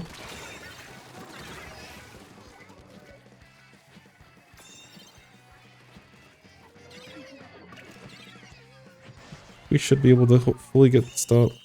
Okay. So, all in all, good gameplay. I always respect very aggro, very confident gameplay. And living up to the name, Alpha is a very confident, aggressive player. Always looking to dive, always looking to take fights. We need to refine our play a little bit. But being very confident when we need to be aggressive is a nice quality to have. It's a really nice quality to have. It's easier to start super aggressive and then slowly peel back the aggression and use it when we need to, versus, you know, being afraid to take any sort of fight and then having to tell someone to play more aggressive. So again, I'm super, super happy that we're being very, very, very aggressive here. In terms of the gameplay that we saw, again, a lot of positives about a lot of the dives that we make. Sometimes I accidentally say stay fresh to real life, in real life to people. Honestly, fair. I used to, back when I had like an Xbox 360 and I played that all the time, like the Xbox has like the little notification sounds when you get like an achievement or like if someone is online. Like there's a noise that goes with it. And I played so much Xbox that I like phantom heard that noise all the time. Like even when I was at school, I would like randomly hear like the achievement noise or like someone's online or someone invited you to play. There's like different noises for all of that, and I would like hear it randomly when I'm like taking tests and doing stuff. I don't know what that means about anything, but it's like the it's like effect, it's like the Tetras effect or whatever, where people like see Tetris even when they're not playing. Like I was like hearing sounds. Yeah, it was effectively like a ringing in your ear, but it was sponsored by a Microsoft. Oh man. But yeah. So I think one of the biggest things,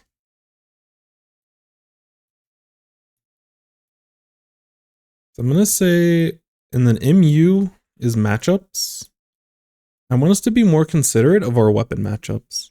Because when we play Stamper, a lot of times we'll find ourselves with very dominant long range advantages. And this isn't very dominant, but this is very solid for us.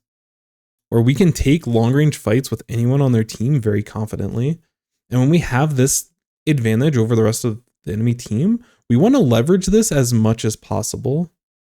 And unfortunately, as much as I love the diving, especially when we dive and get that first pick so the rest of our team has an advantage, that's when I want us to slow it down a little bit and play in those long ranges.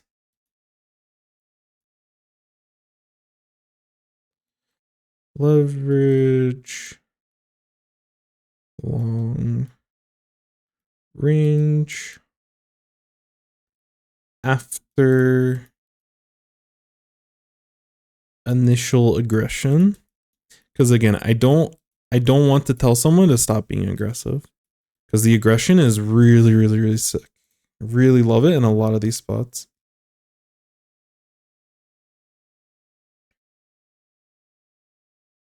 Funny how much better Stay Fresh is, though, than all the other phrases. It is very flexible in its usage. It's the splash of Splatoon phrases. One of my teammates hears a tactical deploy sound. Oh no. That means they play a tactical weapon. Off the hook and deep cut. I can mean PRT. Welcome in soulfully. I like off the hooks catch you later. It's just kind of basic. I'm always a fan. All of the silly phrases, and I don't really remember Splatoon 1 that much, but all of Splatoon 2 and 3, all the silly phrases that the idols say, I'm here for. Try slash and squelchies.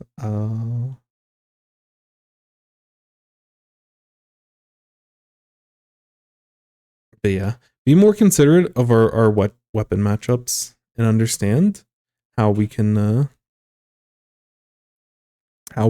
take advantage of the aggressive plays that we make. Because again, our aggression is super, super, super good. Super, super good. But there's a time to dive and there's a time to chill a little bit after we dive.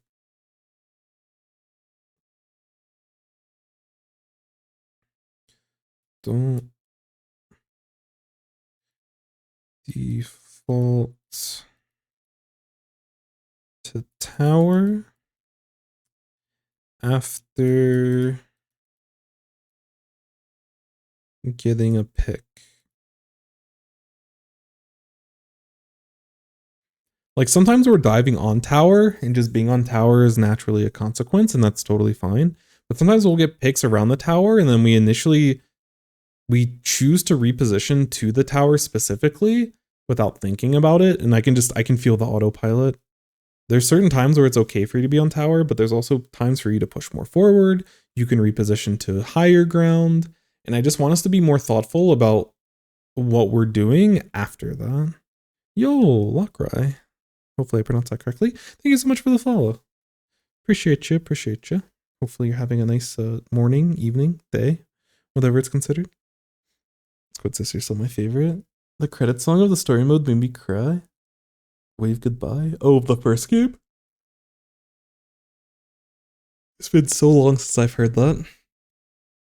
I do not remember it. Oh, one bit. Maybe if I heard it, I'd like, oh yeah, now I remember. But I do not remember. But yeah, there's a lot of autopilot moments when it comes to diving. Oh, in this game? Oh, the end song in this is really, really good.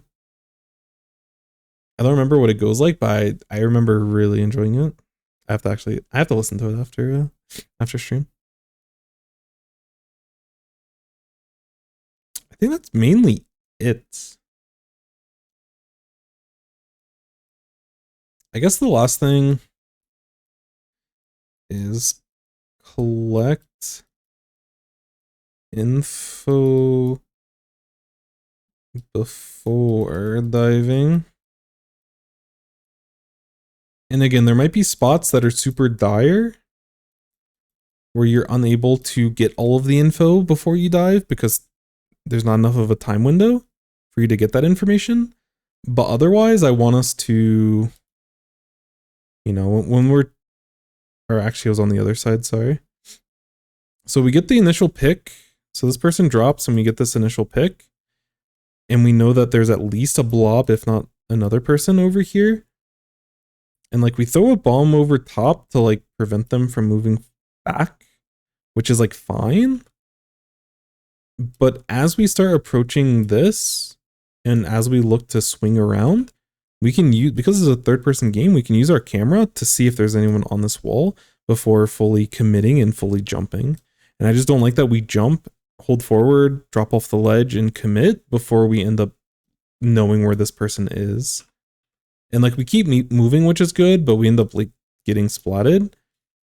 Where otherwise if we get this information beforehand, if this person still sits on the wall, this should be a very free pick for you.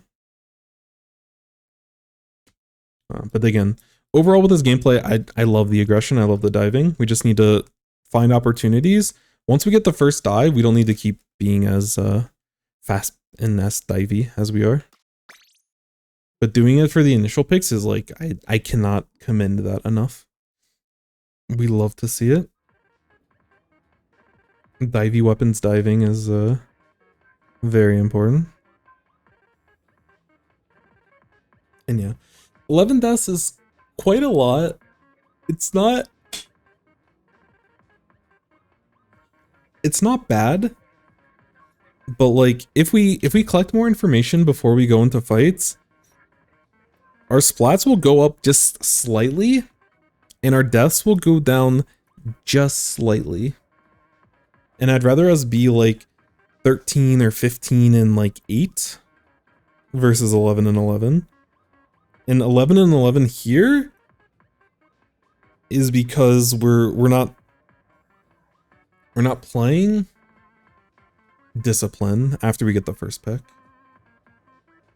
Almost all of our deaths happen not going for the initial picks, which again, 11 deaths is totally fine. Sometimes you have to like really force, but we got most of our early initial picks very cleanly at the beginning of the fights.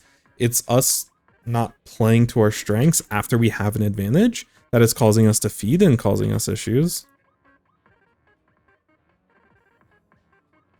And that's what I'm trying to focus on in this kind of scenario and for us to get a little bit better at. Let me do one more. Not that we're gonna rush through it, but we're very much in. I can't go too long, or else I'm gonna have an upset family because we're not gonna have dinner. And yeah. So we're gonna go into a no tangent mode. We are dialed in.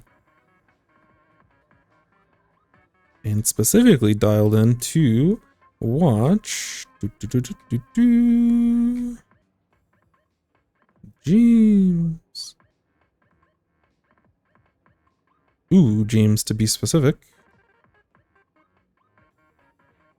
Oh no. They did the thing where they sent Turf War. It's okay. It doesn't happen often, so I'm okay going over some Turf War now. Turf War isn't bad, I just don't want it to be consistent. But it's almost a breath of fresh air because we haven't seen it. And basically, since the Splatfest. Welcome in, Brolivia. Hello, hello. And this also helps speed it up because it's only a 3-minute game. Oh, wait, it's Tower. Wait, I got bamboozled. Oh, I didn't read the rest of the comments. They ended up correcting themselves and saying it's TC later. Oh, man. Only a replay code could get me hyped up to watch some Turf War and then force me to watch ranked and be sad. Oh, man. I'm funny. I am very, very silly. Oh, I've seen bulk help. I feel like I've seen a lot of these names, but I don't know the people. I think bulk help is a treasure play. Pretty beast. Cannot lie. Alright. So let me correct the first I gotta do the okay. Excellent. And then we are going to change the thing. I don't know why I keep humming baseball anthems. Don't know what's wrong with me. Does this copy and paste? Oh, it does. Wait, I can just copy and paste stuff. Why do I make my life harder than it needs to be?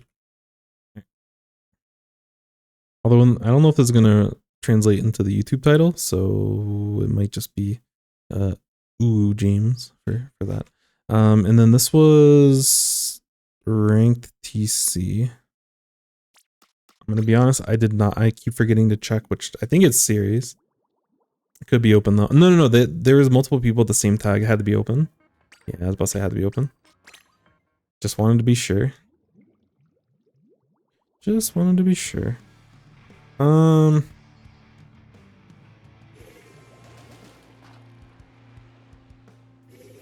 don't know. I'm not sure their rank or anything.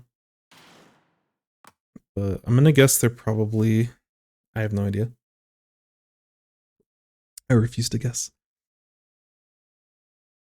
No Turf War break for you. Real. Also, welcome back, Celeste. Hopefully, Tears of the Kingdom has been quite fun. Fell asleep, come back, and you're still on. Let's go. Well, that means you didn't sleep enough.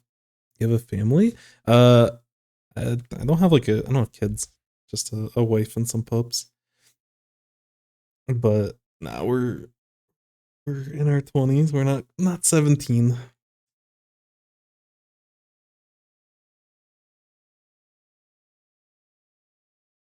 You gotta go home and be a family man.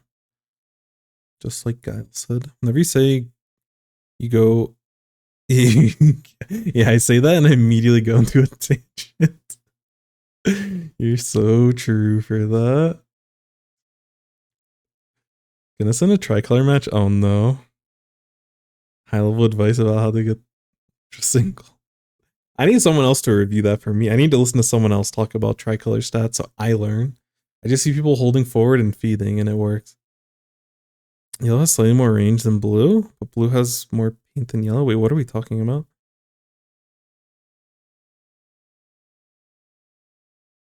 Yellow and blue.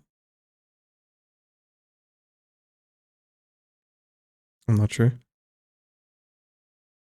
I'm so confused. Completion itself is losing it. Yeah, there's so much stuff. Definitely no spoilers, but if they have the super collectibles in that game, hopefully if you're a completionist, they make it hopefully they make it worthwhile. Weapons above the UI? Wait, what? Yellow has slightly more range. Oh, we're talking about, okay, my bad. We're looking in front. Okay. See, I'm getting on tangents and you're trying to keep me locked in. So I appreciate that. And I need to be listening. I'm focused too much on trying to not focus on focus on the task at hand. As ran a few full QR Tetras in tricolor, make the ultra signal timer go to like 0.01 seconds till it activates. Dang. The feed is real. Alright, so we're playing the Painbrush here.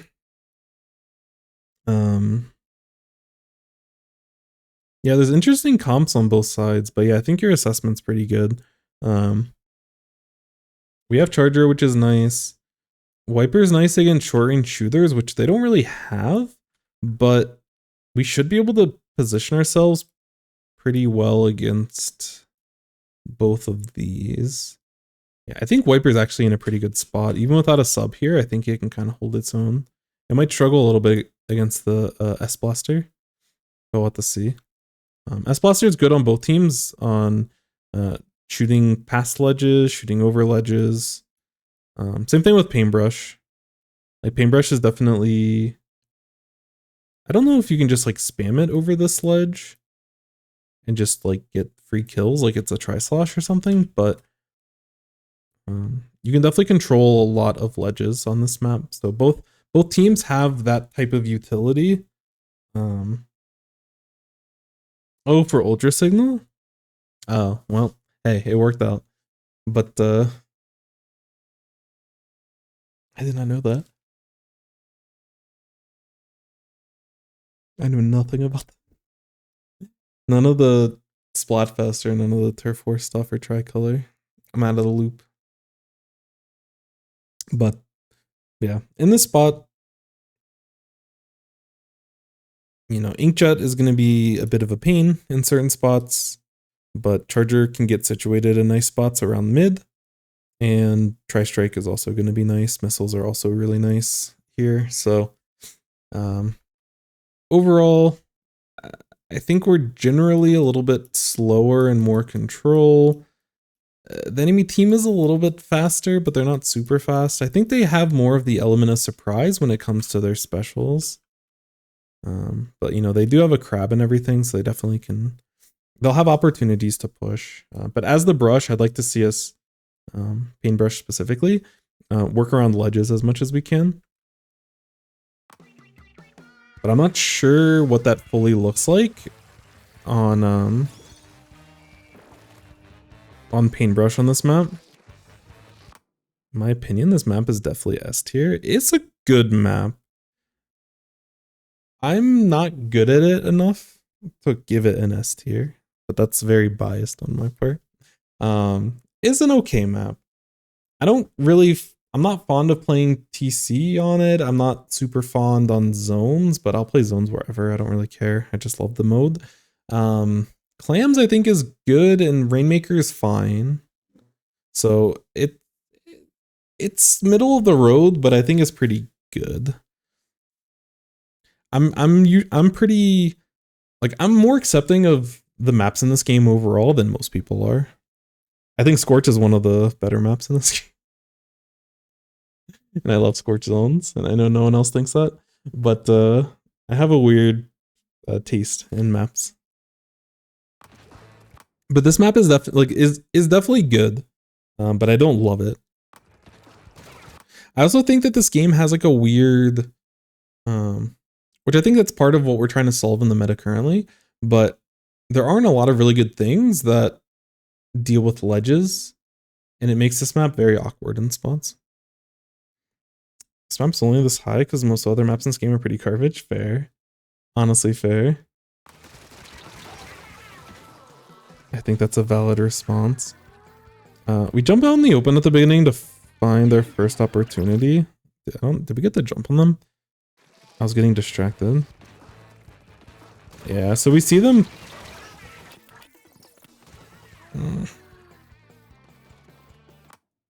I don't know if it's really worth going for that kind of pick at the beginning.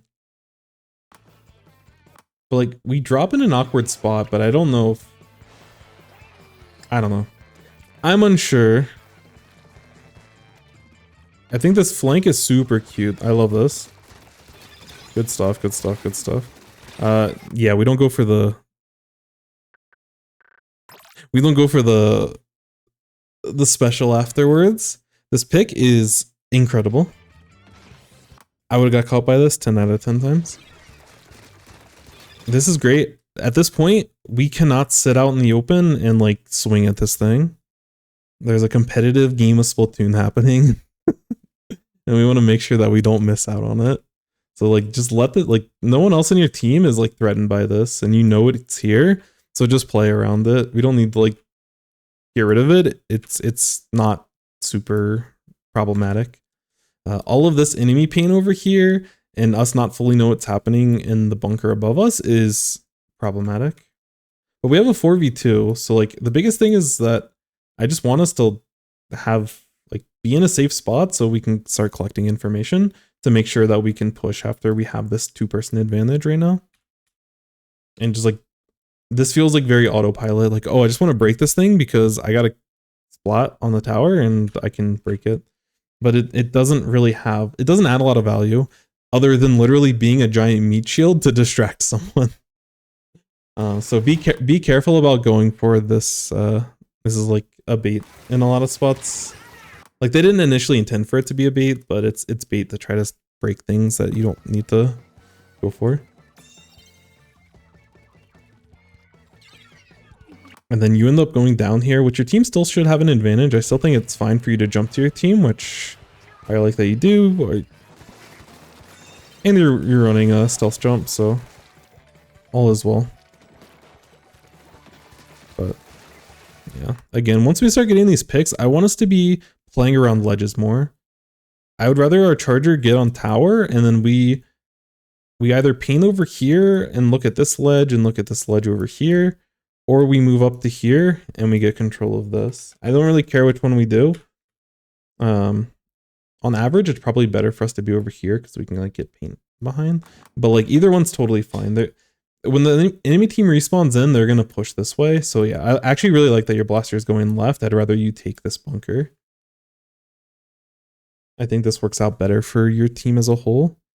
Why is Nova running so much quick super jump? I mean, hey. If you know, you know.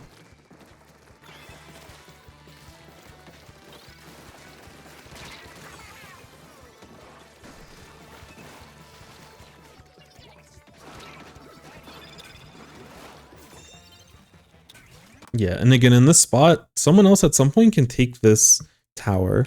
I want us to like cross over here and like try to find the pick on this blaster. We don't have to like run at them directly because we don't know where they're at, but I don't want us to just sit on tower and just eat a bunch of shots because you probably should have gotten blasted here.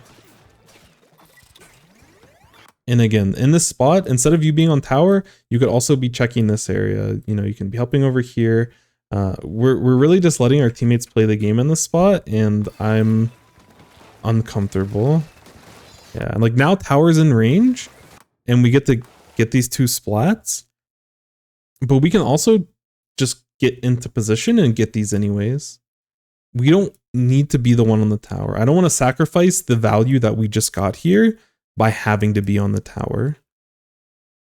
So when tower starts moving forward, just let someone else on your team get it that doesn't have as easy of a time. Like Wiper's totally fine being on tower. Charger's fine on tower. Blaster wants to be doing what you're doing and sitting on ledges. So like, let these people get on tower. I don't care which one. And then we do our job of holding ledges really strongly. Because like we kind of lucked out that the timing windows lined up in a way where they were pushing through while tower was like in this area. And we want to be more proactive with how we use the advantages of our weapons. Because like, yeah, your Wiper's just sitting around the tower just painting, so they could just be on the tower instead. And there's someone above you and we have no one that can directly control the ledges. And that's why this push stalls out here. If it was Wiper on tower and you were controlling the elbow in that spot, then you know, if you're sitting here and you're just controlling this while Wiper's on tower, then this, I can't guarantee a KO, but it at least gets down to this spot and you're super chilling.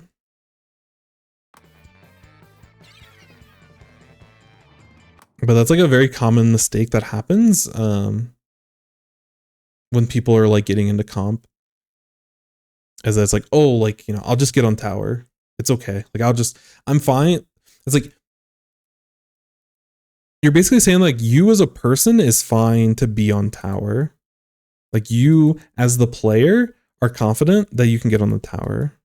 But we need to play to the weapon that we've selected, the kit that we've selected, the role that we have in the overall team comp. And our role is not tower rider. Our role is ledge, dealing with ledges basically, and looking for like sharky opportunities to do stuff, and we're just unable to do that when we're sitting on tower.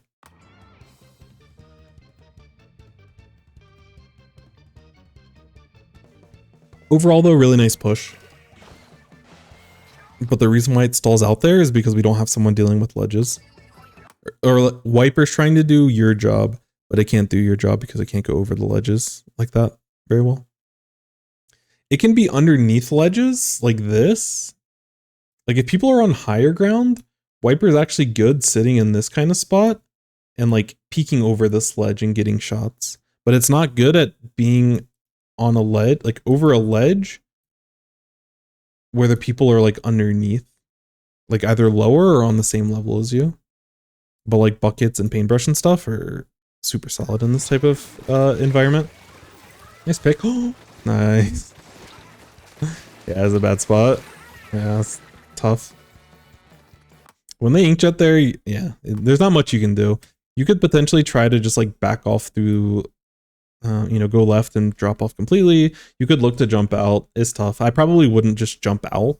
I'd force them to have to make a play than just jumping out in the open, but got the initial pick. They're not gonna, they shouldn't get a huge push off of this, so we're fine. Yeah, again, I don't like your comfort on the tower. You should be foaming at the mouth or ready to move forward. And we're a little bit too chill for this. Because you know who could deal with this thing? You know who can deal with this thing? The person that's out of range on the tower. Again, your teammates are doing a good job of cleaning up, but I want you to be this person. When your weapon has a specific role that it excels at, you want to be super happy and excited and motivated, and I really want to take this opportunity to do what I do well.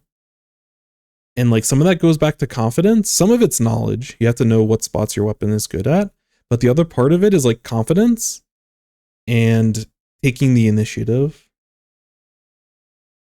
And there's a certain degree of like, oh, well, if I get off tower, how do I know that my teammates are gonna get on the tower? And like, technically you don't, but it's unless you're like talking to these people, you know, if you're in a party with them in open. But let the people that are not good at dealing with other stuff be the ones that are on tower. Usually like the support type players and like not slayers. Slayer should be moving in front of the tower and doing slayer things generally. Obviously, you know, nothing's 100%, but let the support players or let the backline sit on tower. When it's paused, the water still moves. Yeah. I love this sounds so stupid. I would love like a side game. Like how Mario has like a million games. I just want to see what's happening. Like just let me, I want to go to Inkblot. I want to play a Splatoon visual novel where I'm a student at Inkblot Academy. Or I just want to play an RPG where I'm just like, I'm off Manta and whatever is happening, whatever life is happening over here, I want to explore it. How cool would it be to have an exploration game for Splatoon? I don't know. There's so many interesting genres that they could do. Obviously, like, you know, the rhythm music stuff they could do more of, which I'm surprised they haven't. But the culture inside Splatoon's so interesting. I'd want to be a Splatoon band member. That'd be cool. No, I appreciate it. This is a short enough tangent because it's still Splatoon related. But Oh no. Yeah, the Wahoo World Amusement Park. It'd be so cool. This is where I just want Nintendo to shill the Nintendo or the Splatoon IP and just make like 20 side games. Wahoo World, yeah. They do have that one like carnival like game. Yeah, Nintendo. Reggie, Bowser, all of you, even though Reggie doesn't work for them anymore. I know you're one of the 24 people watching right now. Yeah, definitely get on it.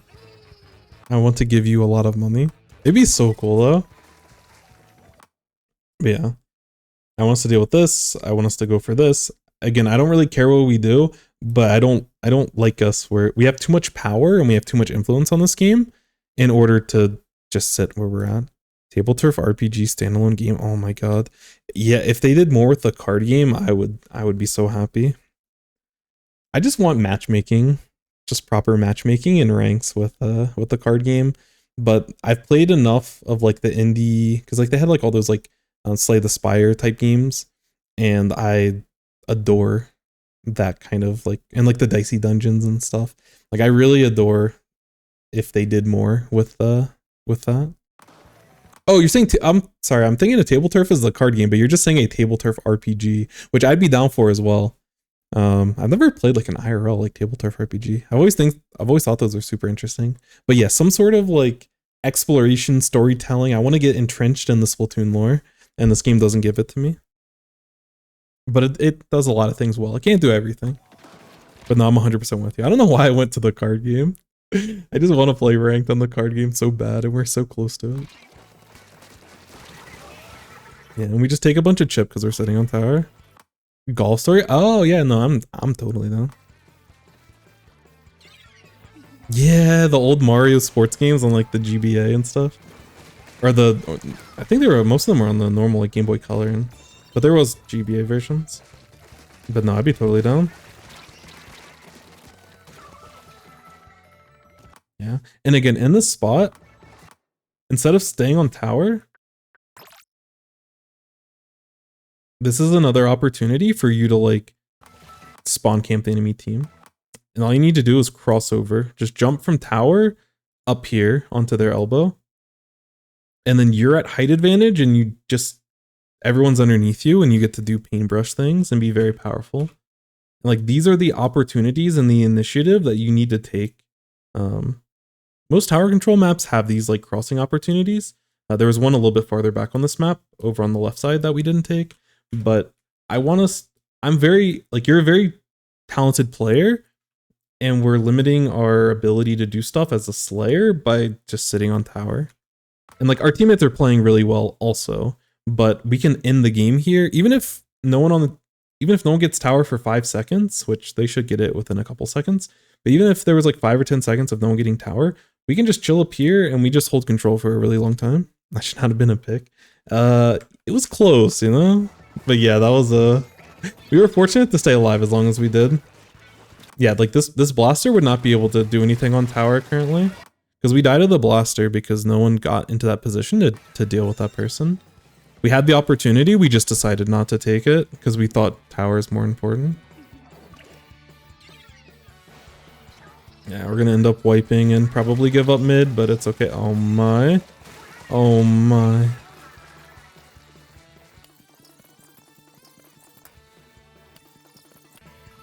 Is there a beacon in mid? Oh, okay. That's a good jump. We'll take this. Yeah, I was gonna say that has to be a trade. Trading in this spot is fine. Yeah, don't take that fight. Don't take the out in the open fights, especially when you get outranged. Nice snipe by bull killed.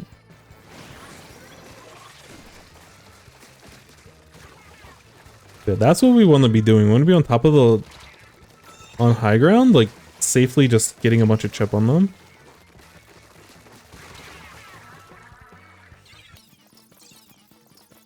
Again, the trades are fine, but yeah,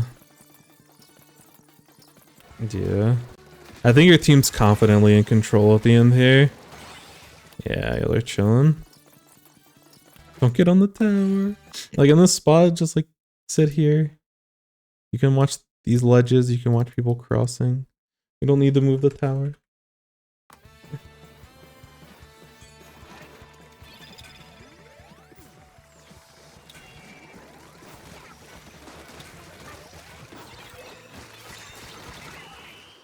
Nice. All right, this is a very easy one. You're a very, very, very talented player, and we need to put ourselves in opportunities to show off and demonstrate our talent. We need. These are the kinds of games, and like where we're at, because I know that everyone else in this game, I don't know if you are a competitive player, James. I'd be interested to know. I don't think you're here, but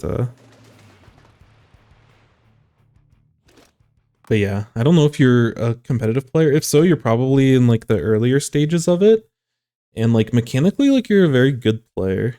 We just need to work on finding, like, understand whatever weapon you pick. So when you pick Painbrush, understand what the role of your weapon is. So like your overall role. What does Painbrush do well?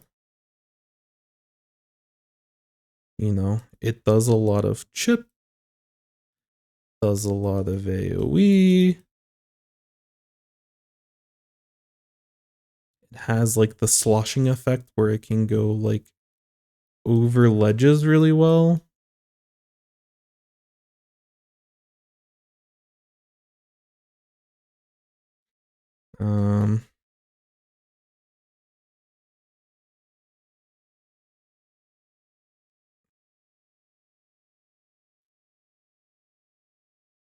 That's kind of the biggest thing. I mean, like, you are like pretty stealthy, especially when most people run Ninja Squid on, or at least that I've seen.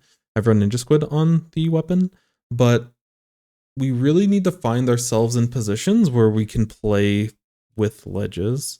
But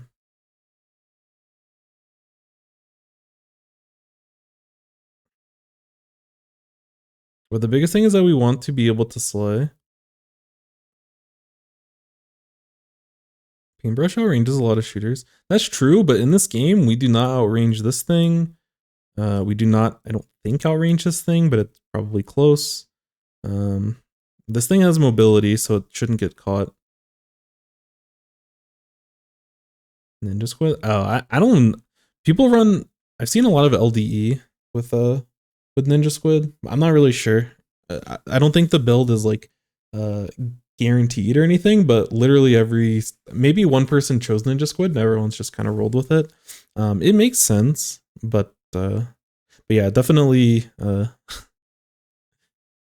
ink management and ink efficiency is always going to be a bit of a tough spot in a lot of these areas. But yeah, that's kind of the biggest thing.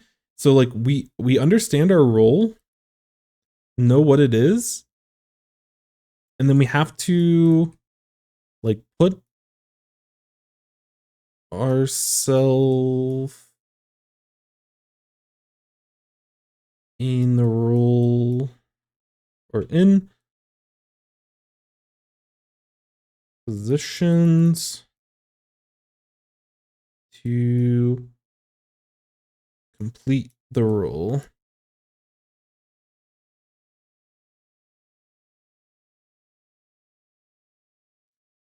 Because part of understanding the role is like weapons have strengths and weaknesses, which is another way that maybe it can help some people when they look at things. Is that you don't want, and also thank you for the hydrate. You want to play to the strengths of your weapon, and sitting on tower, you're not accomplishing your role, but more important, you become a liability for your team. But if you play off of the tower, then you complement what your team's trying to do.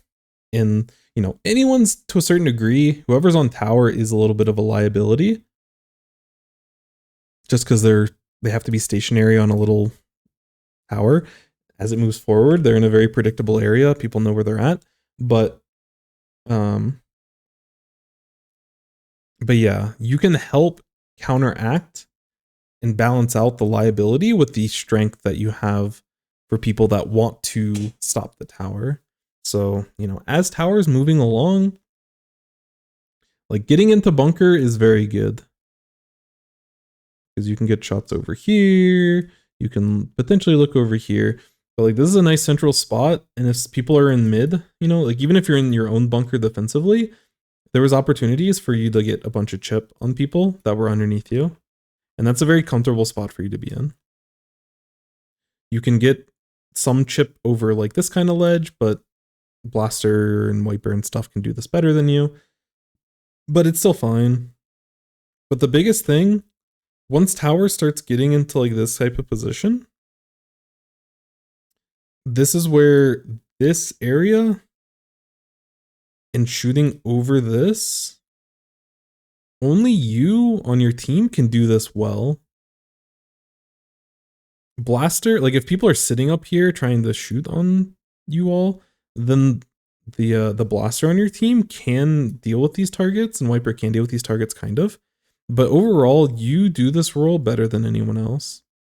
And like after you get to the second checkpoint, like you initially, if you can have someone cross over, which your blaster ended up crossing at a certain point, like if you can have someone cross over, deal with anyone over here, you know, potentially flanking around onto the elbow, which is very dangerous. If like once you have that complete, the only thing that you really have to control for the rest of the game, because we're assuming we have bunker control if tower is all the way up here, the only thing that we have to really control for the rest of this match is this elbow right here. So it's really important that we get to it as fast as possible and we hold it as long as we can. And even if we can't get picks, we just want to make the enemy team very uncomfortable. But as a paintbrush in this spot, we totally can get picks. And we were able to get picks. We got a double, someone over here, in that area. But we really want to leverage that whenever we can. And we need to be doing this every map, every mode for whatever weapon we're using. That's the most important thing when it comes to strategizing with like your weapon, and if you're playing competitive, like what everyone else's weapon does, like in the composition. How do we complement each other? And if you have the wrong, like you can have a good comp, but if you have the wrong people doing the wrong role, then your comp suffers. I forgot what we were watching yesterday, but there was a comp that we were watching that they outpainted. I really wish I remember their name, but they were the ballpoint and they were playing on Inkblot TC. But anyways, they were playing, they had 3 painters. They outpainted the heck out of the other team, but the other team had a bunch of slayers, and we weren't very effective with our painting, and we were very poor in our positioning. And even though on paper we had the composition, yeah, and the carbon roller, thank you. And even though they had like the perfect comp to counter what the enemy team wanted to do with a brush and I think a tri-slosh, they were unable to because they didn't paint successfully. They had the right tools, but they didn't use them properly. And we need to make sure we don't find ourselves in that situation. I think our team as a whole outskilled this team, at least in this game. I don't know skill levels of either team. I'm familiar with names from both sides, and I think they're all probably solid players. But this game, we out-mechanicked this other team. We didn't win because we used our weapons in the best way that we could. We had opportunities where we kind of lucked into it. And like, oh, tower, like, you know, I'm on tower right here, and there's someone here, and there's someone here. And I just start swinging at them when I have, you know, while I'm on tower, and I get a double. But that doesn't, like, you did use your weapon properly, but you didn't plan for that. You kind of lucked into it. And when it comes to consistency with your weapon, with your playstyle, when you're trying to improve, trying to climb, you want to pinpoint why we got the double here. And it's not because we were sitting on tower, and it wasn't because we were like trying to do objective. It's because our weapon functions very well in this area. And we want to try to capitalize on our weapon functioning really well in this area as much as possible. So yeah. Was there anything else? I think for the most part we played pretty well. I would don't get beated by irrelevant I'm just gonna say objects. In this case, it was the wave breaker that was sitting on tower. But I feel like we'd fall into that trap in a lot of areas. It's good to shred things if possible, but like when you get there's only one person on tower, and when you get this really awesome flank, like this flank was super, super, super sick. I love this flank.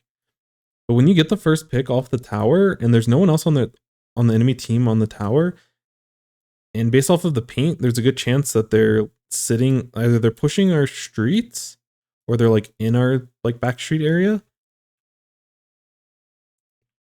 We don't want to just sit out in the open and just fire at the wave breaker.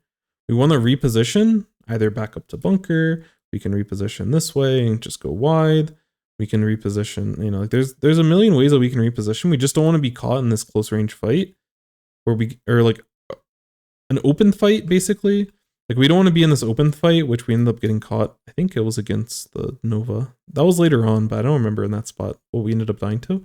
But we don't want to take this open range fight because that's a weakness of the Painbrush. If someone else is like getting the jump on us, if we are sharking and there's someone out in the open that we can run at and we know they're there and they don't know we're here, then like that's totally fine. But when you're the one out in the open and the enemy team is the one that catches you first, that's when you get in danger. And that's one of the big weaknesses of Painbrush, because it's just very clunky, very slow.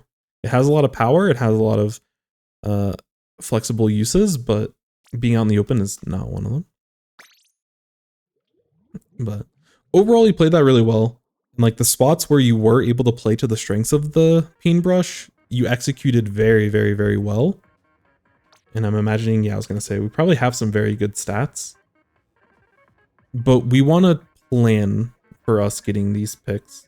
We got these splats because people were either running at the tower or, you know, they weren't able to splat us fast enough, and then we were able to out-mechanic them. And we want to be more deliberate. We want to be more careful. We want to... we want to feel like we crafted a nice plan to get, you know... Some splats just kind of happen, but a lot of these we just lucked into on our way on the tower. And when we play a weapon like this, or if we play a blaster like this, we don't want to put ourselves in that kind of situation. So, again, overall, really, really good gameplay. I just want us to see, I want to see us be more aggressive and put ourselves, like deliberately position ourselves to hold areas that Painbrush does really well in holding. In Manta, around bunkers, elbow 1000%, and just looks for spots to push that advantage, push that aggression. Because if we don't look for it actively, then like some games will do well and some games will do poorly. And that lack of consistency comes because we're not planning around what our weapon is doing properly.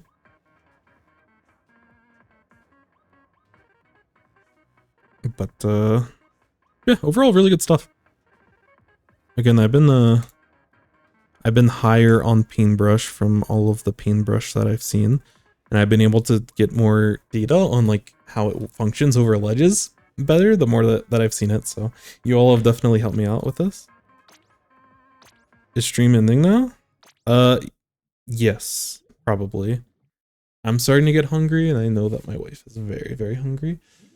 So I need to go to the grocery store. And then I have to do team stuff after. There's a small chance, I'm gonna say probably not. There might be a bonus stream a little bit later tonight, but more than likely that'll be later in the week. But we'll see. Anyways, yeah, I appreciate everyone. I had a great time. I hope you all had a great time. We had great conversations. We went on the best tangents.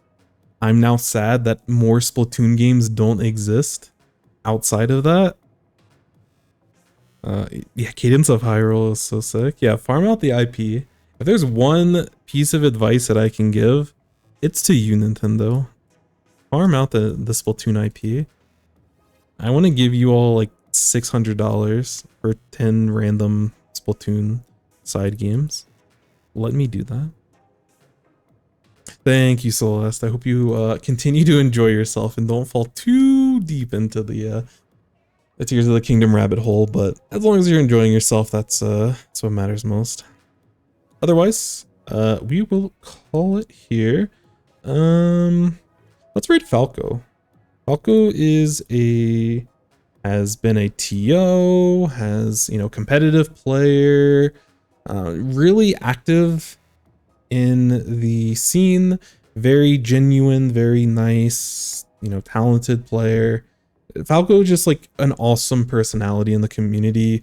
I'm sure has done commentary, has done a little bit of everything, but you know, if you really want to support people in the competitive community, Falco is a wonderful, wonderful person to do. So definitely show them some love. Again, it's a very chill environment. I think they're doing some PBs are open with other people. So if you're interested in playing with them, there potentially may be an opportunity depending on their how many people are looking to do it as well. But otherwise, I can't drink water. Thank you all. I hope y'all have a nice Tuesday. Hope the week's been good so far. Hope it continues to be solid. And yeah, we'll be back tomorrow. We'll be same time tomorrow. We're gonna keep cranking out these what are these things called? Reviews, and we will be caught up sooner rather than later, I promise. But I appreciate everyone's patience. I appreciate all the feedback. I appreciate the conversation, and I will catch you all very soon. Yes, a pot friend to you as well. Take care, everyone. Have a good afternoon, night, wherever you are. Enjoy yourself. Hydrate. Stay safe. Be kind to others. All right, I'm gonna read.